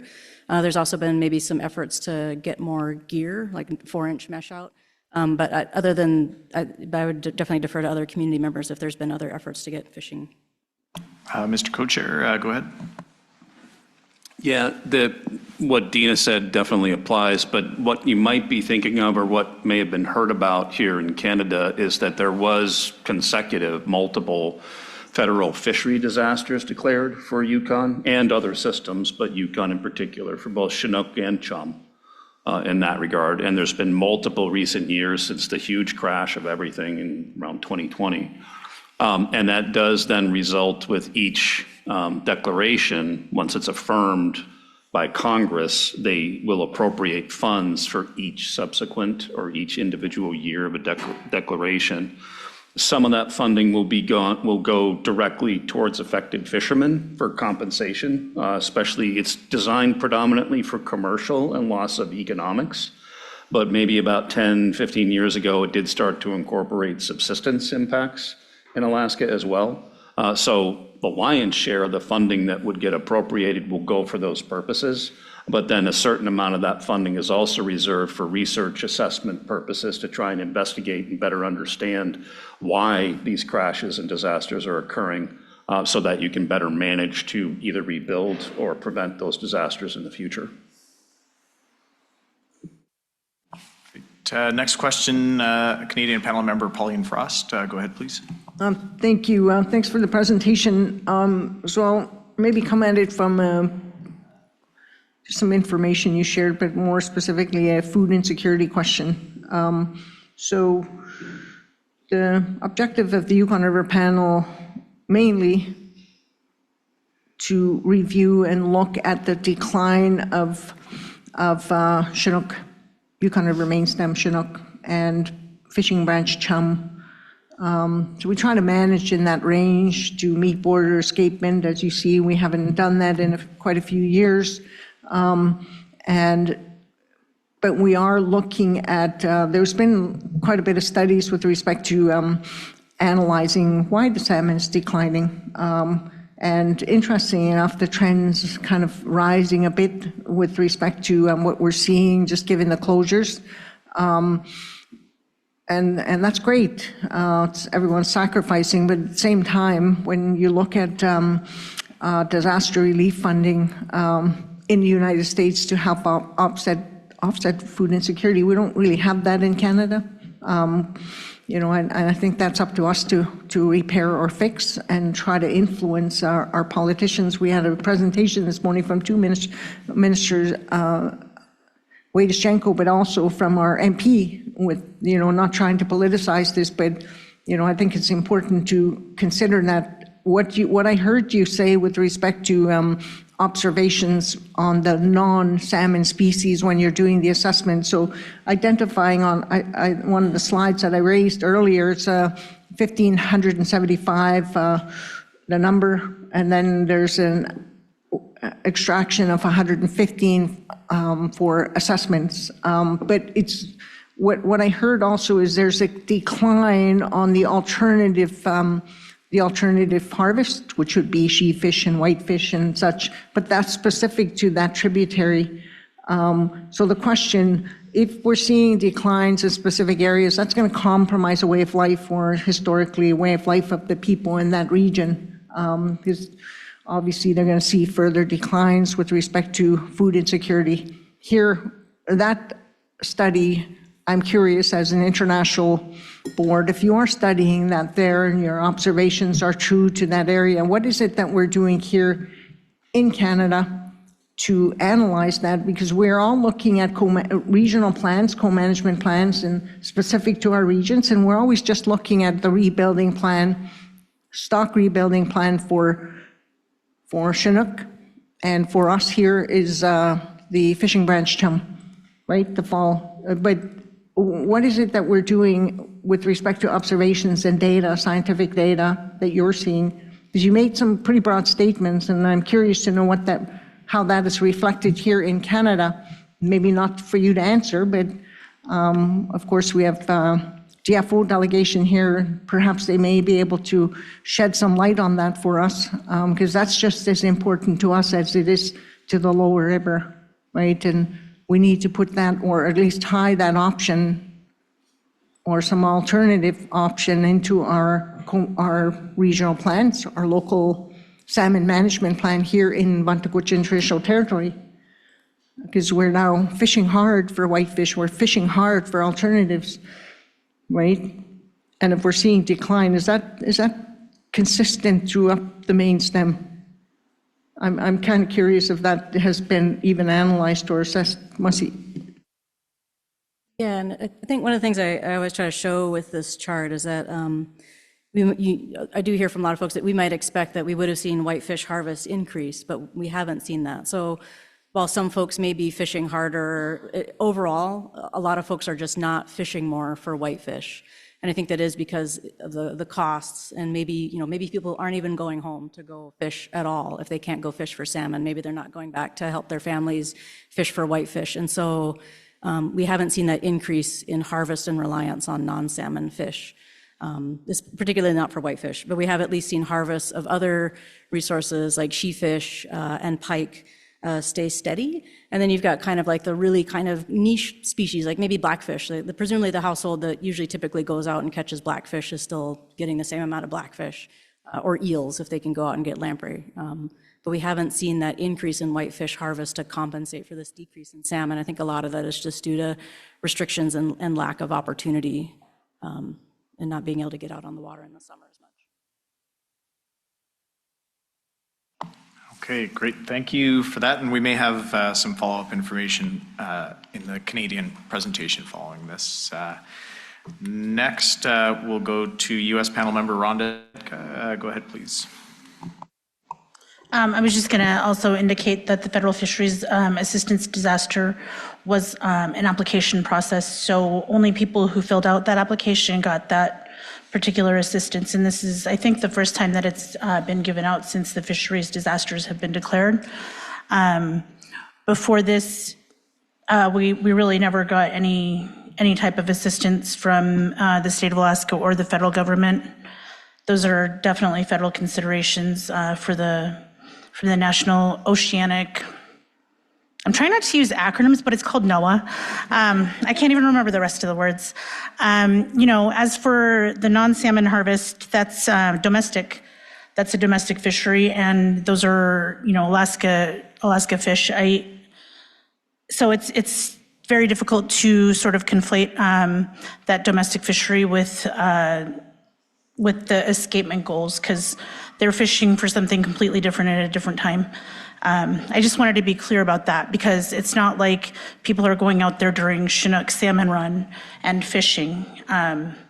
They had closures throughout the river of that 4-inch mesh net. And that's what a lot of our elders use to eat. You know, when Dina uses maybe nicer language than I use to describe the dog mushers killing their dogs because they haven't been able to fish for them. That's why they're doing it, because they can't get out there and fish for their dogs anymore.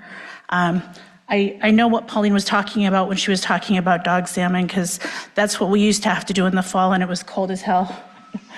Yeah, they used to make us go out there and fish for dog salmon, and it was cold, so I don't recommend it. And they don't dry good either. But you know, a lot of these issues are based on you know, the harvest that they're reporting is during the non-salmon harvest. So it's a legal time. The bycatch is at least 20 times that amount. So. Great, thank you for that. Next, we'll go to U.S. panel member John Lamont. Go ahead, please, John. Thank you, Mr. Co-Chair, and thank you, Rhonda, for that. That's what I was going to refer to, is a lot of the non-salmon subsistence harvests are not in the main stem Yukon, they're in terminal waters, small streams, where you instantly may catch a salmon that comes up that small stream. And we don't check our 4-inch nets like every 2 or 3 hours. We set them out and then we go home and then we come back and there may be a dead chum salmon in it or Akita salmon. And the other question I heard or discussed was, say I'm teaching school in St. Mary's. I'm a science teacher and I asked for a school permit for a couple of Chinook. I'd go out into the Andrewski terminal water and harvest those 2 Chinook. So a lot of those may be counted in the 1,500, but they're not Canadian bound, they're US bound salmon. I just wanted to clarify that. So thank you, Mr. Co-Chair. Great, thank you very much for that comment and question, John. And it is an important one. I know that in providing the U.S. information, it's always challenging to be very clear about total Chinook salmon versus Canadian origin stocks. I know that Ms. Jalen did a good job, I'll say that, pointing it out, that did provide, I think it was on slide 15, the Canadian origin breakdown versus the total estimated interception of both U.S. and Canadian stocks, which was the 1,500 number. Mr. Co-Chair, John Linderman, go ahead, please. Just real quick, given the discussion here today, I can very much understand the focus and interest that Canada has on trying to get more detailed understanding of any of the incidental harvest on kings in particular in that regard. And I think we can take a look at that and see if there's ways that we might be able to further break out that information. I'm thinking of John Lamont's example, that if we do have timing or location information of where fish had been harvested, if it was anywhere in the Tanana, by way of example, then that's not going to be Canadian origin. So we may be able to find, we don't have detailed date information where the vast majority of that harvest has been taken. It's all postseason. The only way you get that information is from the small number of permits that are issued in specific areas of the Alaskan portion of the drainage. But there may be ways we can look at some of that reporting to see if we can't further break out where that harvest was taken means that it's at least not Canadian. The likelihood that it's Canadian is very low. I don't think we can determine exactly the proportion of US and Canadian of that harvest, but we might be able to break it out further, and we'll look at that. Harvest by community is presented, it's online, it's also in the subsistence salmon harvest survey reports, which are produced annually. I think the most recent one is the 2024 subsistence harvest report is published. That also has information on where the harvest was from tributaries. You may have some communities like Tanana or Kayakuk that are also near a major tributary, and so the surveys take extra care to try to detail where that harvest was taken. Was it taken from the Kayakuk River or from the Tanana River versus main stem? It does also include harvest from the coast, and we always also try to ask if, say, a community from Kotlik, they may go up to Stebbins, so they may actually be harvesting salmon from Norton Sound, and so they also try to make sure that if you did get salmon, are they actually from the Yukon area and not from Norton Sound, or some households even travel all the way down to Chittenden or down to the Kuskokwim River or Bristol Bay to try to make up for some of the shortfalls in the Yukon area. Great. Thank you very much for that. And maybe one final question on the U.S. presentation. And I'm not sure, Dina, if you're best to answer this one, but I will ask. And it does pertain to slide 15. And I'll provide a little bit of context. So obviously, there has been considerable attention and discussion placed on incidental catch of Chinook salmon and the specific numbers, around 720 Canadian origin stock approximately. And wanted to emphasize that that accounts for approximately 3 to 4% of the total run size. So it's not an insignificant number. I acknowledge that when we talk about some of the headwater systems or even the Porcupine River watershed where we are here today, when we only see a few hundred Chinook salmon returning to tributaries, 700 is a big number.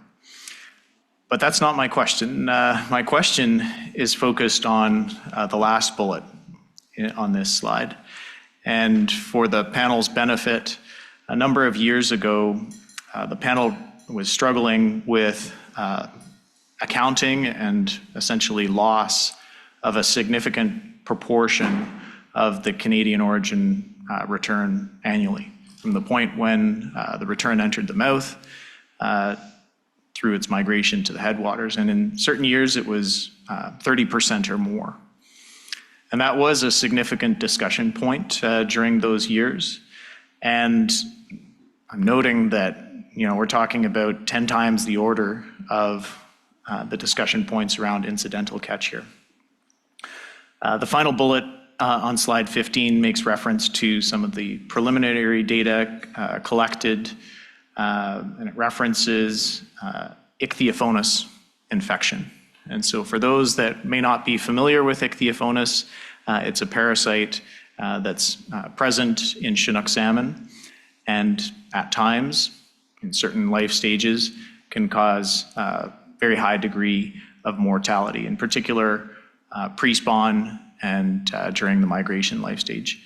And so I was quite curious not to see any reference to ichthyophonus and the considerable work that's being undertaken to study ichthyophonus infection in the Joint Technical Committee presentation. I recall that, I believe about 2 years ago now, or 3 years ago, there was extensive discussion around development of some type of an ichthyophonus infection rate index to help inform adjustments to in-season abundance to account for potential en route mortality. And as I mentioned a few years ago, it was quite significant, as I say, in the range of around 30% of Chinook salmon dying between the mouth and their spawning grounds. And so I found it very notable on this slide, the reference to the continued presence of ichthyophonus, but disease severity being lower. And so I'm just curious, what is the status of ichthyophonus, and were we simply lucky this year because the water temperature was cooler that we didn't yet again see 20 to 30% en route adult mortality in river?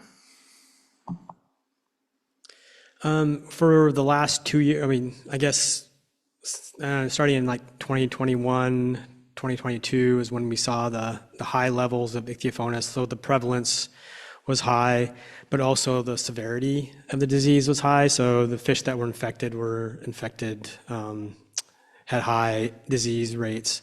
Since 2024 and 2025, the preliminary information is indicating that there's still prevalence. So I think, 30 to 40% of the fish are still infected, but the amount of infection, or the infection rate, I guess, is a lot lower. And so fish are able to survive and able to get up to the border, where in the past they may not have been. And so we are continuing to monitor for ichthyophonus at pilot stations. So, the 3-year study that we were collecting the data, that's done. And the information is still being analyzed and written up, and that hasn't been presented yet. But we are continuing to monitor for ichthyophonus at pilot stations. So a portion of the fish that are, I guess, as part of their apportionment program, fish, we're still collecting ichthyophonus samples from those fish. So we're going to continue to monitor for that. But as far as when the results and everything will be out, it might be I think we're trying to get some preliminary information out in the next few months, but it's still in the works of getting written up. Mr. Co-Chair, go ahead, please.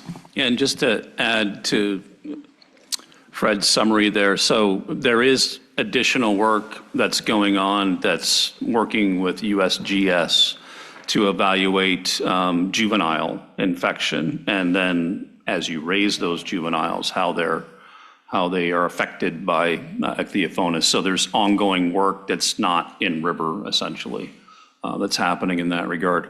But for the future, what we want to continue to do, even though that 3-year study of collecting more samples in multiple locations, 3 different locations essentially throughout the Alaskan portion of the drainage, we are going to continue to monitor like we did this year, and where this information is coming from on that slide that Mr. Co-Chair referenced is what the infection rate is of those fish that have to be sacrificed at pilot station as part of assessment programs. So no additional mortality beyond what the mortality ends up being at pilot station, but we are fully assessing those fish and will continue to assess those fish into the future for ichthyophonus. That's where the rate information is coming from that's being spoken to in this slide.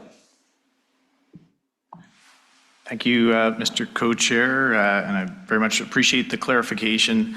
And I know that we place a lot of emphasis on those factors that pertain to Chinook salmon mortality that we humans can control, and I think that is important and relevant. But obviously equally as important and relevant are those factors that may be beyond our immediate control and influence. And ichthyophonus is clearly one of them, and I think that there is strong indication that mortality rates associated with ichthyophonus are tied to environmental conditions, in particular warmer water temperatures, and by extension, at least in this part of the world, some of the real and tangible effects of climate change.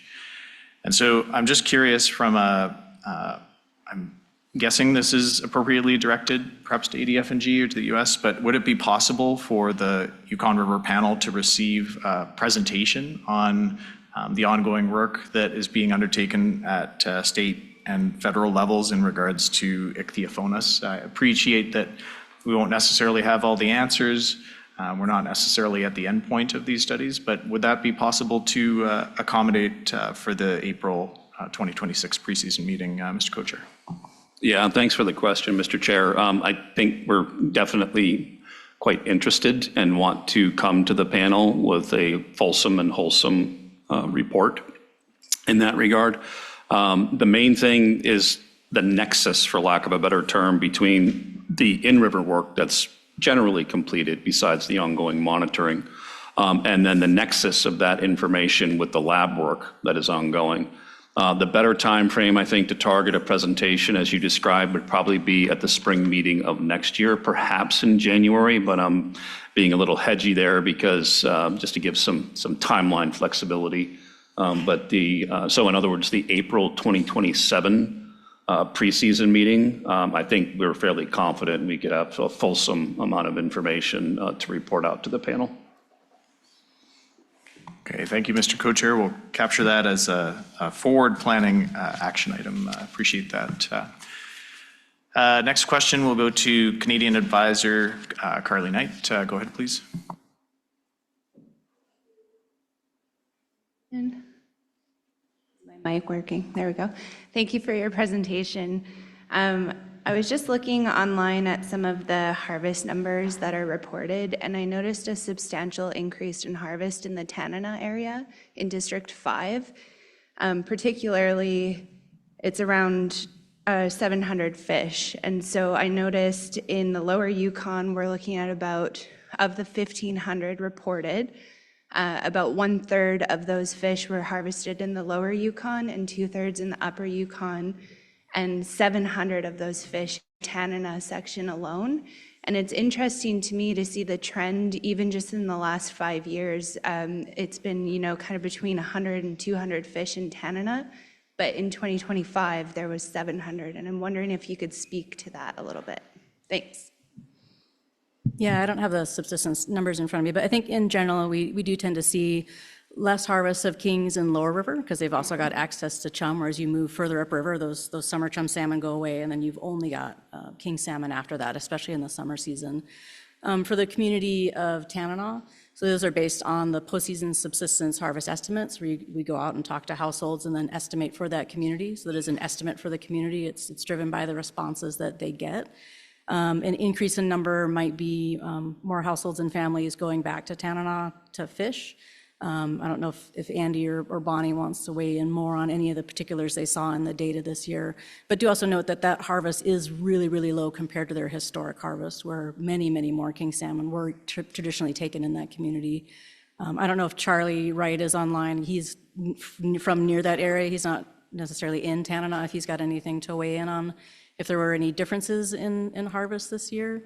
But Tanana is also it's really an important hub community. So there's a lot of people that come back to Tanana from other parts in the interior. It's where you've got Nuchalawoya, it's where the two rivers come together. And so it's a big, important kind of gathering and melting pot.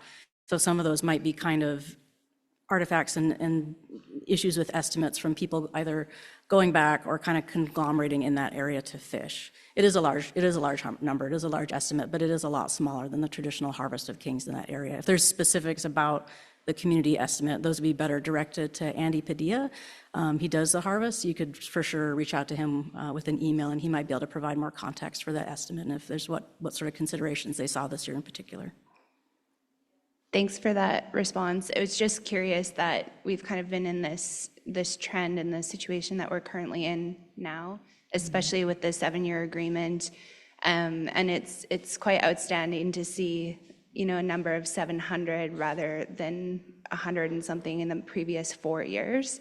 So it's just a bit of an outlier, especially when you're looking at the US total harvest being 1,500 fish. So just something to flag. Thanks. Thank you. Next, we'll go to U.S. panel member Virgil Umpenhauer. Go ahead, Virgil. Thank you. I'm glad to see the ichthyophonus way lower, and I see where it's coming from. Their tests at Pilot Station. Because I was involved in the ichthyophonus issue, and I've seen it in 99, I think, was the year it was so high. In 99, I took 29 fish out to fillet. It had been caught somewhere between Rapids and the bridge, most of them down in Rapids and Rampart. And of those 29 fish, 15 of them were severely infected with ichthyophonus, 15 of the 29. Which is a lot. Anyway, and I used to send all the samples off, and I sent them to the USGS lab in Seattle for Dr. Kosan. I stored them in my coolers. He took the samples, and then I shipped them UPS down to that lab. But I'm glad to see that. And I do know one thing about Tanana. All those fishermen used fish wheels, and I don't think there was a fish wheel in the water down there this year. I don't know whether there was or not, but that's just personal knowledge. But that's all I have. I didn't really have a question. I just wanted to point those things out, but that ichthyophonus was super bad in 99. And the fish that had it, it was easy to identify. You could smell it in them, had a weird fruity smell. And then it looked like pockets of pus about the size of a pea all through a fillet when you filleted them. Thanks. Thank you, Virgil. And yes, I appreciate and want to acknowledge that you've done a tremendous job in bringing about improved awareness of ichthyophonus and its true effect on this population of salmon. And so we'll continue to look forward to receive further information on that very important aspect. Next, we will go to Charlie Wright. Go ahead, Charlie. Thank you. I was out on the river during the king season, and I did see a few 4-inch mesh closer to the bridge, but I didn't see many between Rampart and Tanana. There's not very many people that are wanting to spend so much money on gas to have very little opportunity. Kind of going backwards when you go way out there to a fish camp, and what you spend to get there and what you expect to bring home is a huge difference now. So what I see most of in that area is brushed over camps. There's a few people out there keeping their camps clean, and even some people that's out there, I don't see a net that's closer to Tanana. But you know, estimate is, if that's an estimate, I think it's off. I didn't see that many people out there during the king season, but I could be wrong. But that's just my own what I seen. So I just wanted to share that. Thank you. Yeah, thank you, Charlie. If I could just add to the last couple, fishing with fish wheels was closed in that part of the river for the whole summer season. Tanana is also kind of uniquely situated where if you fish on the south bank, you might be getting more Tanana origin fish, or if you fish on the north bank, it may be more of a mix of more Canadian origin. So you got three different areas to fish, either north bank, south bank, or above the confluence if folks are fishing. So it might, there's definitely a lot of options in that area. It's really kind of unique part of the river.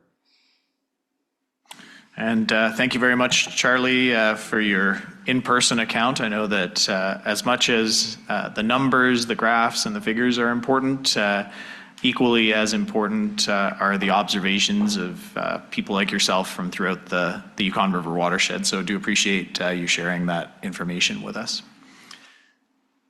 Carly Knight, follow-up question. Go ahead, please. Yeah, thanks for that.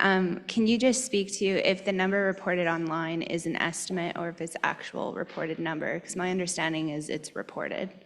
So the numbers online, so from the community of Tanana and the communities that are surveyed, it's an estimate. We do a stratified harvest survey, which I can go into, where you ask folks, we've got 5 different groups, if they either are new households that we don't know information, they don't fish, or they're light, medium, or heavy harvesting households. And so you try to talk, you try to talk to like maybe half the households in the light harvesting group and use the information from the households that you talk to estimate for the unsurveyed households in that group. And the same for the medium, you try to talk to medium harvesting households and then estimate for the other harvests in that group. And so if you only maybe talk to one heavy harvester, that response may end up estimating for all the other heavy harvesters if nobody else is around to take the survey or declines the survey or is out of town or whatever. And so all the harvest from those stratified groups is added together for a community estimate. So unfortunately, online, the confidence intervals are not presented. You can find, the much more detailed information in the subsistence salmon harvest reports. That'll talk a lot more about the methodology and the confidence intervals around those numbers. Thank you. Great, thank you for that. Next question, Andy Bassett, U.S. panel member, go ahead. Yeah, thank you. Not so much a question. Statement was made that there's not a lot we can do about ichthyophonus, but there are impacts from the implications that are happening in the Bering Sea where the health of the fish due to competition at sea for food is making fish a lot weaker as they enter into the river. And so a lot of the studies done by Dr. Koshan and others showed that if a fish contracts ichthyophonus, by far the greatest impact is the warm water, but also the health of the fish entering the river greatly impacts its survival rate as well. The point I'm making is that if we have issues with competition at sea with hatchery productions, and there's a lot of correlation to that right now, which is changing the size of salmon and changing the fat content of those salmon as they enter the river, it's going to have a much greater impact. So I just want to offer up that there are human impacts to ichneophonus other than just the environmental aspects of it. And I think that element needs to be explored extremely closely for us to be able to address the marine issues. Thank you. Thank you, Andy. Very important point to note. With that, we will take a brief break. I know we had scheduled 15 minutes, but let's aim for closer to 5 to 10. On return from our break, we will continue with Chinook salmon presentations. We'll receive the Canadian Chinook salmon summary and environmental conditions report, and then that will be followed by chum salmon. So we'll take 5 to 10 minutes. Thank you very much.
Chinook salmon postseason review. And I'll be followed here by Jacqueline and Lance, who I'll let them introduce themselves as they proceed onto their slides. We can go to the next slide here. All right, so I'm just going to start off here with an overview slide that's including a couple different maps which are attempting to display the salmon projects that are taking place within Yukon in 2025. So on the left here, this is just a map of the entire territory. It's color-coded by these conservation units for Chinook salmon, or these populations. And in the top map here is just a focused area around Whitehorse, just because there's a bit of a higher congregation of projects that took place in the Whitehorse area. And on the right, we have a list of a number of other projects which aren't necessarily associated with a point location. So they're a little hard to depict on a map for that sense. So included in these maps, there are typical assessment projects, so such as the Porcupine Sonar project just downstream here, the Klondike River Sonar, Pelly Sonar, Tatch and Weir, but there's also a series of other types of projects that are trying to be captured here, and they're largely First Nation, Yukon First Nation run works from this past year. But I need to make a note that this isn't inclusive of all the work that has been taking place in the last year, and although it does represent about 50 projects, there are more, and this is just kind of a glimpse and trying to bit of a take-home message that there's a significant amount of work that's taking place within Yukon every year on salmon. We can go to the next slide, please. All right, so just doing a quick little recap of the preseason forecast for Canadian origin Chinook salmon. So this year's forecast was for 24,000 to 37,000 Canadian Chinook at the mouth of the Yukon River, with that most likely run size of 30,000 fish. And when attempting to predict for natural en route mortality based on recent years' data and observations, we estimated approximately 18,000 Chinook salmon to reach the main stem border, so passing that Eagle sonar site and reaching Canada. So this forecast was for a below average run size, lower than the recent 10-year average of 55,000 and well below that historic average of 174,000 fish. And next slide, please. All right. So I'm going to start off here. This is showing daily passage of Chinook salmon at pilot station sonar.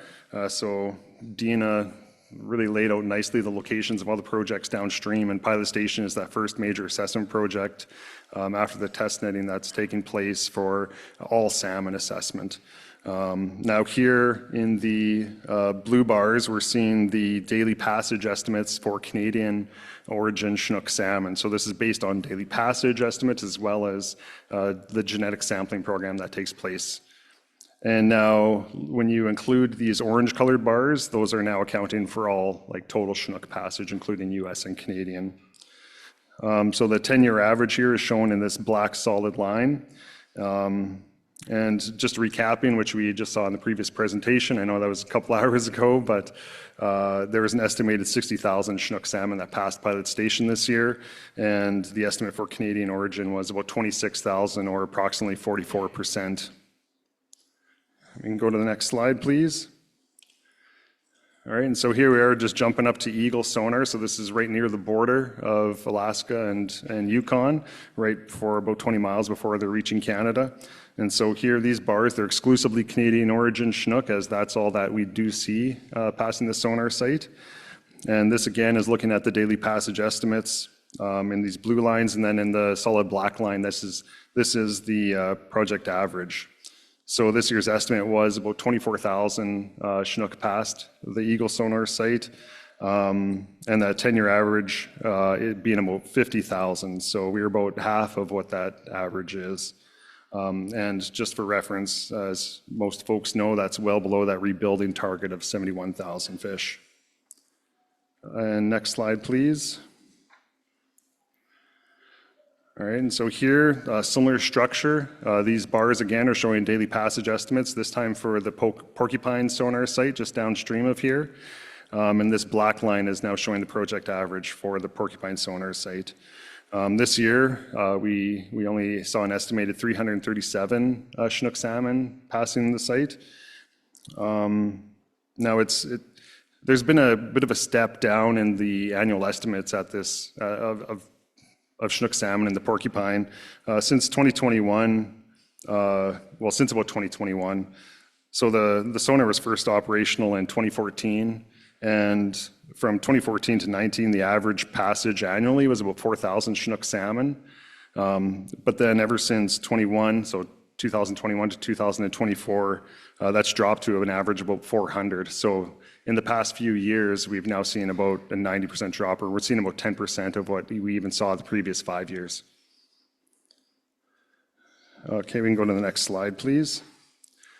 So in addition to these, Porcupine sonar assessment site, there's numerous other assessment sites taking place within Canada, and this is a summary of all the 2025 passage estimates, as well as how they relate to their project averages or long-term averages for those projects.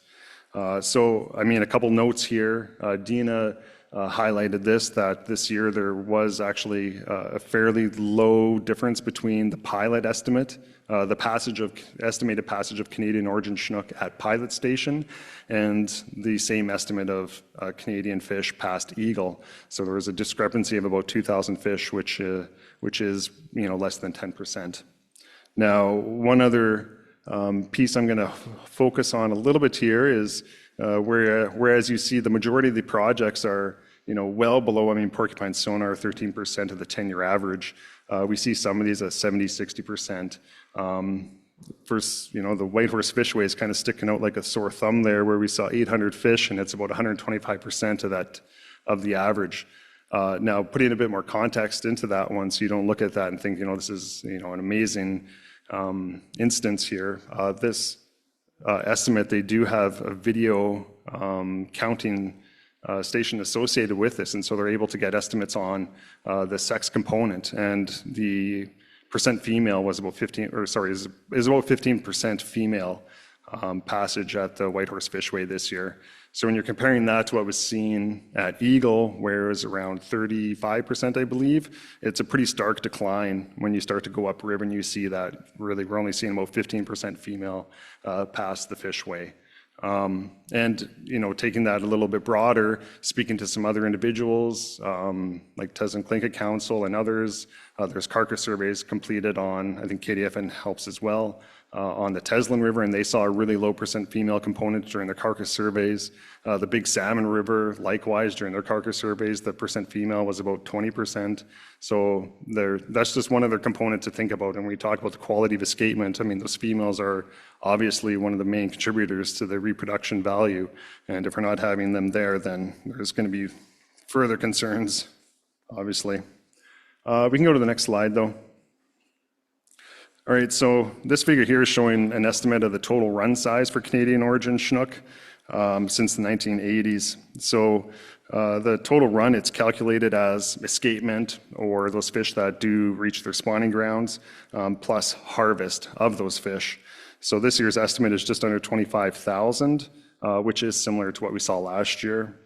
And as you can see on the figure, this year's return, it was well below that 10-year average of 57,000. The long-term average of, I have the wrong number in here, sorry. Below the long-term average of 114,000, as well as that rebuilding target of 71,000. And next slide, please. And now here, this is similar data to the previous slide, but it's broken down into its components. So what we have here is the escapement shown in the blue portion of these bars. And then U.S. harvest of Canadian origin Chinook is in the orange components of each bar. And then Canadian harvest is at the top there in the black. So for reference, each year's escapement goal is shown in these solid black lines. And the recently established 71,000 rebuilding target in the dashed line that's labeled on the bar, on the plot here. So the takeaway here is that even as goes with the past couple of years, right, even with zero harvest, the run wouldn't have reached that rebuilding target of 71,000 or come close to the most recent interim management escapement goal. And next slide, please. So turning our attention to the demographics of the return, which can provide a bit of an indication on the quality of the fish returning. So this and the following slide are going to summarize data from Eagle, and I believe it might be a little bit of a redundancy with what Fred just spoke to, but I'm going to include it here regardless, since I put the effort to put in the slide, and we can hammer it home maybe. So the blue bars here are showing the 2025 average compared to the average, the long-term average in the black bars. So in 2025, the Chinook were younger with a lower female component compared to average. This left pane shows age 4 and 5 age classes were higher than average, while age 6 were lower. And on the right, comparing female and male percentage to average, the percent female was 32% compared to that average of 43%. And next slide, please. All right, and lastly, look at the demographics and quality of the return in reference to the size of the fish. So shown here, we're looking at length in millimeters. So if you can't, it's showing it pretty well. So females on the top in the black lines, and then males size on the bottom in blue. So just the change in those average sizes over time. So 2025 saw females that were about 20 millimeters smaller than average when we're looking on the right here. Again, a similar structure to previous slide. 2025 averages being shown in blue, and that about the 20-year average shown in black. So comparing this year's return to the last 20 years. Females were about 20 millimeters smaller than average, whereas males were about 50 millimeters smaller than average. So a pretty stark drop in size, particularly with males this year. So collectively, these data do suggest that we did see an increase in younger and smaller males in 2025 compared to what we may have seen on average recently. So I'll pass it over now to Jacqueline to continue for this moment. Thanks.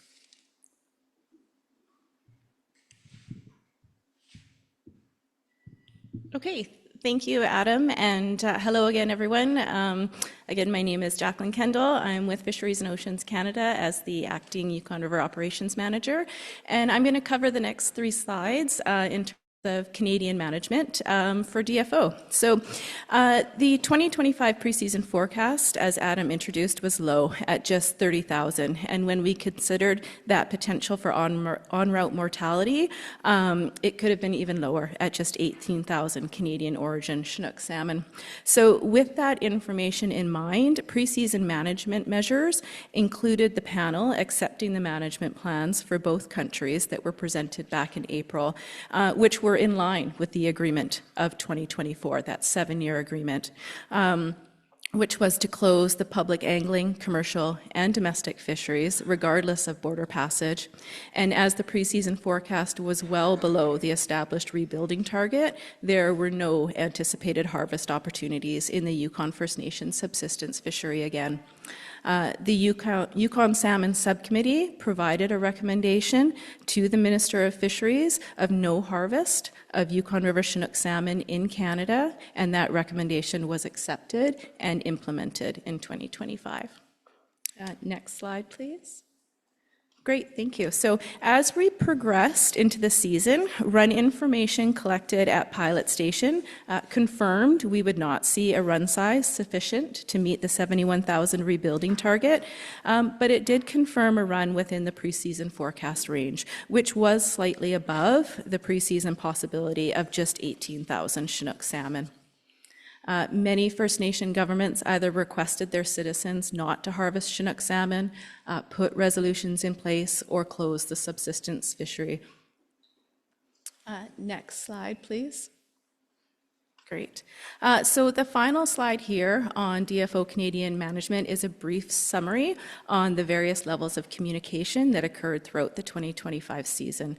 So after the April panel meeting, DFO hosted the Canadian preseason government-to-government meeting with Yukon First Nation governments and Yukon Salmon Subcommittee members. So we hold this meeting annually, and it's a time where we get to share information on all the planned programming that Adam introduced in the earlier slide. And we then follow that larger meeting up with smaller in-season bi-weekly schedule of meetings to share current updates, and those started in late June.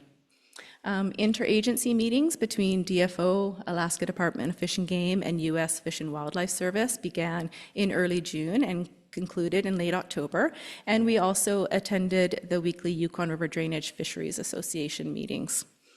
And as with previous years, implementing management aspects of the 7-year agreement was a high priority in 2025, with the objective of working together as best we can to allow as many Chinook salmon to reach their spawning grounds as possible. So now I'm really happy to be able to have a familiar face for the community here present the next 2 slides. So Lance Nagwan with the Vuntut Gwich'in First Nation Natural Resources Department is going to come up and speak to some local information. So thank you, Lance. Yep. Hello, everyone. Thank you. Lance Nagwan, Old Crow. Just wanted to go over the Chinook fishery harvest management. So on July 9th, the resolution was passed from the community that the following measures shall come into effect on July 10th at 12 o'clock, remain in effect until August 10th, which would cover the majority of the run. The Porcupine River and its tributaries within BGFN traditional territories were closed to all gillnet fishing during that time. Accompanying with the slides here, there was community meetings held on July 4th here in the community hall. A notice was put up that the Chinook salmon were in the red zone, that there will be no fishing in 2025, and that all gill nets would be removed from the river starting July 3rd and until August 10th. The Chinook run was expected to be very poor, expecting around 550 Chinook to pass Old Crow. In the past, it would be used to be thousands. So every Chinook needs to spawn and make sure Porcupine River Chinook don't go extinct. To help the Chinook I can't read that one. Please do not harvest Chinook in 2025. Release immediately if accidentally caught, and if they are already dead, please report bycatch. These were all the notices in the community. Remove all gill nets from the Porcupine River and its tributaries between July 3rd and August 10th, and those dates to meet would intentionally allow most Chinook to pass with the shortest closure available. Alaskan communities will also be required to remove their gill nets while the Chinook pass. That was patrolling, a photo of a patrolling by one of the guardians from Techik Guardians from Old Crow. Next slide, please.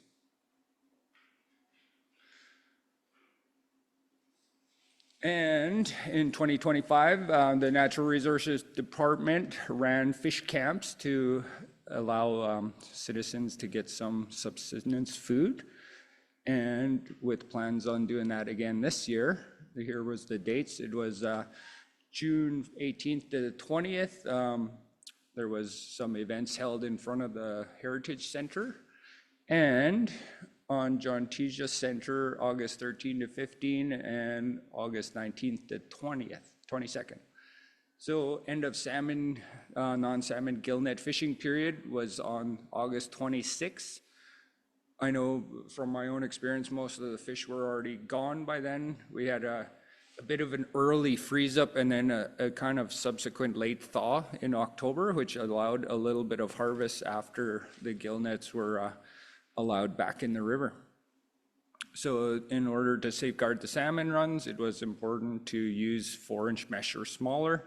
Check the net at least 2 times a day to avoid killing any salmon. Release live salmon if you found any in your net. And if you do find any dead salmon when you check your net, report it to the Natural Resources.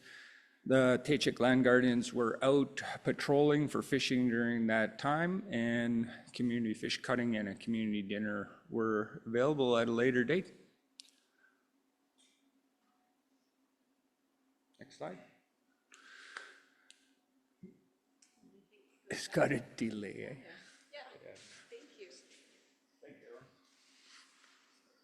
All right, so I'm just going to wrap up here, providing a bit of a summary on the environmental conditions experienced over the past year, giving some reference to the life stages associated with those periods. So starting here, we're looking at the March and April timeframe.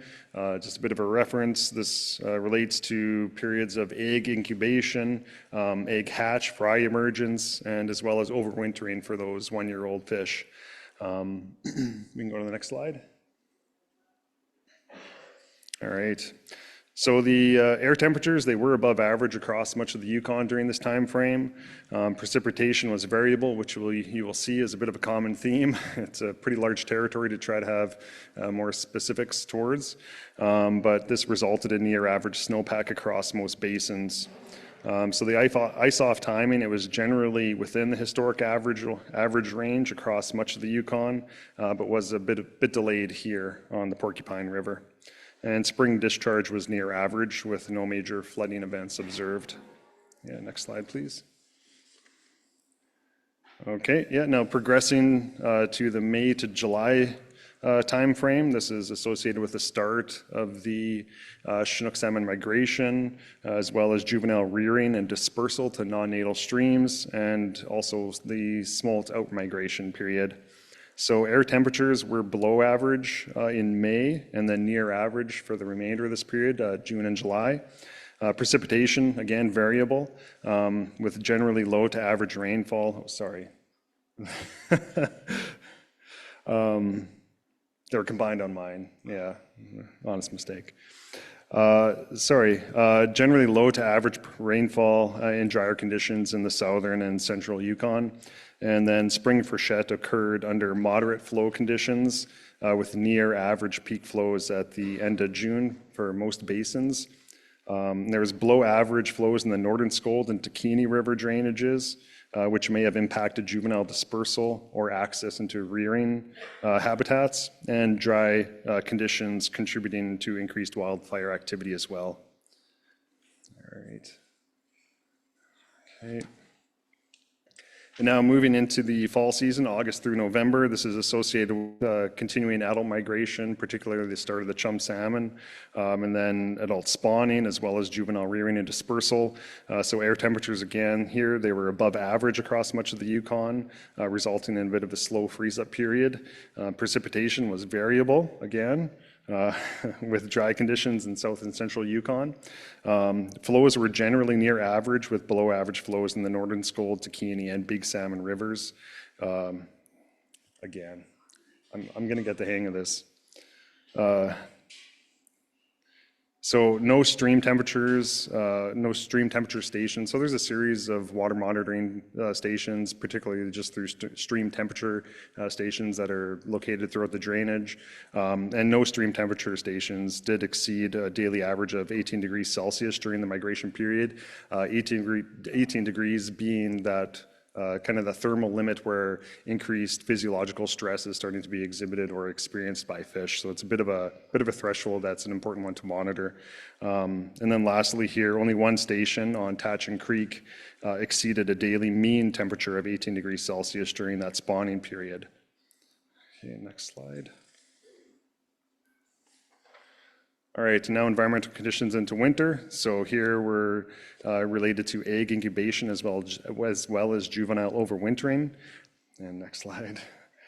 So air temperatures were below average across much of the Yukon during this period. Several regions experienced temperatures 7 to 14 degrees below their long-term averages. And precipitation was variable with significant snowfall in southern and Kluane areas, including record or near record accumulations in some locations. However, the Mayo region has been much drier than normal, with precipitation below average for this time of year. And with that, yeah, we can conclude and accept any questions you folks might have. Thanks. Great. Thank you very much to our presenters. We'll move to panel member and advisor questions. Questions on the Canadian Chinook salmon presentation or environmental conditions?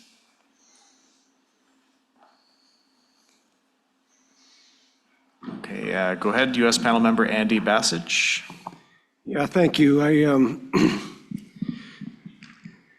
The impacts of the loss of salmon returning to salmon streams is impacting habitat. And I'm wondering if you're starting to look into what the loss of marine-derived nutrients in spawning streams may be impacting either the fish or the habitat that they need for healthy spawning.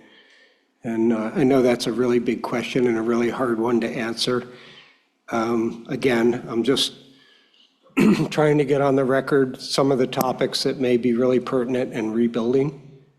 The rebuilding plan, I realize there may not be a lot of information on that, but I think that it's a really important aspect that kind of slips under the radar and kind of does that slow creep, just like the changing size of salmon. A lot of the issues that we're dealing with are impacts that are what I call the slow creep, that are very hard to catch monitoring things because we tend to look at big things. And I just wanted to bring that attention to the JTC and also all the technical people working on the rebuilding plan to maybe spend a little bit of time on that. And what I'd really be curious to know is if there's any baseline data from the past, and maybe speaking with Al von Finster or somebody who's done a lot of that habitat work, it might be really interesting to see if there's any baseline, and it might be really worthwhile to do another small-scale investigation somewhere and look at that. That's all I had, more of a comment than a question. I really appreciated I always really appreciate the Canadians' aspect of this, because I just see, it's kind of hard for me to describe, but so much of the salmon life depends on the spawning streams and their habitat for them to succeed. And I think there's a lot of attention being paid to that, and I really appreciate that. There's a lot of effort, there's a lot of knowledge there. And I think that's really important for us starting out on this rebuilding plan, to know as much about that aspect of their life stage.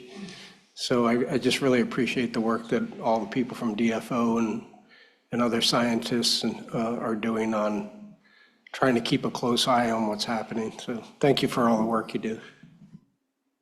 Thank you, Andy. Next, we'll go to Canadian panel member Pauline Frost. Go ahead, please.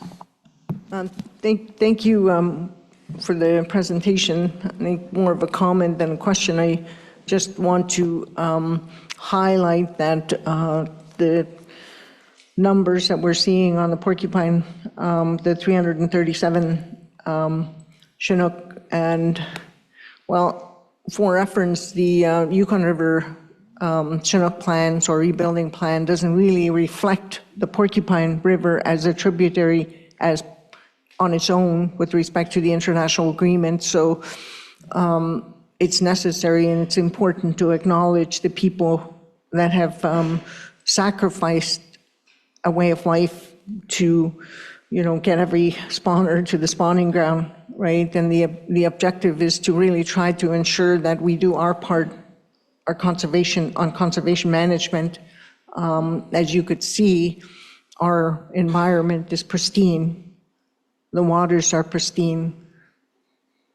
It's just how we live our life here, but it's important to acknowledge that the numbers and the drastic decline, the conversation at some point will need to move to a conversation around a species at risk. How many more years are we going to push to that level? I mean, we've seen 500, 350, we're seeing 400, we're seeing historically declining numbers, but we don't have an obligation on the Porcupine, through our recommendations to the Minister of Fisheries and Oceans, right? So what are you doing, or what are we doing exactly to look at, aside from the community putting together its stock rebuilding plan or its model, its management plan here, which is essentially a moratorium on fishing, any fishing during blocks of time, just so that we essentially can see the spawners return and the salmon, whatever. But it's important to note also for the community, when you identify the 337, which age category do they fit into? And what are you noticing with respect to the health of the salmon as they pass, right? Because I don't believe that we do any test fishing here on the river, so we're just doing strictly the sonar, and it makes it very difficult to do the complete scientific analysis. And so I'm curious, because the numbers you're showing in the past is returns are dropping with respect to the years, right?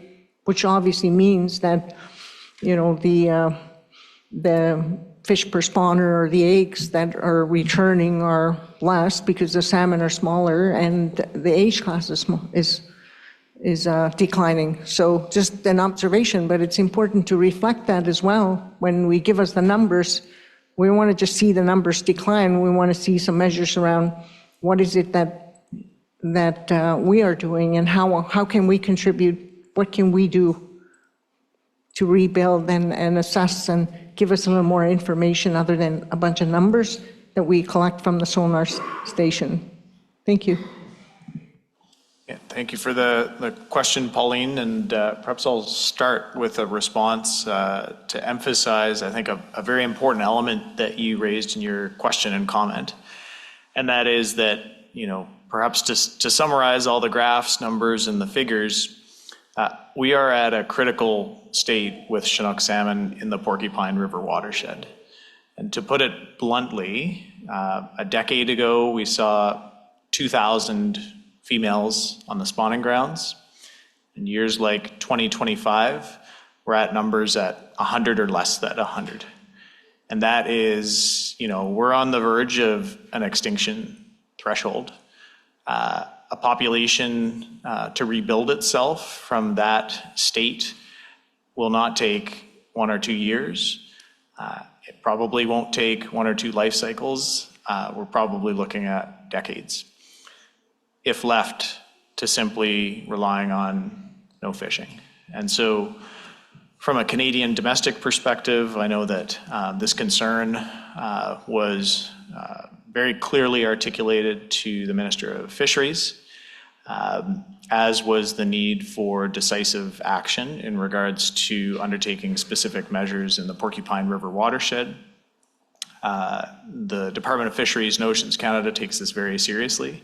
And in parallel to the broader Yukon River Chinook salmon rebuilding plan and strategy that's being developed, there's a very strong interest in focusing on a porcupine-specific strategy that will need to explore all elements, so not just the harvesting or lack thereof component, but the habitat component, and then also looking at potential strategies to help recovery through potential enhancement.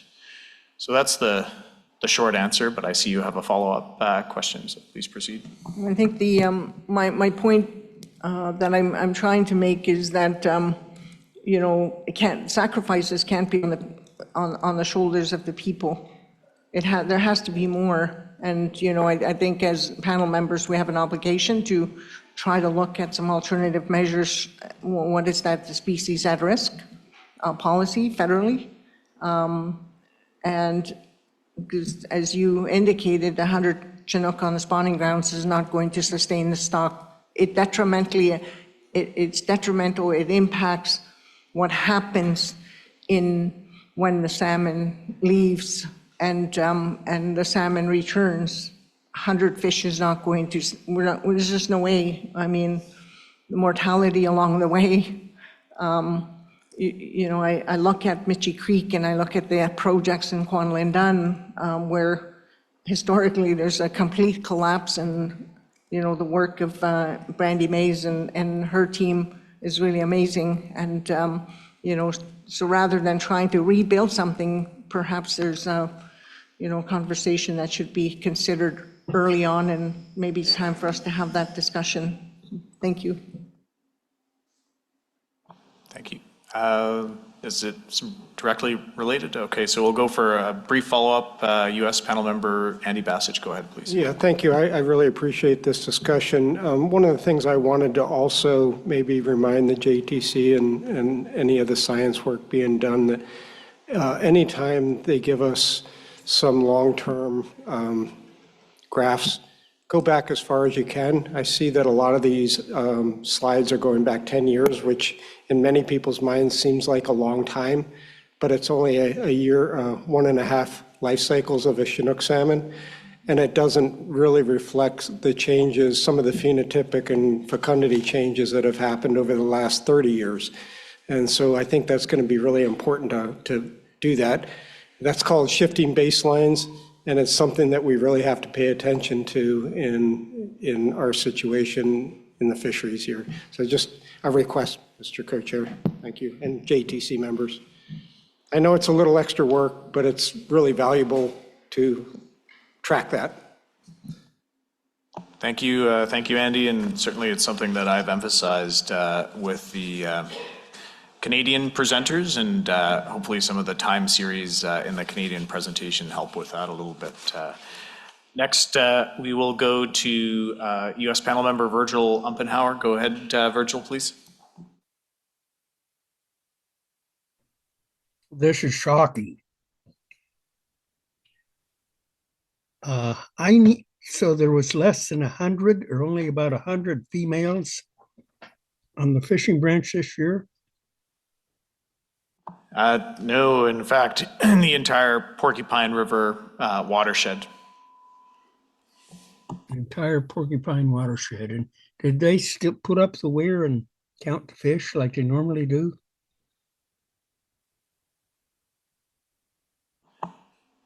Sorry, can you please repeat the question? I said, did they put up the weir and then count the fish like they normally do? So thank you. Maybe I'll tackle that. So the estimated number of Chinook salmon returning to the Canadian portion of the Porcupine River is based on a sonar program that's operated at Old Crow. Okay, I got confused between the chums and the Chinook. So that was 100 Chinook salmon in the Porcupine, females. Correct, in the Canadian portion, correct. Okay, somehow I thought it was the chum, but still it's the same thing. absolutely depressing. Okay. But we've got another report that's going to talk about the fishing branch, right? That's correct. That will be coming up next. Okey doke. Okay, I'll get off. Thanks. Thank you, Virgil. Next, we'll go to Canadian panel member Stanley Jutley, Senior. Go ahead, please. It's kind of sad to hear these numbers every year, and the basic that we're sitting around looking at just looking at the numbers and not having any plan for the Chinook. And I think what we definitely need is a total research scientific plan for the porcupine. That's what we need, which is in a whole another level up from this table. That has to be done possibly just for porcupine itself. To have a table like some point in time next little while to discuss what we're going to do in porcupine because of the devastation of the runs for all three species of salmon. And we just can't talk one portion of scientific matter and then not look at the other matter for Porcupine River. This river runs into Alaska and it flows into Alaska on the Alaska side. There's not like any other river system, so it's unique in that sense. The if you look at the history of the salmon were coming up, some of our late elders, past elders in 1900, like actually Neil MacDonald told a story, the late Neil MacDonald, that in Rampart House, when you're standing down below on the island down there below, you can see that channel. It's going uphill. It's always been the grade, it's a good grade uphill there. He said you could see that full of salmon in the summertime going up there. And it's not only him. He told a story, but there are other young men at the time that seen that. And that's in July, when the water is always low in mid-July. So question is, where did those Chinook spawn? And looking at the possibility, if there was a great number back then there's something to capitalize on. It's going to take time and research. We need to look at some of these spawning streams, upriver and Rock River, and possibly Minor River, and look at what's basically in the vegetation there in terms of the trees, checking out the history of what's the nutrients that do those trees. They can give us a lot of information. It takes money, it takes time. So in that sense, it can give you some basis for what we can do for this watershed. And that takes money. So whatever research is going to give us the ability to look at having put more salmon on spawning grounds, is that that system we're going to have to go with that system, whether it's species at risk or working under disagreement. And maybe both. I'll complement both. We do have a First Nation final agreement that are binding and legal with Canada that can probably specify both opportunities and both approaches. And we definitely, at this point, we definitely need to do something about it, because at some point in time, where are you going to get that run or the eggs and everything to put on spawning grounds? Do it while we still have it. It's the point I also made to the minister. And in the last meeting when she was here. So we need some follow-up on that. We need internal discussion here. We need definitely, I think it's a crisis for the salmon on porcupine that we can actually do something about it. We do have all the building blocks to do something about it. We just need to put it together. And the fact that on Lance's report and looking at the fact that we've done everything we can do on our part not to fish and still be able to fish for freshwater fish in between those times. And I think that opportunity still has to be there, so we can complement that, but at the same time, it's also up to both countries to basically deal with this. Can I get off topic here? No? Okay, go ahead. Okay, I'm already off topic.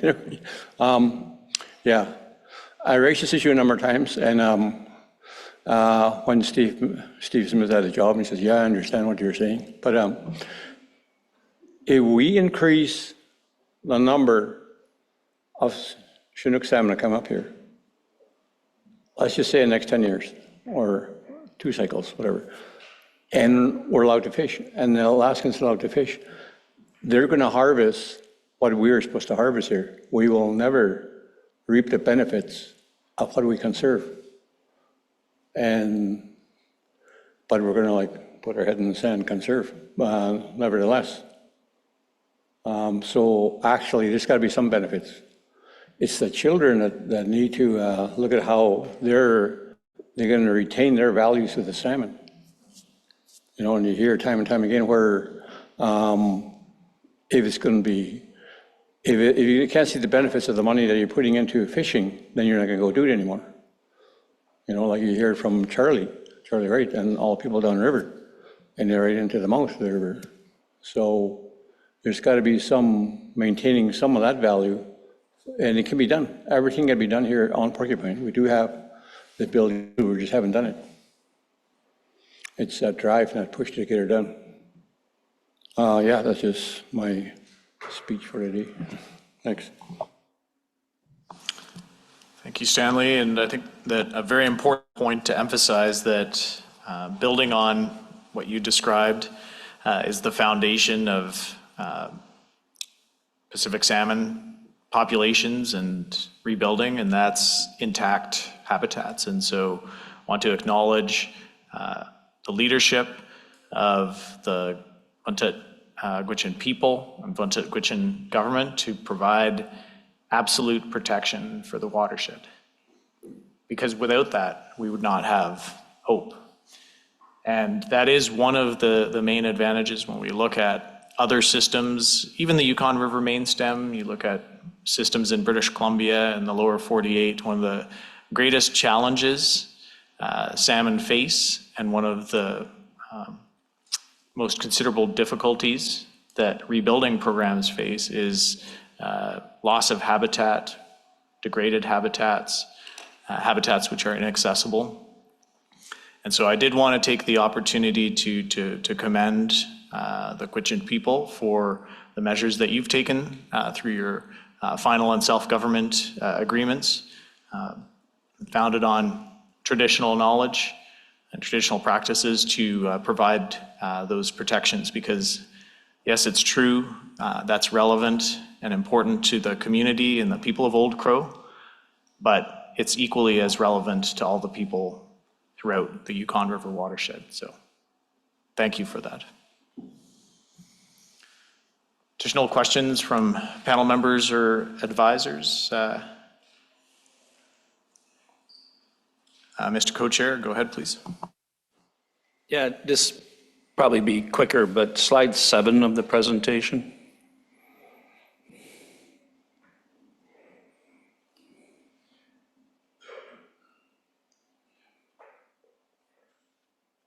Thank you. So is there any notable pattern to that percent below relative to average, below average essentially, that you can point out here? And in particular, perhaps even in recent years of these very poor returns, have there been similar low percentages in the same systems in recent years? And or is there any pattern that's notable in these percentages within this given year? Was there a higher or lower proportion below average in systems that didn't have as long of a distance for migration compared to ones that had longer distance? Notable environmental impacts in some systems that may have resulted in higher or lower percentages. Is there any notable patterns in these results, both in recent years and within this current year?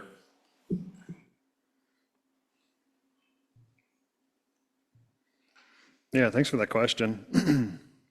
I mean, first off, I want to just say that the trends that we're showing here are very similar to what we've seen in recent years as well, right? I mean, aside from the fish weigh, where that one is higher than normal, but it's typically been below average along with the other ones.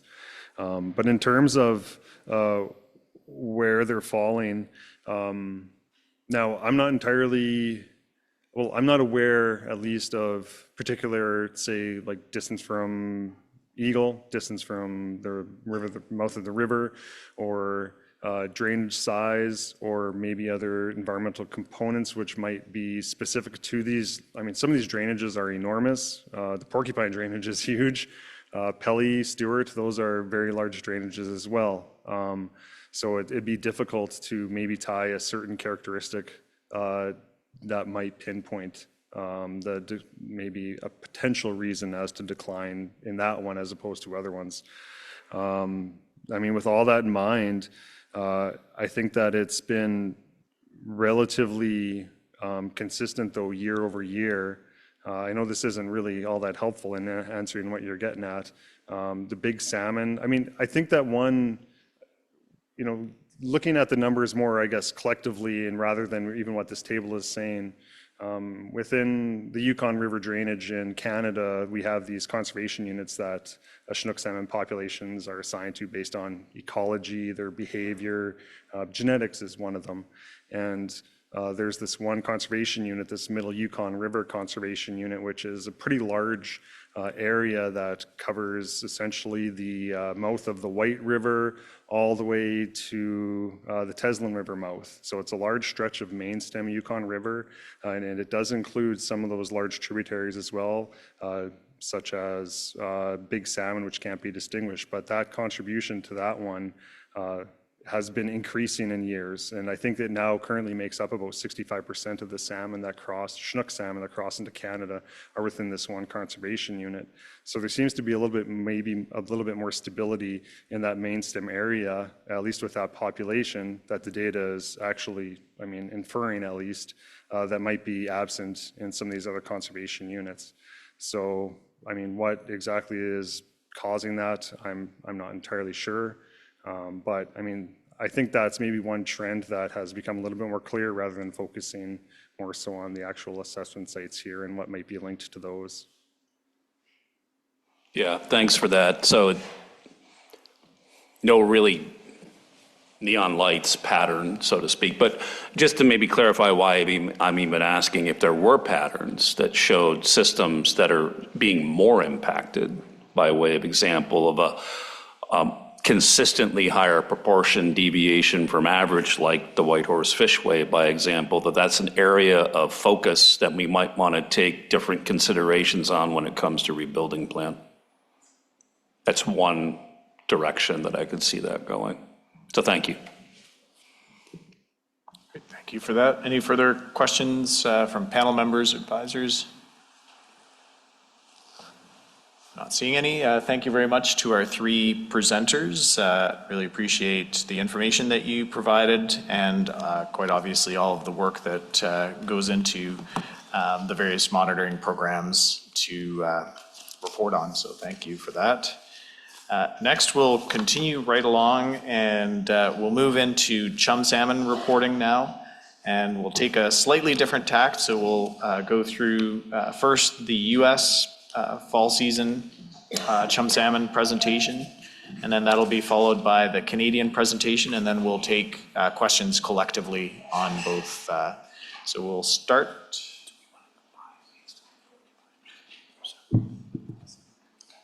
So we'll start with Matt Olson and Bonnie Borba from Alaska Department of Fish and Game.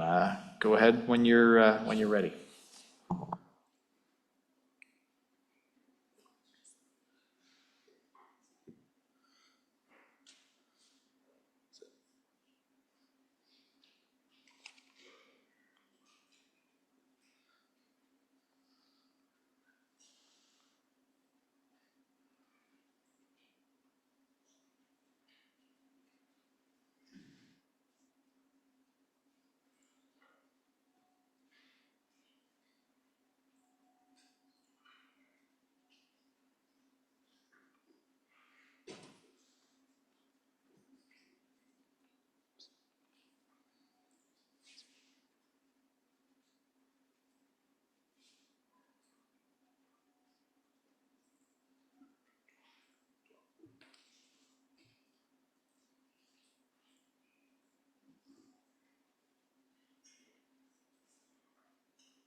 While we're bringing up the presentation, perhaps Matt and Bonnie, could you introduce yourselves and tell us a little bit about the work that you do and the information you're about to share? Thank you. Sure. Yeah, good afternoon. My name is Matt Olson. I'm the Yukon Area Fall Season Manager with the Alaska Department of Fish and Game. And with me is Bonnie Borba. She's the Fall Season Research Biologist for Fish and Game. And we'll be providing a summary of the 2025 Fall Chum Salmon Outlook and Management. All right. Ready? All right. All right. Next slide, please. Yeah. All right. In the spring, we had a drainage-wide forecast of 218,000 fall chum salmon and a Canadian origin main stem Yukon River forecast of about 22,000 fish. Our preseason drainage-wide projection based on the summer to fall chum relationship was about 196,000 fish, and the Canadian origin main stem Yukon was about 20,000 fish. This drainage-wide preseason projection is what we use to base our initial fall season management actions on until we switch to in-season drainage-wide projections based on the assessment projects. The coho salmon outlook, to briefly touch on that, was for a below average run. Next slide, please. The Alaskan escapement goals include the drainage-wide goal, the Tidrinjik, and then the Delta River. Canadian treaty objectives include Fishing Branch and Main Stem Canada. At the beginning of the fall season, the preseason projection was well below that drainage-wide goal of 300,000 to 600,000 fish. Summer chum had also come in well below its respective drainage-wide goal, which would speak to the summer to fall relationship. And in mid-July, it's common to have that mix of summer chum and fall chum present.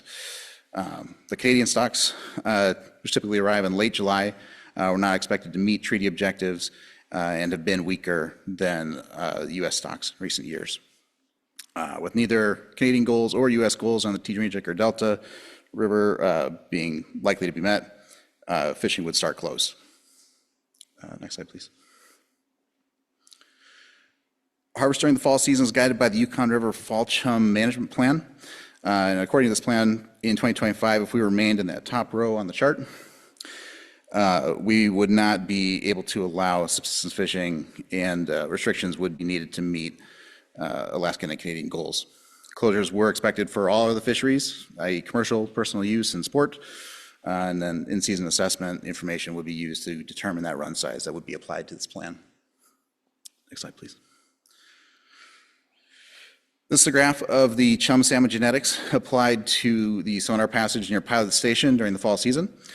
Summer chum are shown in orange, U.S. fall chum are shown in light blue, and Canada fall chum are shown in dark blue. U.S. summer chum made up around 62% of the chum passage in July and then decreased to about 13% by mid-August in that largest pulse. Subsistence fishing remained closed for all chum salmon while we continue to assess the fall chum salmon run strength. Next slide, please. This graph shows how the fall chum salmon run progressed throughout the season. The blue line is the 2025 pilot sonar counts of fall chum based on genetics, and the purple line at the bottom is 2024. Dash black line is the projection needed to meet the lower end of the drainage-wide goal, and the historical median is shown with the solid black line. Season started off closed based on that summer to fall projection, and although the 2025 run was slightly larger than 2024, the in-season projections did not remain above 300,000 to allow for that conversation about any subsistence fishing opportunities for fall chum. Restrictions were relaxed beginning October 9th in the lower river, with dates following the fall chum salmon migration upriver. Closures were also maintained in important spawning locations through the end of December. Next slide, please. Subsistence fishing for non-salmon pink and sockeye salmon was open with selective gear, such as dip nets, beach seines, and hook and line. but I want to reiterate, fishing for chum, chinook, and coho salmon was closed to begin that year, and they were required to be released alive from those gears. 4-inch gill nets were limited to 60 feet in length and were required to be operated as a set net, same as in the summer season. And then fishing time with those 4-inch gill nets and manned fish wheels was reduced in 2025 from the time in 2024. Was only allowed to be fished noon Thursdays through noon Sundays for the entire season, as the fall chum and coho salmon runs were projected to be very weak, and fall chum didn't improve enough over the course of the season to warrant a change. New in 2025 was the opportunity to use 6-inch or smaller mesh gill nets to target whitefish, starting on August 17th, but only in designated non-salmon areas off the main stem Yukon, where salmon had not been documented migrating through or spawning previously. These areas were identified through the use of local and traditional knowledge that was shared with us, and using the Alaska Department of Fish and Game's Anadromous Waters catalog. Based on the in-season assessment showing better than expected run strength, subsistence fishing for coho salmon was opened up later in the season, starting on August 21st. Next slide, please. All right. The resulting subsistence harvest of fall chum salmon in the entire Yukon River drainage was very low. This graph shows the annual harvest from 2000 to 2025 compared to the 10-year average of 2010 to 2019 before the salmon decline. This is the 6th year in a row of low subsistence harvest due to poor salmon returns and then the resulting restrictions and closures.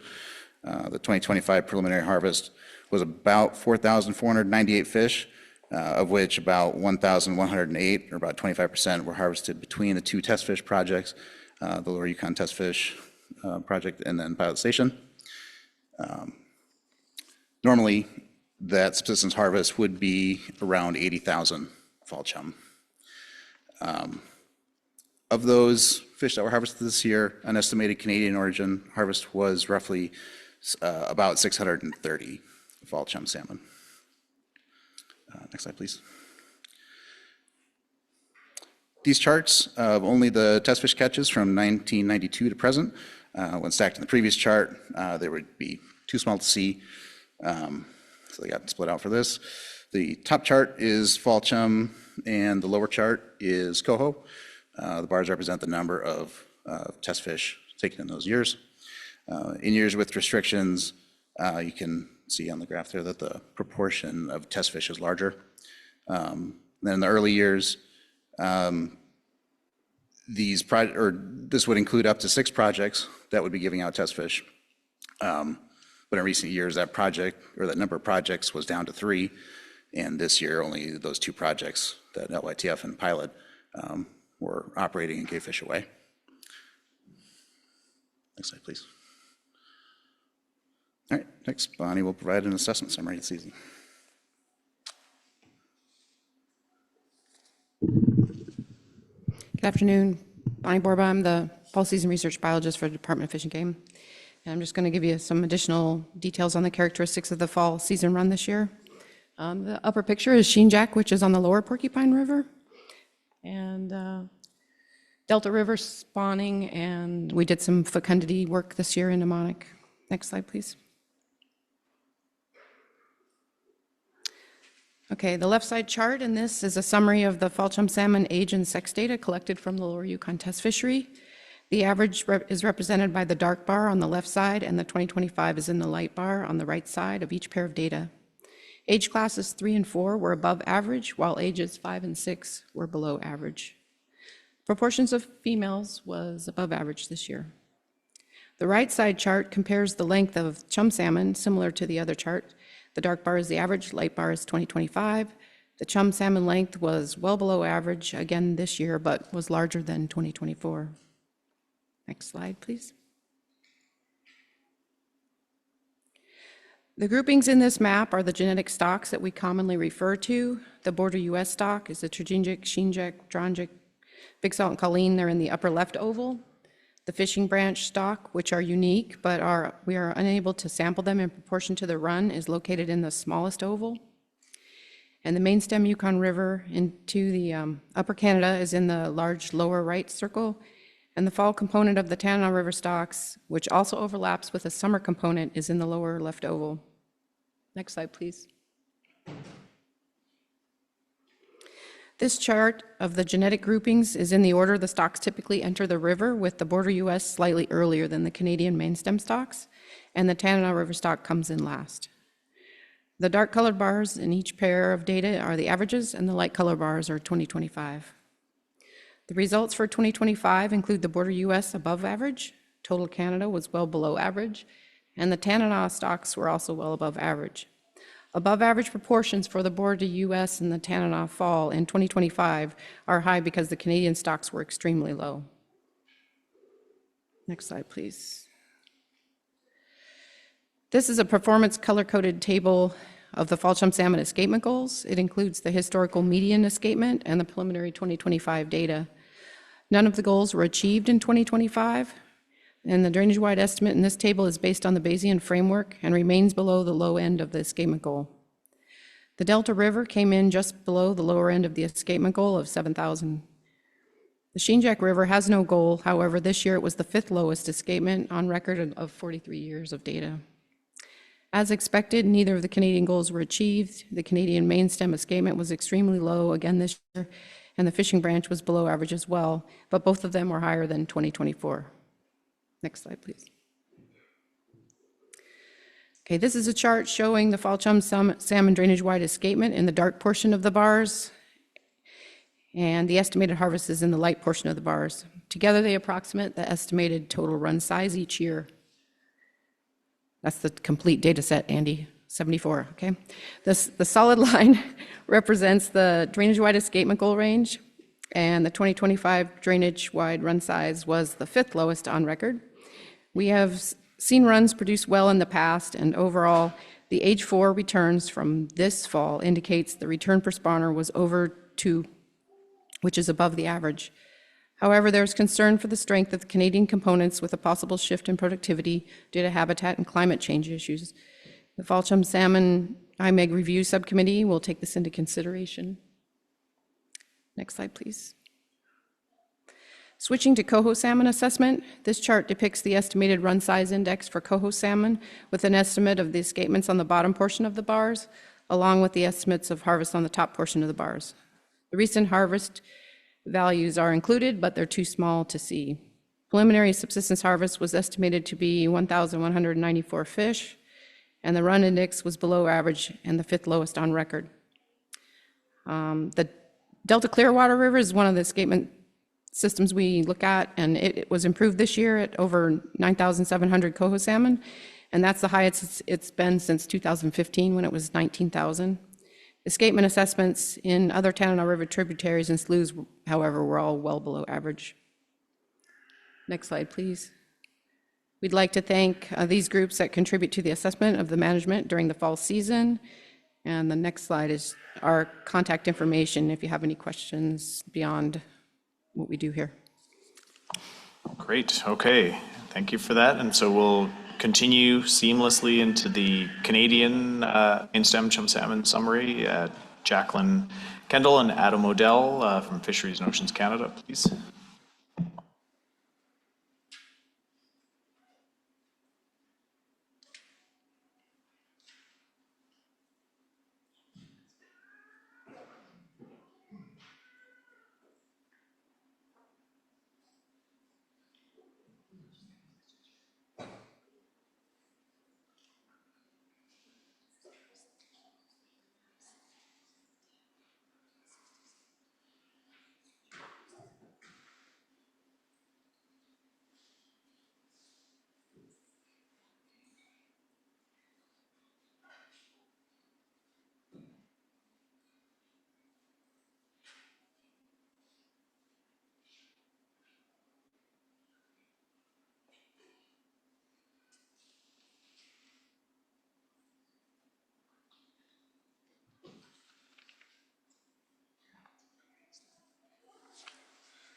Perfect.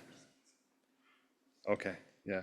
Yeah, hey everyone, Adam Odell again. I'll be presenting now on the main stem chum salmon postseason review, myself and Jacqueline, following a similar format to the previous presentation we did for Chinook salmon. Maybe we can go to the next slide. Oh, perfect, cool. All right. So here's a map just to orient everyone a little bit more so on the assessment side of things for main stem chum salmon. Similar with Chinook salmon, in-season estimates are first created when the fish start to reach the pilot station sonar site downriver here on the left side of the map. And then in the center of the map here is the location of Eagle sonar. So this is the estimate of chum salmon just prior to entering Canada. And then once within that main stem Yukon River area within Canada, we're fairly scant for targeted chum salmon assessment projects. It is picking up a little bit more with some First Nation-led projects as well, but we do have a couple of aerial surveys that we have been completing for a number of years. The Yukon Main Stem Aerial Survey and Kluane River Aerial Survey, and I'll touch on these a little further on. Next slide, please. Oh. All right, so a bit of a recap, looking back. So the preseason forecast, so drainage-wide forecast was for about 218,000 fall chum, and so this equated to 31,000 Canadian Yukon River drainage chum salmon. And so we use proportions to create our forecast for Canadian chum salmon. So it's a simple percentage of that drainage wide equates to the forecast for the main stem in this component, which was established for 22,000 for our preseason forecast for the main stem Yukon River chum salmon. We can go to the next slide. Okay, and now the number of returning fall chum, it has been fairly closely related to the number of returning summer chum salmon, which precede them each season. So the summer chum management season in Alaska ends on July 18th, and with this data, it is then used to inform the subsequent in-season return of fall chum salmon.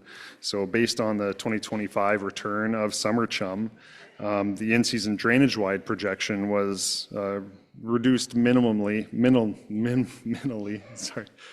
If I keep saying it, it's going to come out worse. It was reduced slightly to about 200,000. And so the associated in-season projection for the main stem Canadian Yukon River component was 20,000 fish. Next slide, please. Okay, now looking at daily passage estimates at Pilot Station, here we're looking at the Canadian main stem Yukon River component in the purple part of the bars. This again is based off a daily passage as well as the genetic sampling program at Pilot Station. And then the cumulative passage of all chum salmon, fall chum salmon are in the orange parts of the graph. And then that 10-year average is shown in the black line. So this year we saw just about 28,000 estimated main stem Canadian chum salmon passing Pilot Station. You'll see, I'm not sure if you guys can read it well, but there is a fair amount of uncertainty associated with this estimate, particularly this year. So you'll see that that range associated with that estimate is from about 3,000 up to 60,000. So it was a fairly uncertain estimate provided this year. So overall, the total fall chum passage was 275,000 at Pilot Station this year. Next slide, please. And now moving up to the Eagle sonar assessment site, again, looking at daily passage in these purple bars. And now we're looking at about the 20-year average, the project average in the black line. So passage at Eagle this year was estimated about 19,500. And this is about 15% of that 10-year average, that project average, which was 125,000 fish. So this was the Eagle chum passage on record. Really, it was only higher than last year's, so last year's being 16,000. Next slide, please. Okay, so apologies for this figure. I don't visually, it's not the most appealing. However, it's trying to get the point home on the estimates of these aerial surveys that I was referencing earlier. So in the blue line, which is the one on top, I suppose, if you can't distinguish the colors, these are the aerial index survey estimates at the Kluane River index location, whereas the black line is this main stem area, the main stem Yukon River area near Carmax. So there was a bit of a gap about 7 years ago or so, but you can see on the right side of this figure that we really kind of flatlined on both of these projects and the counts associated with them. This year in particular on the Kluane River, we only counted 27 chum salmon. I mean, we did have some pretty challenging clarity in the water this year. There's a bit of siltation in the river, which made it difficult, but a subsequent field visit the next week confirmed that low count. Whereas that mid-main stem survey did produce a bit of a higher count at about 700 fish. Go to the next slide, please.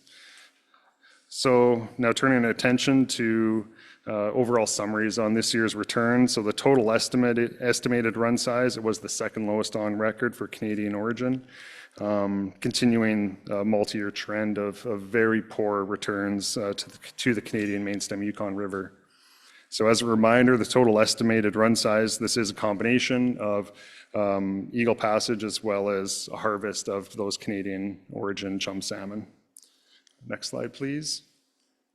And so laying the harvest estimates out here, this is now mirroring the previous figure, but now we're including the components of the total run. So escapement is in the blue portion, harvest, U.S. harvest of Canadian origin chum in the orange, and then Canadian harvest in the black. It's a similar trend or similar take home, I suppose, as with what I said previously with Chinook, that even in the absence of harvest, we wouldn't have reached those interim management escapement goals, which are shown in those horizontal black lines. Next slide, please. And now some demographic data, looking at age and sex composition of the return, which again, this is collected at Eagle. So this figure on the left here is showing the age component with 2025 averages in the blue bars, and then the 20-year project average shown in the black bars. So the age 4 component this year was higher than average, which coincidentally at the expense of the age 5 component, which was reduced compared to the average. And on the right-hand side here, we're looking just at the percent male, percent female component of 2025 in the blue bar compared to the average. And both of them were fairly similar to the long-term average, but slightly less, or sorry, slightly higher in percent female, sorry. We can go to the next slide. And now finally looking at the size of male and female fish over time. So the left pane here is tracking the size of males in blue and the females in black since 2005. So on the right pane, it's a comparison of the 2025 return in blue to the average in the black bar. So 2025 did see a return of females and males that were near average size, both being a little bit less than average though. And I'll turn it over to Jacqueline on the next slide to continue. Oh, sorry, I am not. Jumping the gun. So just a quick little summary slide here, just capturing what I've already stated. So chum returns continue to be depressed in the drainage and in Canada, with the main stem Yukon River aggregate having experienced the second lowest return on record. It was equally as poor at Kluane, perhaps even more dramatic. However, our aerial count on the main stem did provide a bit of an uptick over the past couple of years. And so now I will pass it over to Jacqueline. Thanks. Okay. Thank you, Adam. Just a couple more slides here, folks, so thank you for your patience. Moving into a management summary, and again, everyone, I'm Jacqueline Kendall with the Department of Fisheries and Oceans. As we have heard, the pre-season forecast was for a possible 22,000 Canadian origin Yukon River chum salmon, and that amount would not meet the minimum of the spawning objective, which is 70,000. So with that information, pre-season management measures included the panel accepting the management plans for both countries that were presented back in April. And for Canada, that included the closures in public angling, commercial, and domestic fisheries.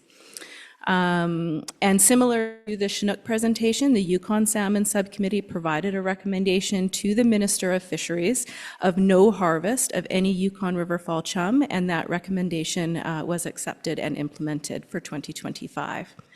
Next slide, please.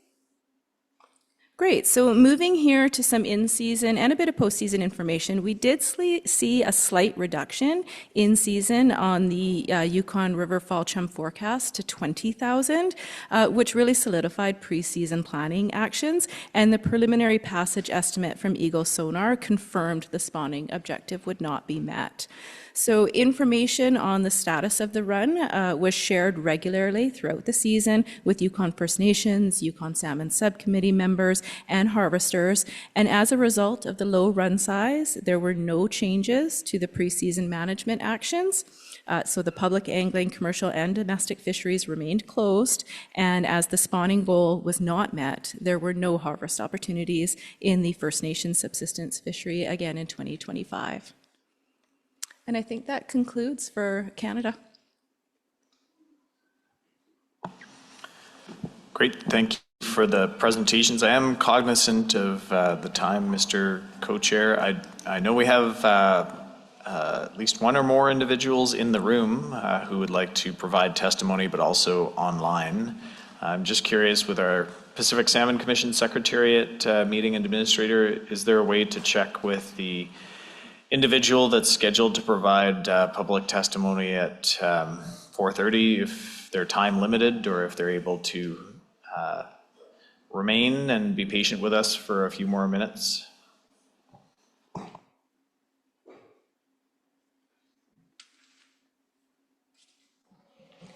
We notified her that we're going over time, but she's online, the virtual person who wants to testify. And then the in-person is also here, I believe. But I'm not sure if how time limited they are.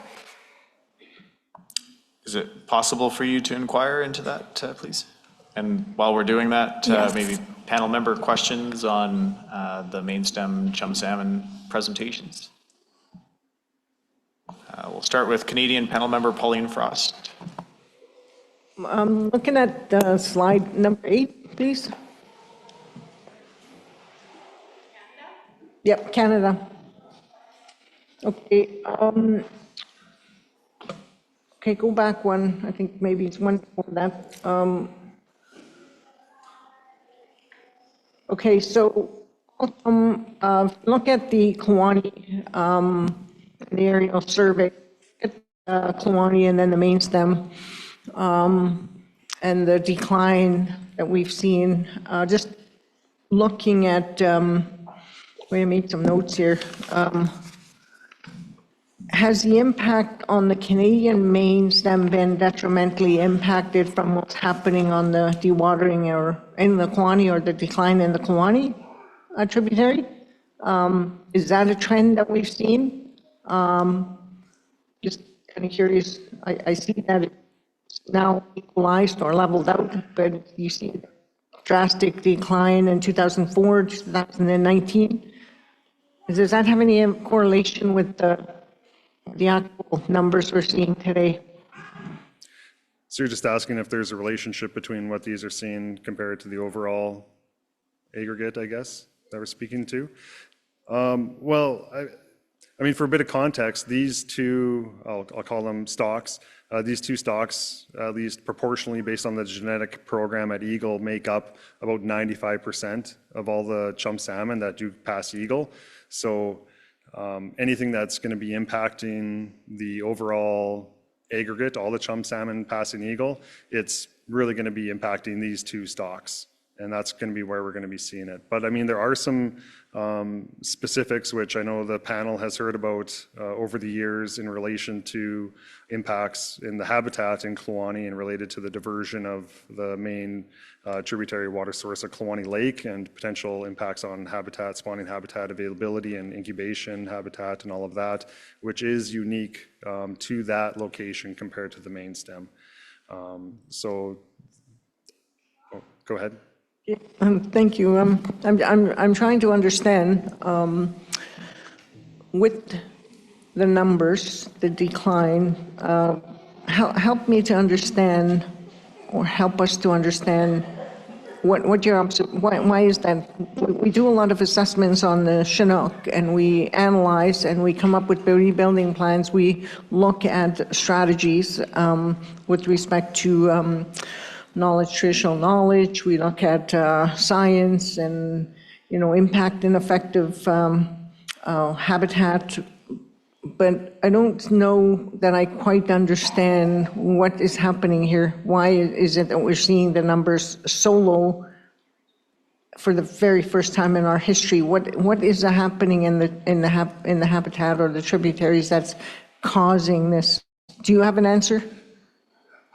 I can provide an answer, yes. Okay, I don't know that it's going to be the answer, but yeah. So like I said, there's going to be obviously some maybe local influences that are impacting the populations here. But overall, there is a decline in the drainage-wide return, not only Canadian, but also fish in Alaska as well. And I mean, I know Bonnie's mentioned this numerous times and others as well, that chum salmon populations do tend to fluctuate quite dramatically, and they can rebound at an instant. However, in recent years, we do seem to see a fairly consistent depression on the returns. And I think that the leading theory is related to the marine environment, productivity associated with marine survival and the quality of fish as they're returning from the marine environment. And I think that's probably the overarching commonality or linkage between all the stocks for fall chum salmon within the drainage, and likely the contributing factor to the declines overall, which, I mean, equally is impacting Chinook salmon and summer chum and other salmon stocks as well. But as Bonnie mentioned in the previous presentation, the productivity does seem to be increasing, at least this year, and so that's a bit of a silver lining, so something to hopefully grasp onto and hope that that might continue in the subsequent years that we see more fish returning per spawner. Any further questions on main stem? Understanding that we'll switch gears and move into porcupine chum salmon relatively quickly here. Okay, so perhaps let's make that transition. So next we'll focus in. We just received a report on the broader kind of watershed-wide situation with chum salmon in 2025. So now we'll receive specific reports on the Porcupine River Canadian origin stocks, and we'll start with the U.S. presentation, and I believe this is Matt will be joining us again for this. Go ahead, please. Yeah, thanks. Yeah, again, Matt Olson, Last Department Fish and Game, Yukon River Fall Season Manager. Yeah, this presentation will summarize 2025 fisheries management in the U.S. portion of the Porcupine River for fall chum. Next slide, please. The 2025 projection for the fishing branch river was based on Yukon River drainage-wide projection of well below the 300,000 fall chum salmon. Typically about 4% of that drainage-wide projection are bound for the fishing branch river. And given the poor projection, it was expected that the treaty objective of 22,000 to 49,000 fish would not be achieved. So based on the Yukon River fall chum salmon management plan, subsistence salmon fishing would be closed for run sizes that were less than 300,000. And likewise, the U.S. portion of the porcupine drainage would be closed. Next slide, please. All right. In season, we use the main stem sonar near Pilot Station in the lower Yukon and genetic analysis to assess the fall chum salmon run strength. In 2025, the drainage-wide in-season projection, again, was 196,000 fish, and the fishing branch's season projection was for about 8,000 fish. And at the end of the season, the drainage-wide run size ended up being about the 5th lowest in 52 years. We also use 2 projects in the upper Yukon River to guide management actions in the Porcupine. These include the Porcupine River Sonar, which counted about 11,918 fall chum salmon, and the Fishing Branch River Weir, which counted 7,858, making up again about that 4% of the Yukon River drainage fall chum salmon run. Next slide, please.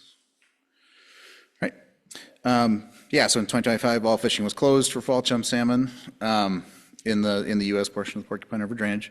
Subsistence non-salmon fishing was open, as previously noted, at noon Thursdays to noon Sundays, with the 4-inch set gill nets limited to 60 feet in length and manned fish wheels.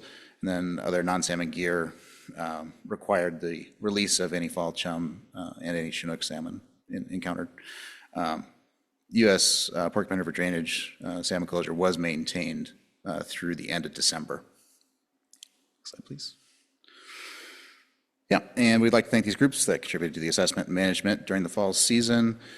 I think we'll hear a review from the Canadian fishery managers in the next presentation.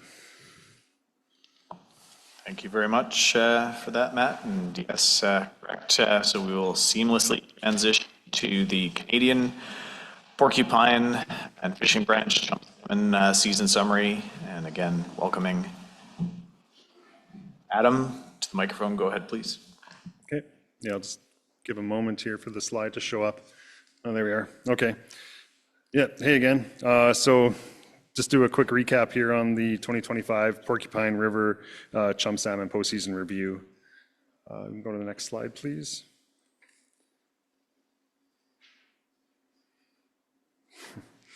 All right. So similar layout to the previous presentation I shared with you folks. Again, initial assessments being completed at the pilot station sonar site down near the mouth of the river, even for the Porcupine River chum salmon component. However, rather than continuing in the Yukon River, there's the deviation at Fort Yukon where Porcupine River comes in, and then we have 2 assessment sites in Canada. First off, the Porcupine River sonar site, which I'm sure a lot of people here are familiar with. That's just about a kilometer downstream of here. But then also upriver in the Fishing Branch River, there's a collaborative project run there between DFO and Buntuck-Gwitchin. Next slide, please. Okay, so stepping back again to the preseason forecast, as I said before, the drainage-wide forecast was for about 220,000 chum salmon and 31,000 Canadian chum salmon. And now what this means for the Fishing Branch stock is the forecast was for around 9,000 Fishing Branch River chum salmon during the preseason forecast. And next slide, please. And again, looking at the in-season update to this forecast, the in-season projection. This is based on that summer chum return and the relationship between the number of summer chum salmon that have entered the Yukon River and how that relates to the upcoming fall chum salmon return. So as I said previously, that in-season forecast was updated to about 200,000 drainage-wide fall chum salmon, which then equates to an updated estimate of 8,000 Fishing Branch River fall chum salmon. Next slide, please. Okay, and now turning our attention back to Pilot Station, looking at daily passage again in this figure.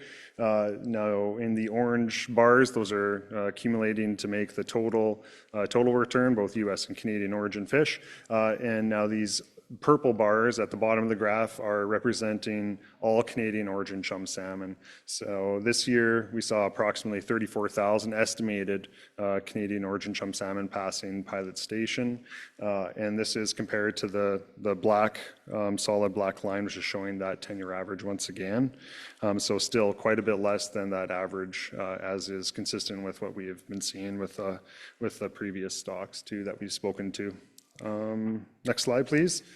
And now putting a little bit more focus on the Porcupine River stock itself. Now there are genetic estimates provided for this for these fish. It's a very small component, so there is error associated with it and makes this estimate very difficult to rely upon. However, it does exist, and it's shown here.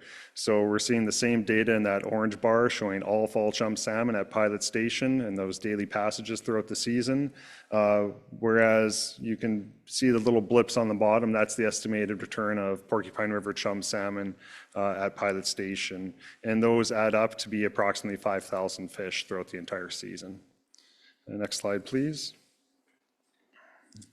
Okay, yeah, now going all the way up here to Old Crow, the Porcupine River sonar site, just downstream, as I was saying. So daily passage is shown here in these purple bars, and the black line is representing the project average, which began in 2011. So passage this year was just under 12,000 chum, and this is compared to that project average of 26,000 chum salmon. And next slide, please. And now moving up to Fishing Branch, we have a significantly longer data set. This population has been monitored since the 70s. And here we're looking at daily passage again in purple for the 2025 season. And then the 10-year average shown in the black line, and then that long-term average going back to the 70s in the red line. So this year's escapement on the Fishing Branch River was approximately 8,000 chum salmon. And below that 10-year average, as you can see, that 10-year average being 14,000. And it seems like year over year, that 10-year average is creeping down and getting closer and closer to what we're actually realizing. So take that with a grain of salt as you see it. Whereas comparing it to the historic average of about 40,000, we're really seeing a fraction of what had been there previously. Next slide, please. Okay, now looking at the total run estimate again for the Fishing Branch fall chum salmon component. Again, this is including harvest estimates of these fish, both in Canada and US. So the 2025 total run size was about 8,000 chum salmon. This is below that 10-year average of 23,000 and the long-term of 57,000. Next slide, please. Okay, and now showing that previous figure in a different context when we actually have the bars broken down into their components. Again, escapement in blue, orange representing US harvest of those Fishing Branch chum, and black representing Canadian harvest of these fish. So similar theme here as with Chinook and main stem chum. Yeah, again, very minimal harvest. We're seeing so low returns, though, that even in the absence of harvest, we are not approaching those interim management escapement goals, which are indicated by those black horizontal lines. Next slide, please. And now looking at some demographic data on age and sex composition. So this year's data in 2025, again, shown in the blue bars, and the average is shown in black. So the figure on left, age component, where we saw a lower age 5 component and higher age 4 component compared to average at Fishing Branch this year. And on the right, looking at the percent male and female 2025 average compared to the long-term average, we saw the percent female was lower this year at 46% compared to 53%. Similar, but yeah, lower again this year. Okay, thank you. And lastly, looking at the size of male and female fish once again, females in black, males in blue on the left pane. And this is being tracked over year over year. 2025 saw a return of females and males that were both near average sized, but both slightly less than average. So on the left, you'll notice the average lengths have been creeping up a little bit over the past couple of years. However, it's been very subtle, but maybe something worth tracking over the coming years to see if that trend continues. And I think we can just go to the next slide and continue on with the management update from Jacqueline. Thanks. Great, thank you, Adam. So yeah, we're going to move into brief management summary for Fishing Branch for 2025. So as we've heard, the forecast was for a possible 9,000 Canadian origin Fishing Branch River chum salmon, and that amount would not meet the minimum of the spawning objective, which is 22,000. So very similar to the main stem chum. With that information, our preseason management measures included the panel accepting the plans, preseason plans that were presented in April, and that included the closure of the public angling fishery. And again, the Yukon Salmon Subcommittee provided a recommendation to the Minister of Fisheries for no harvest of Porcupine River fall chum, and that recommendation was again accepted. Next slide, please. So moving here to in-season and post-season information, we did see a similar slight reduction as we saw in the main stem with Fishing Branch dropping to 8,000, so from that 9,000 to 8,000, which solidified pre-season planning actions, and the preliminary passage estimate, which was very close to 8,000 at about 7,800, confirmed the spawning objective would not be met. So we shared information during the season in biweekly meetings with weekly mailouts as well. And as a result of the low run size, there were no changes to management actions, and the public angling fishery remained closed. So similar to the Chinook presentation, we're going to pass off the next slide and final slide for this presentation to Lance again for some local information. Hello, everyone. Lance here again. Vundagwitchin First Nation summary for 2026 management actions. I think that's 2025. The First Nation chum fishery had the following resolution passed by Chief and Council on July 23. The following measures shall come into effect on August 27 and remain in effect until September 29th. Outside these dates, 4-inch gill nets or smaller could be used. The reminder, end of the non-salmon gillnet fishing period. Today, August 26th, is the last permitted day of non-salmon species. All nets must be removed to protect the upcoming salmon run, and the Taychik Land Guardians would be patrolling the river, which was done. The fish camp was offered in August, 2 August and 1 in June. That was not mentioned for the fish camps, and this was to provide subsistence opportunities for the First Nation. This was a 4-week closure. That's one thing to note, that this was quite a long closure. I think it's 2 weeks longer than Fort Yukon and Alaska, so it didn't provide any opportunity throughout the whole, pretty much the whole season. When you included the Chinook salmon closure on top of this, it was like the entirety of the summer that we were not able to throw a net into the river, which really was devastating for people. Next slide.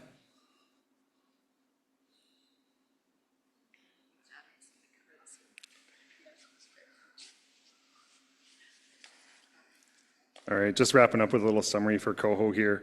So coho salmon, they do spawn within the Yukon River drainage in Canada, but there is little known on the distribution or abundance, and there is no targeted assessment completed, not yet at least. Now, in 2025, we sampled 3 coho salmon at the Fishing Branch Weir site, which were the first fish or coho salmon that we have captured during our sampling program in about 6 years, since 2019. And there was another dozen that were sampled at the Porcupine Sonar site here as well. Now, limited fishing opportunities exist, but they're dependent on environmental conditions such as ice and run timing. Now, for this past season, as was discussed, ADF&G reported the coho salmon run size was approximately 100,000 overall, so this is compared to the historic average of just over 200,000 coho salmon in the Yukon River drainage. And with that, we can go to the next slide and conclude and accept any questions. Thank you very much, Lance, Jacqueline, and Adam, and Bonnie. And lost track of all of our presenters and Matt. So for panel members and advisors, questions regarding fall chum salmon, either main stem or Porcupine River. We'll start with Canadian panel member Jeffrey Peters. Go ahead, please. Thank you all for the presentations. I have two questions. Hopefully the first one's straightforward. I know that we normally use a 4% value to get fishing branch estimate based on the drainage wide escape or estimate. But in the last number of years, it's been less than that. So I'm wondering if anyone knows the number for this year.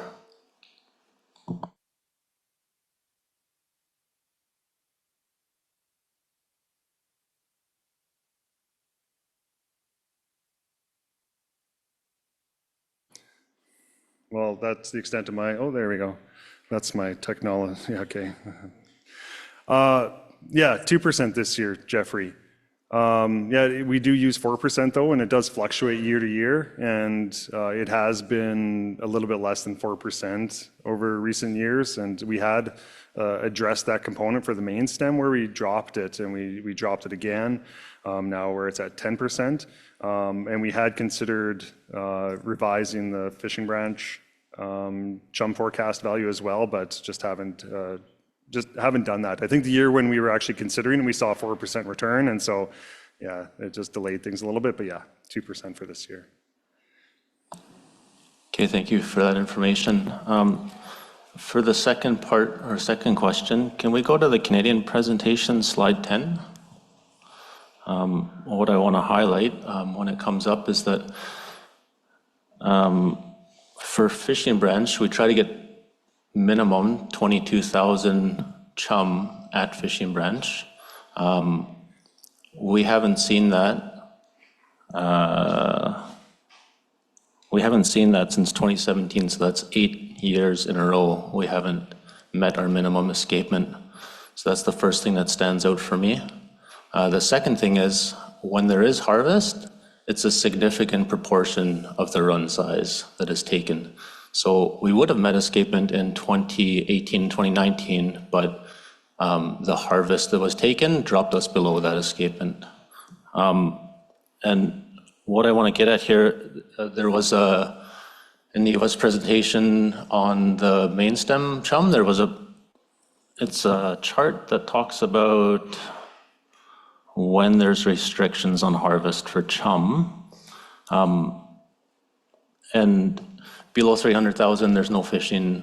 300 to 550,000, there's some restrictions, and then above 600,000 drainage wide chum, it's open. So at 600,000, or let's say 550,000 drainage wide, at 4%, we're expecting to get 22,000 chum at fishing branch. But that coincides with potential fishing, which is going to drop us below. So at low to moderate returns, we're likely never going to meet our escaping goals at fishing branch under this management regime. We're going to need an exceptional run to meet our escaping goals at fishing branch.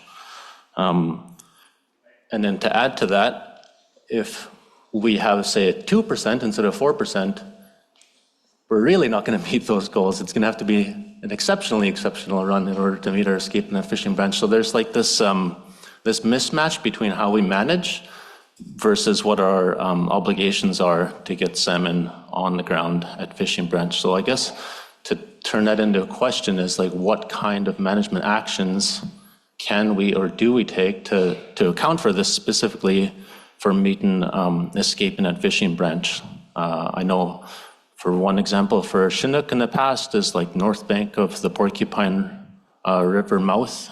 You know, there's no harvest there to allow those oriented fish to go up the Porcupine. So what kind of things can we do for chum salmon for fishing branch to ever meet our obligations there? Thank you very much.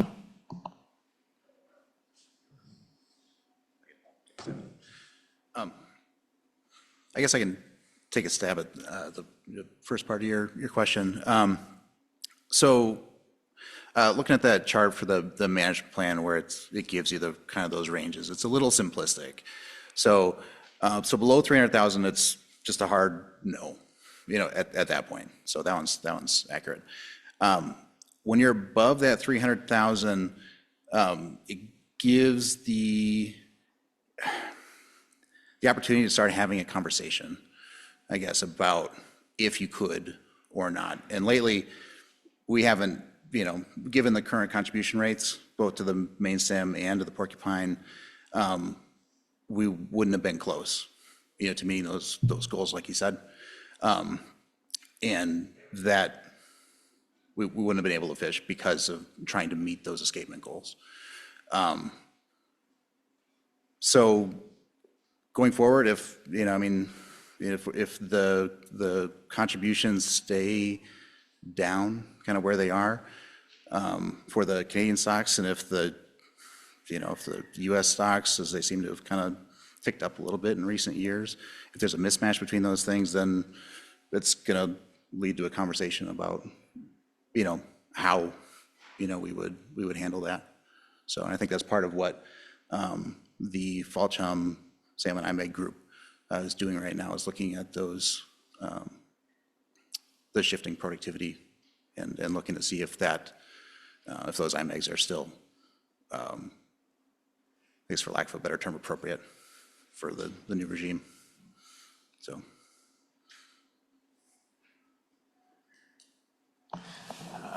Follow up from U.S. co-chair. Go ahead, please. Yeah, and if I could add to that, something to keep in mind with the what you mentioned about 2018 and 19, of that the actual run size would have been large enough with, say, less or zero harvest.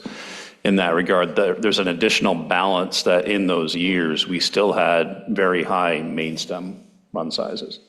But even in those years, there was the main stem escapement goals were exceeded. So there was a significant amount of foregone harvest to restrict in both Alaska and Canada to try and get some more of those fish, so to speak, into the porcupine in that regard. It clearly didn't work in those examples, but there's a balance to be struck there. When you have such a small proportion of the porcupine run, it's not that it's being ignored in any way, shape, or form, but it's trying to balance the opportunity in both countries to provide for border passage in Alaska and what you can harvest on that main stem when it comes to the much better performance of the run at that time. Right now, as Matt was mentioning, both main stem and porcupine are well below thresholds that would allow harvest in that regard. So we're going to have to see how these runs rebound, what they look like, see if proportions are changing lower than 2% or 4%, right now with the porcupine example, and adjust as necessary. But until we see that rebound on both porcupine and main stem, we're looking at closure. Next, we'll take a question from U.S. panel member Virgil Umpenauer. Go ahead, Virgil. Thank you. I accidentally got myself blocked. I had to totally undo the computer and start it over. Anyway, so you put the weir up and counted the fish that way, right?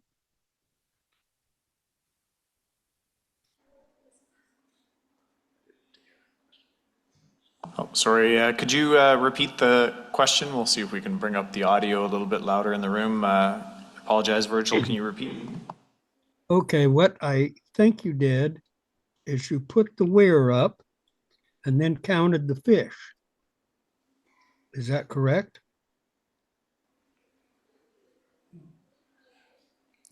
You're speaking towards the weir structure and right on the fishing branch. Because I know that's what you did in the past, and your manager would show pictures of all the grizzly bear walking around on top of the weir. Yeah, I'm sorry, I'm not sure if I got the details here, but yeah, we do install the weir at Fish and Branch still. We do supplement it, we use the weir to pretty much funnel the fish through the center and then use a sonar to count the fish, so it's a pretty accurate count. In reference to bears, there's not many anymore. I think we see 1 or 2 each year, and yeah. Okay, that's what I thought happened. No, it's grim, and even the bears are leaving, which means they're going to eat more moose. or caribou, whatever's available. But no, it's a grim situation, and what needs to happen, we're going to have be people. We got to eliminate what's happening in the ocean, and that's the only thing that's going to do any good.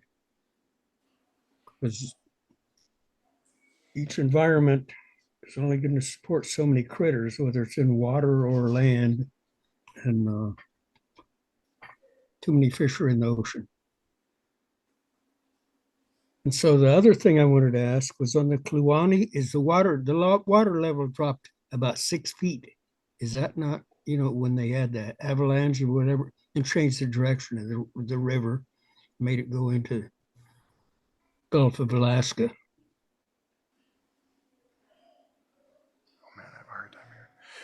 I think you're asking about the water drop in Kluane. Yeah, it was about Correct. 6 feet.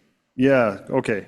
That first year, I think that happened in the spring of 2016. And that first year, the lake level of Kluane Lake dropped about 2 meters, just under, so approximately 6 feet. The lake level continues to be low around that level. Some of that chum spawning habitat in the lake itself, around Silver City, the south end of the lake, that does appear to, it might come back in time. There's still groundwater that is observed there there's some thermal drone work that was conducted this year in that area, and you can see the locations of groundwater that's coming in the lake there. So there are areas that at least present the opportunity to be spawned in, but then, you're not considering gravel sizes or things like that. So there was actually some fish that were observed, some chum salmon observed in Kluane Lake this year as well.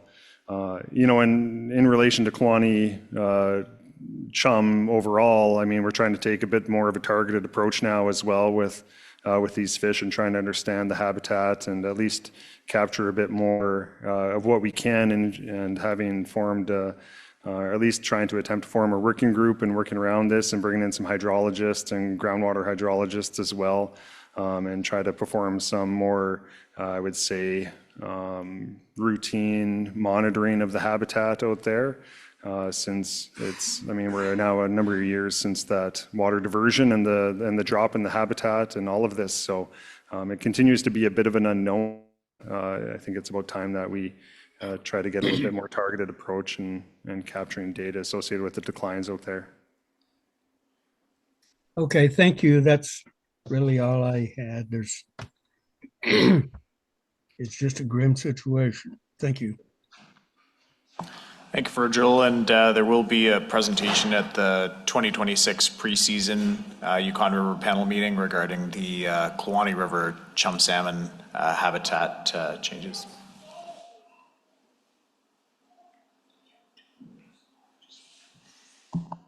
Of Steve Smith from Carcross Tagish First Nation. Go ahead.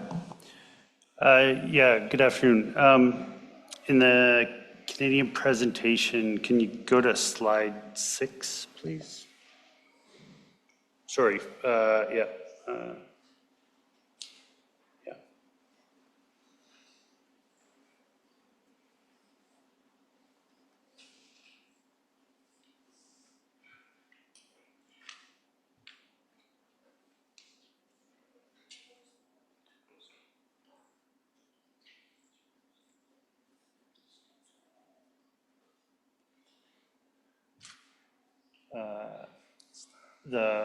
That's not for the porcupine fall chum presentation.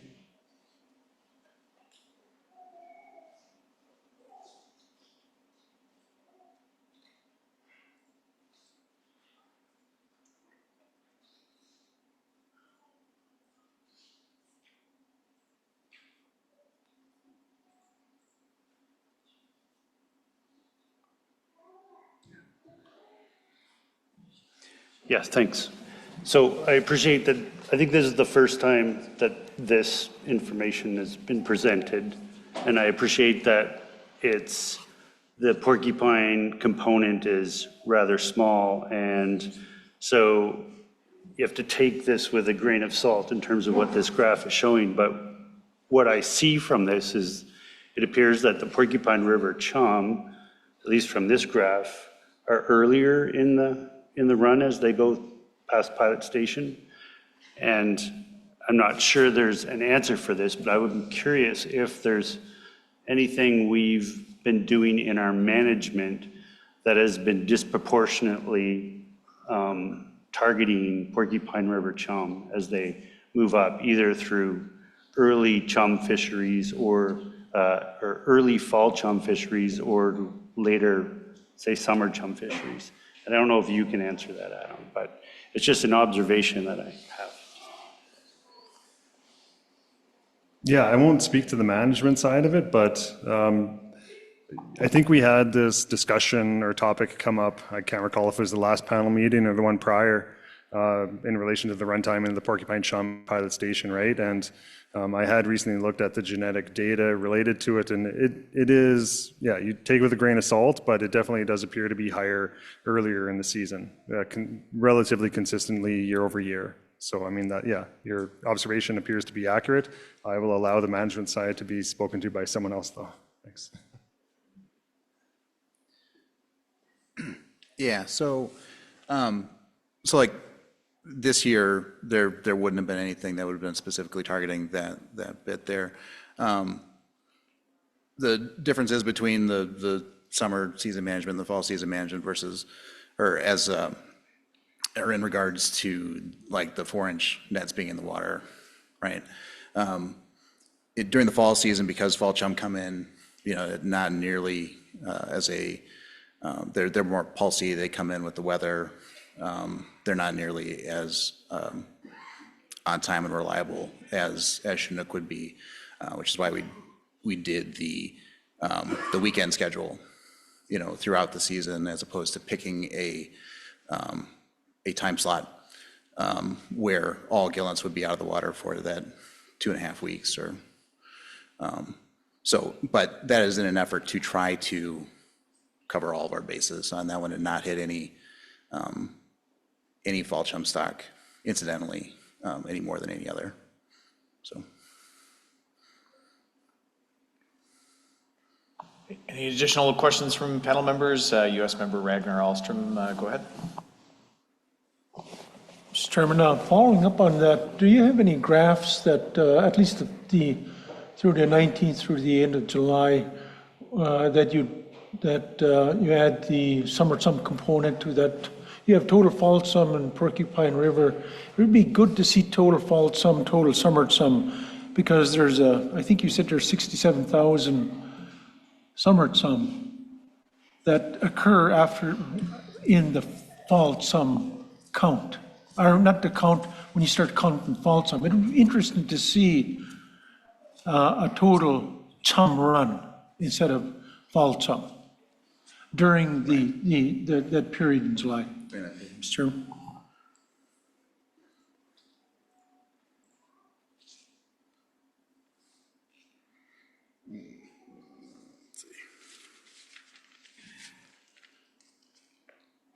Yeah, so while we're navigating to that slide there, it was what I had said earlier was that summer chum had made up around 62% of the total chum salmon passage past Pilot Station in July. So you can see that during that time that we were just kind of looking at there where porcupine stocks would have been coming in, if I can use the laser pointer, kind of right in there. Summer chum were still dominating the total chum passage at that time past Pilot Station.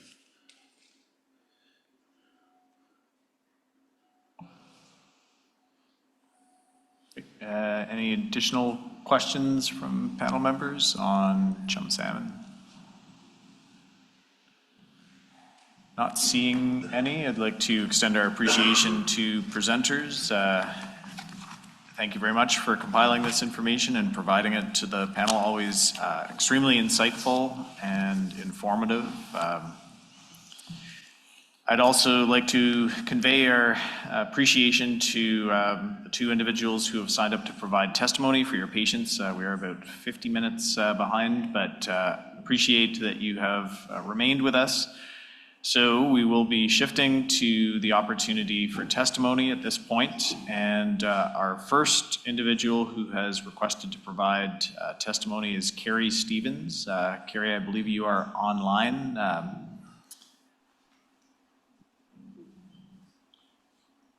Good afternoon, good evening. Are you able to hear me? We are, yes, and thank you for your patience. Please proceed. Thank you to the co-chairs. Thank you to the panel for all of your time. My name is Carrie Stevens. Many of you know my family. My husband is Ben Stevens. He's Denit Hutana. He is from Stevens Village, people of the canyon on the upper Yukon. I send my love to all of the people of Old Crow.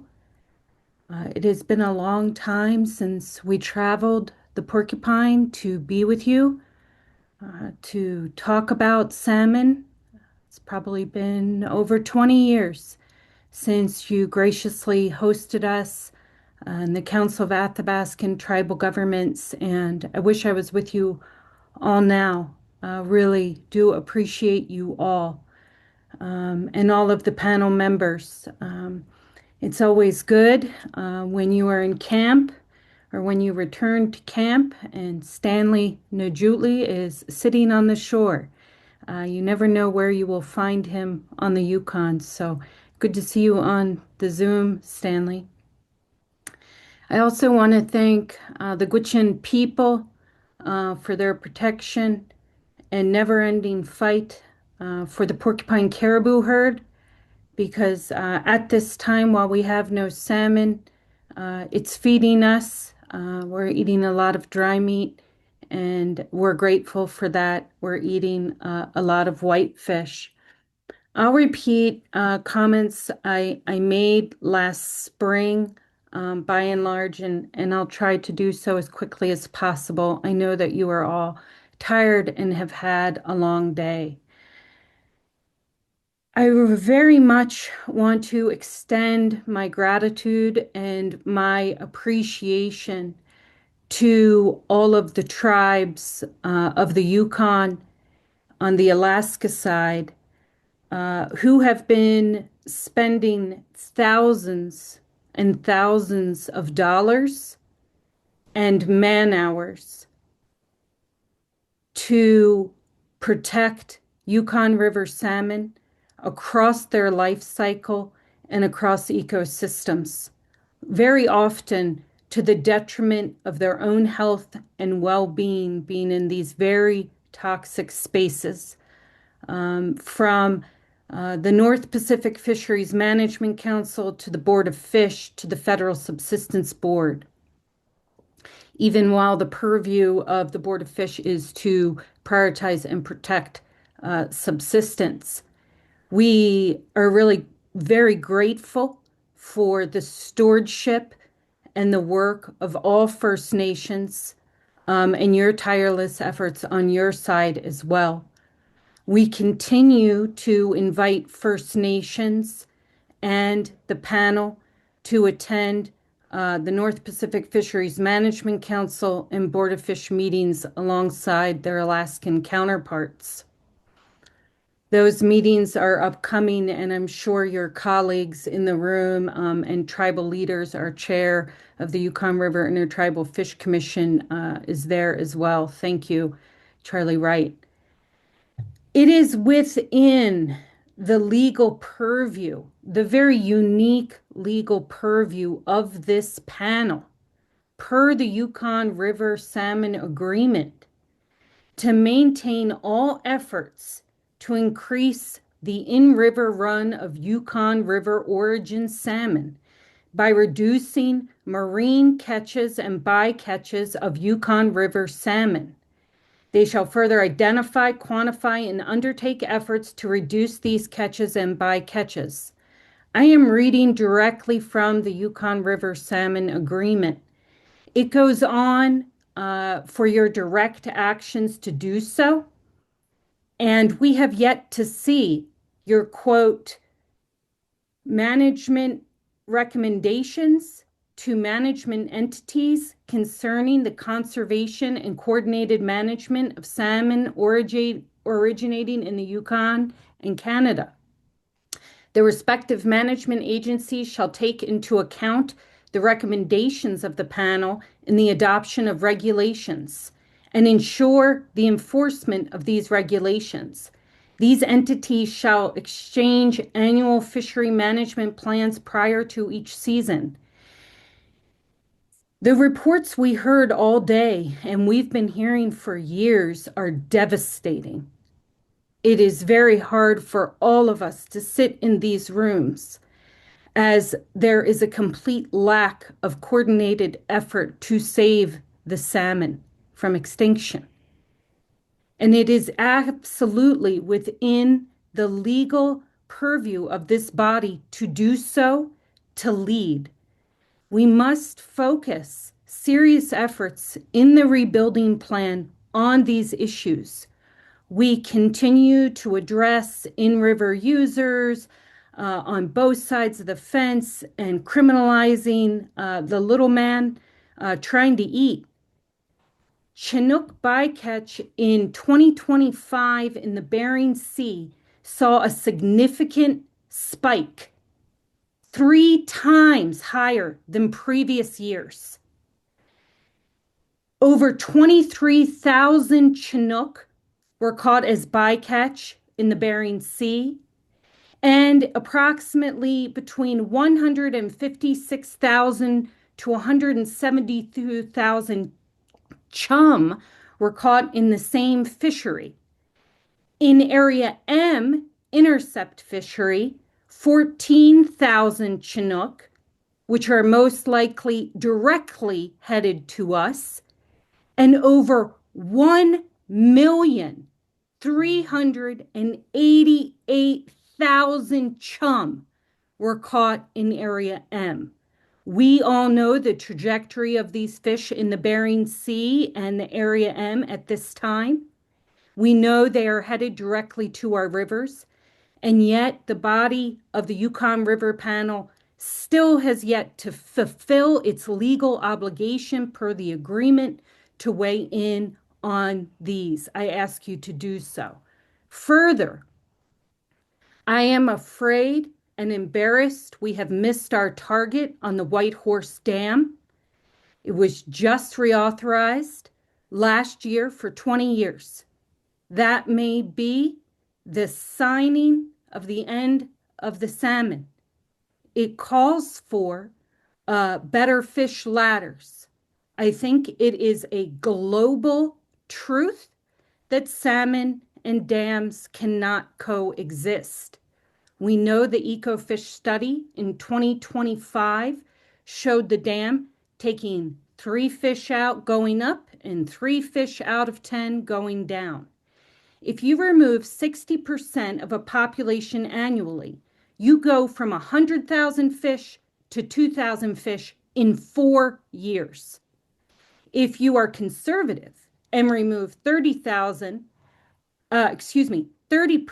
of a population annually, you go from 100,000 to 2,000 in 10 years. The dam has been in operation since 1958. We are getting destroyed in the ocean, and we are getting destroyed at the dam. And everyone in between is paying the price and pointing their fingers at one another. We need serious action. There is no more dire consequence than what we just heard from all of our scientists and what Indigenous people and our Native fishermen and tribes have been telling, and First Nations have been telling managers for decades. They knew the chum was going to crash. The Chinook are crashing. We have leaks of mining. We have climate change. We have ichthyophonus. We can control the dam, and we can control the trawlers and Area M, and yet we do nothing. So I ask you to consider pushing your power, your political will, and your legal authority on those bodies. The dam provides 80% of summer power to the region. Invest, replace that with solar. You can't use that in the winter, which only 25 to 40% of your power comes from the dam in the winter. So what are you doing all summer? We have to get real here. And I will continue to push that this body, again, use its legal purview in both the council, the Board of Fish, and the dam. It does not take a scientist to know that dams and salmon do not coexist. This is why the tribes of the Yukon stood together in the 70s and stopped the Yukon River Dam at Rampart, or none of us would even be here today. So thank you to the Yukon Flats tribal peoples for saving the salmon. I encourage you again to do outreach and education for the R&E and R&M funds. Tribes in Alaska gave up applying because we never got the funds. We still see none of that funding going to the U.S. side. We see the Gravel to Gravel initiative of the U.S. Department of Interior, which has really turned into crisis profiteering, and everyone in Alaska is now an expert at habitat mitigation in making culverts in Alaska. Every watershed council there is. And that is not going to save the salmon. The exponential impacts of Bering Sea bycatch, Area M interception, and of the White Horse Dam have completely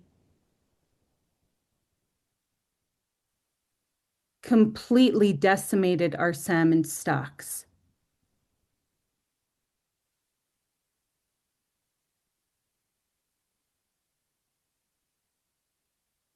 Can you hear me? Can anybody hear me? We can. I think we lost a few seconds, but we can hear you, yes. Oh, okay, thank you. I'm not sure what part you lost, but I'll just end and say again, I really call on this body to use its legal purview and power to address, you are a very unique legal body that can address the full life cycle of the Yukon River salmon. And if we do not choose to use that power as the panel, I am afraid the reports will continue to get worse. So our in-river efforts are important. Just so you all know, we do not put nets in. We are conservation minded. And as Stanley said, none of us in the river are going to see the fruits of our labor of storing, of conserving, as long as the dam can chew up fish and as long as the trawlers in Area M can chew up fish. We will all keep storing and conserving for nothing. I appreciate you all very much giving your time away from your families, and I hope that you take meaningful action and that there is a statement at both the North Pacific Fisheries Management Council and the Board of Fish meetings coming up next month, in the next 2 weeks. Many of our Alaska advocates are not at this meeting because they are fighting for those lives in those spaces. Thank you.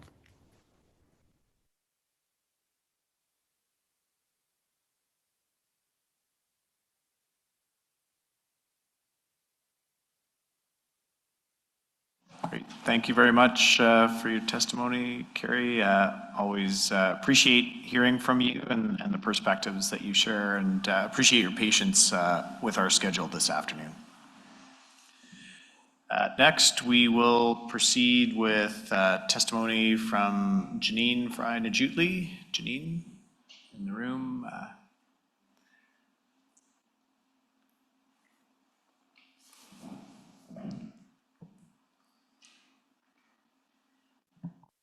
Oh, and we can bring a microphone for you if that's easier.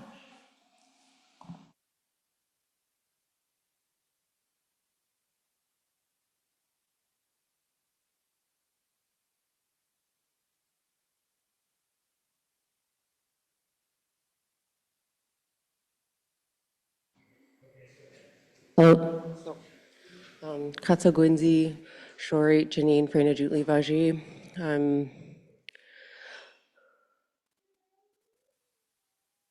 You know, we hear these numbers and we hear the word devastating, and they're the ones who are affected by this the most. We're here and they're playing, but they understand too. And we were in that boardroom and Nico says, I forget what it tastes like. It's not right that they haven't been drying fish with me. And, you know, there's, I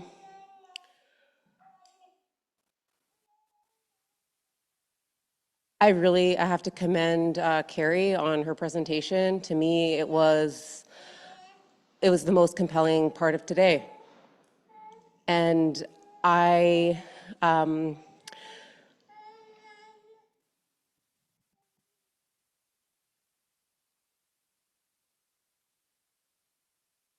it's time for direct action.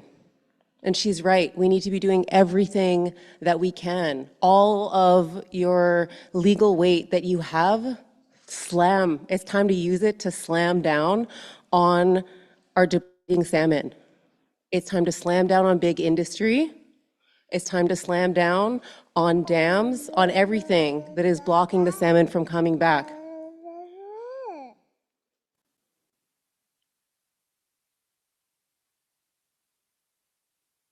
And we need to come up with a plan. Like, this is great. I've left a few institutions because I cannot handle the bureaucracy. I need the words to have direct action that can be applicable, used in this very moment. I really believe in voting with our wallet and voting with our feet. And I think that as a Gwich'in Nation, as Old Crow, the first thing we should do is ban pollock in our communities and to create an agreement from the headwaters to the mouth to ban pollock because of the bycatch, because of the horrendous effects that it has. What benefit are we seeing from conservation? It's a boat or fly or skidooing community here. You know, it affects our animals and it affects our kids.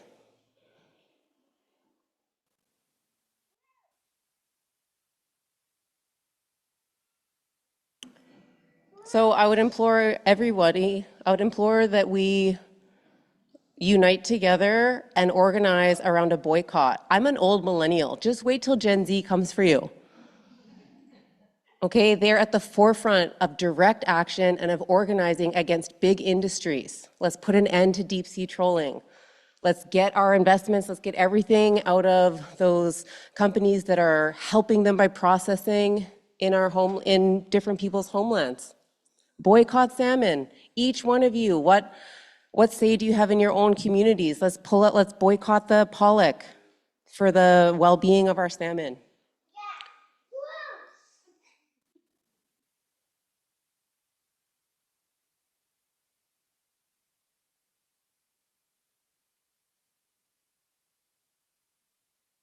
And the other day we were talking, and I was telling Nico how it's our job to protect Mother Earth.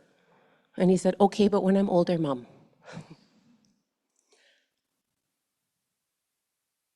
I'd like to thank everyone for your time and for having us here. Also, earlier at the beginning of the session, my son wanted to say a prayer, and I let Nico know that we would wait and he could pray now.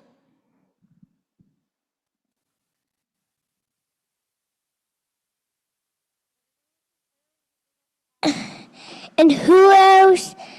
And Just And we need to pick up the stuff on the river that is blocking the salmon. So we should do something quick. That's the salmon. That's the food. Amen.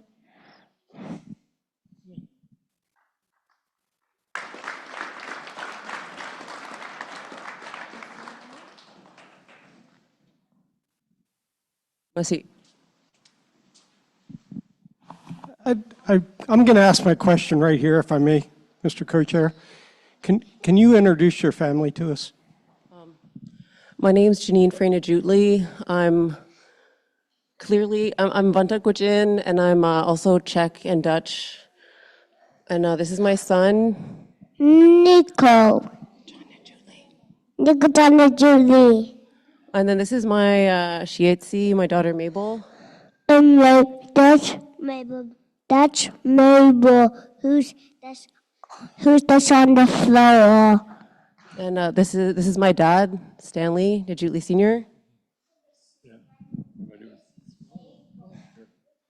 I just wanted to ask them to do that because I'm sorry, I'm a little bit choked up. They're the reason we're here. And it starts here with people who dedicate their time and effort for decades. That gets transferred down to this, the next generation, to carry that torch, to carry that message. And I'm hoping that, and it sure looks like, it's going to go down to this generation.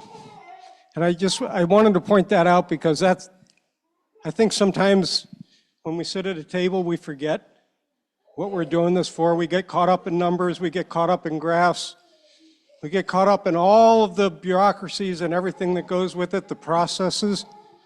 But I think it's important to remind ourselves of why we're doing this for the people and for the land. And can you hold that for a second? Yeah. So something that's really kind of valuable to me is this little knife. This little knife goes everywhere with me. Come here, Nico. I have something for you. This little knife has been to Washington, D.C. when the treaty was signed. This little knife has been to the White House. It was confiscated there, but I got it back. Same with the State Department when we signed the treaty. I'm not very smart about things like that. This little knife has been to Kotlik, and this little knife has been to Mountain Village, and this little knife has been to Ruby, and this little knife has been to Galena. This little knife has been to Tanana. This little knife has been to Fort Yukon and Circle. It was made in Eagle. It's been to Dawson. It's been all the way up to Mayo. It's been to Pelly Crossing. On this trip, it went to Dawson, it's been to Dawson. It went to Whitehorse for the second time in a year. Now it's in Old Crow. The only place this knife hasn't gone that I really want it to go is Ottawa. And so I'm going to give this knife to Stan, and I hope he passes it on to his daughter, and I hope that you pass this knife on to this young man so that he may be the one who can carry this knife to Ottawa. Thank you.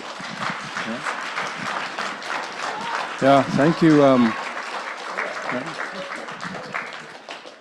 Thank you very much. Appreciate that. And yeah, it's like a torch. You pass it on. You know, we still have a lot of work to do. We have our work cut out for us for the future, and we're passing the torch on to our younger generation.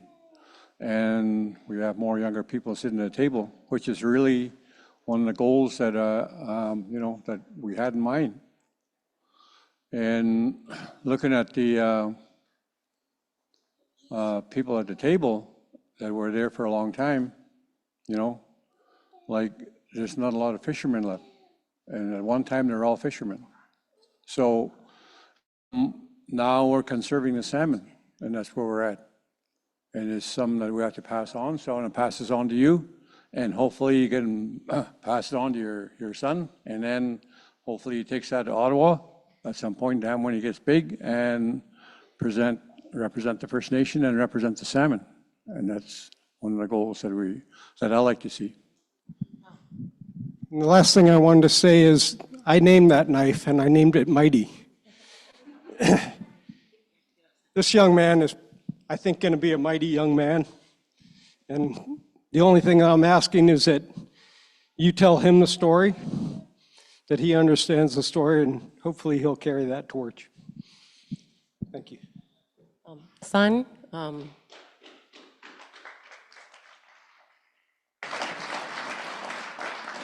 there's a lot of responsibility in this, and it's not fair to you and your generation that you're going to have to do this work for us, for the salmon and for the land, and for the caribou and the moose and Mother Earth. And I'm going to help you, son. And our ancestors are going to help you and help all of us, okay?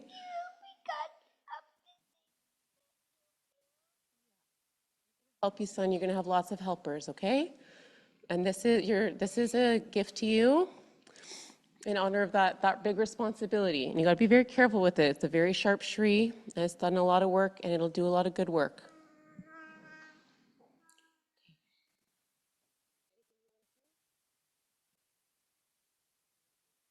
Merci.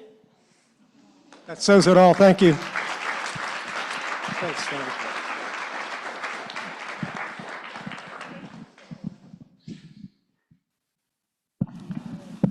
Thank you, Janine, Stanley, and Andy. Next we have the opportunity to again hear from Harold Frost Sr. No? Sorry. Oh, excuse me, Harold Frost Jr. I apologize. Late in the day, do we have Harold?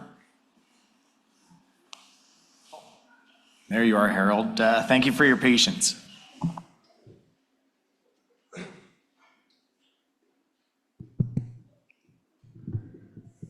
Well, good evening. It's been a long day.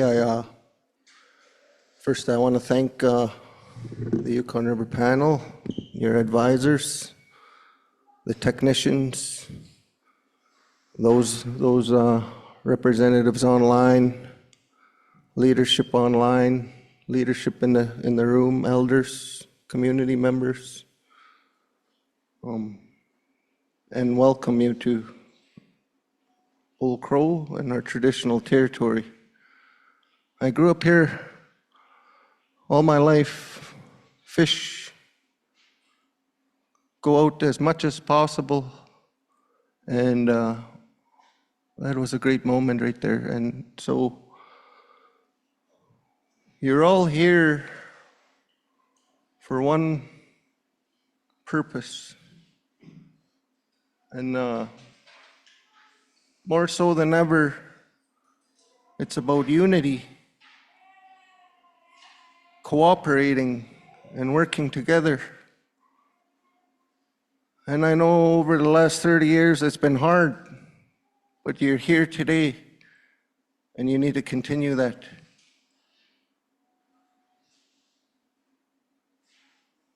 We're here for the future generations so that one day they sit around the campfire and eat the salmon, tell stories. But we're not going to get if you don't work together. Canadian, American, none of that. You're all, from what I could tell, you're all good people, and you all have a good heart. And just keep pushing yourself and move forward. A lot of times we think too much on numbers. And we already know we're in hardship. So as you're doing this work, think about the future and push a little harder. Sometimes we have to put our mind and our ego aside, and we got to use our heart. Because at the end of the day, as I said, we're all users. We don't own anything, but we're part of that life cycle. We're part of that life cycle for our future generations, from all our ancestors. And that's the same life cycle as that salmon. And so, out of all your numbers there, Porcupine River has hit the hardest. And the Old Crow people are doing what they can. And I only speak for our nation, but a lot of the nations across the Yukon are doing the same. And we have to understand that understanding of the ultimate goal is to have a sustained river, sustain our land and our commitment to each other to work together. And so I just want to acknowledge that and keep up the good work. Whenever you disagree, think about that. A lot of us had to sacrifice. Some sacrificed 20 years with no fishing. Porcupine River, we never fished 5 years. And it's going to have an impact.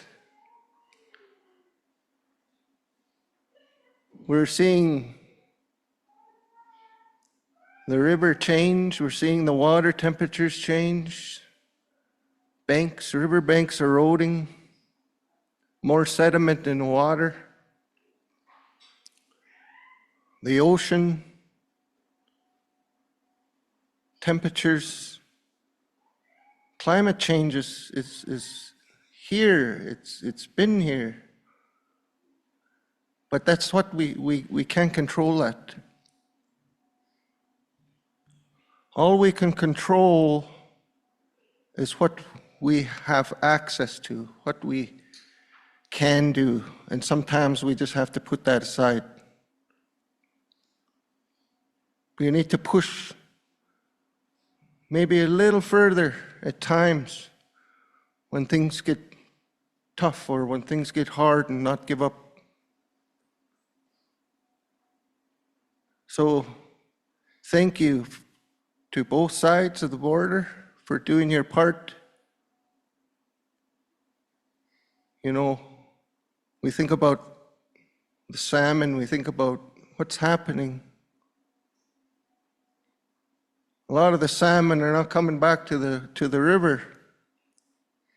We're seeing salmon in the Western Arctic now, up in the Arctic Ocean. You're seeing salmon in different tributaries. So, as much as we want to push each other and disagree, we have to agree on one thing, that we're here to work together in unity. We're here for the future generation. And I just want to tell you that. Masicho.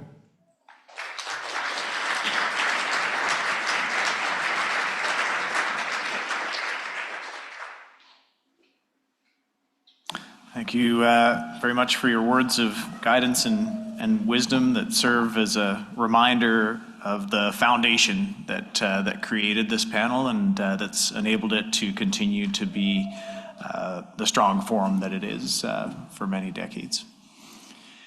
With that, that is We've concluded our bilateral session as far as testimony for the afternoon. I appreciate everyone's patience online, our virtual attendees, as well as those in the room. We always seem to conclude on time, and I'll say that we did schedule to have dinner here at the hall at 6 p.m., and it's 6 p.m., so in some sense, we are on time. Again, thank you to our presenters, to the individuals who provided testimony, and look forward to sharing a meal with you this evening. And we will be resuming public session tomorrow morning at 9 a.m. Yukon time. Have a good evening.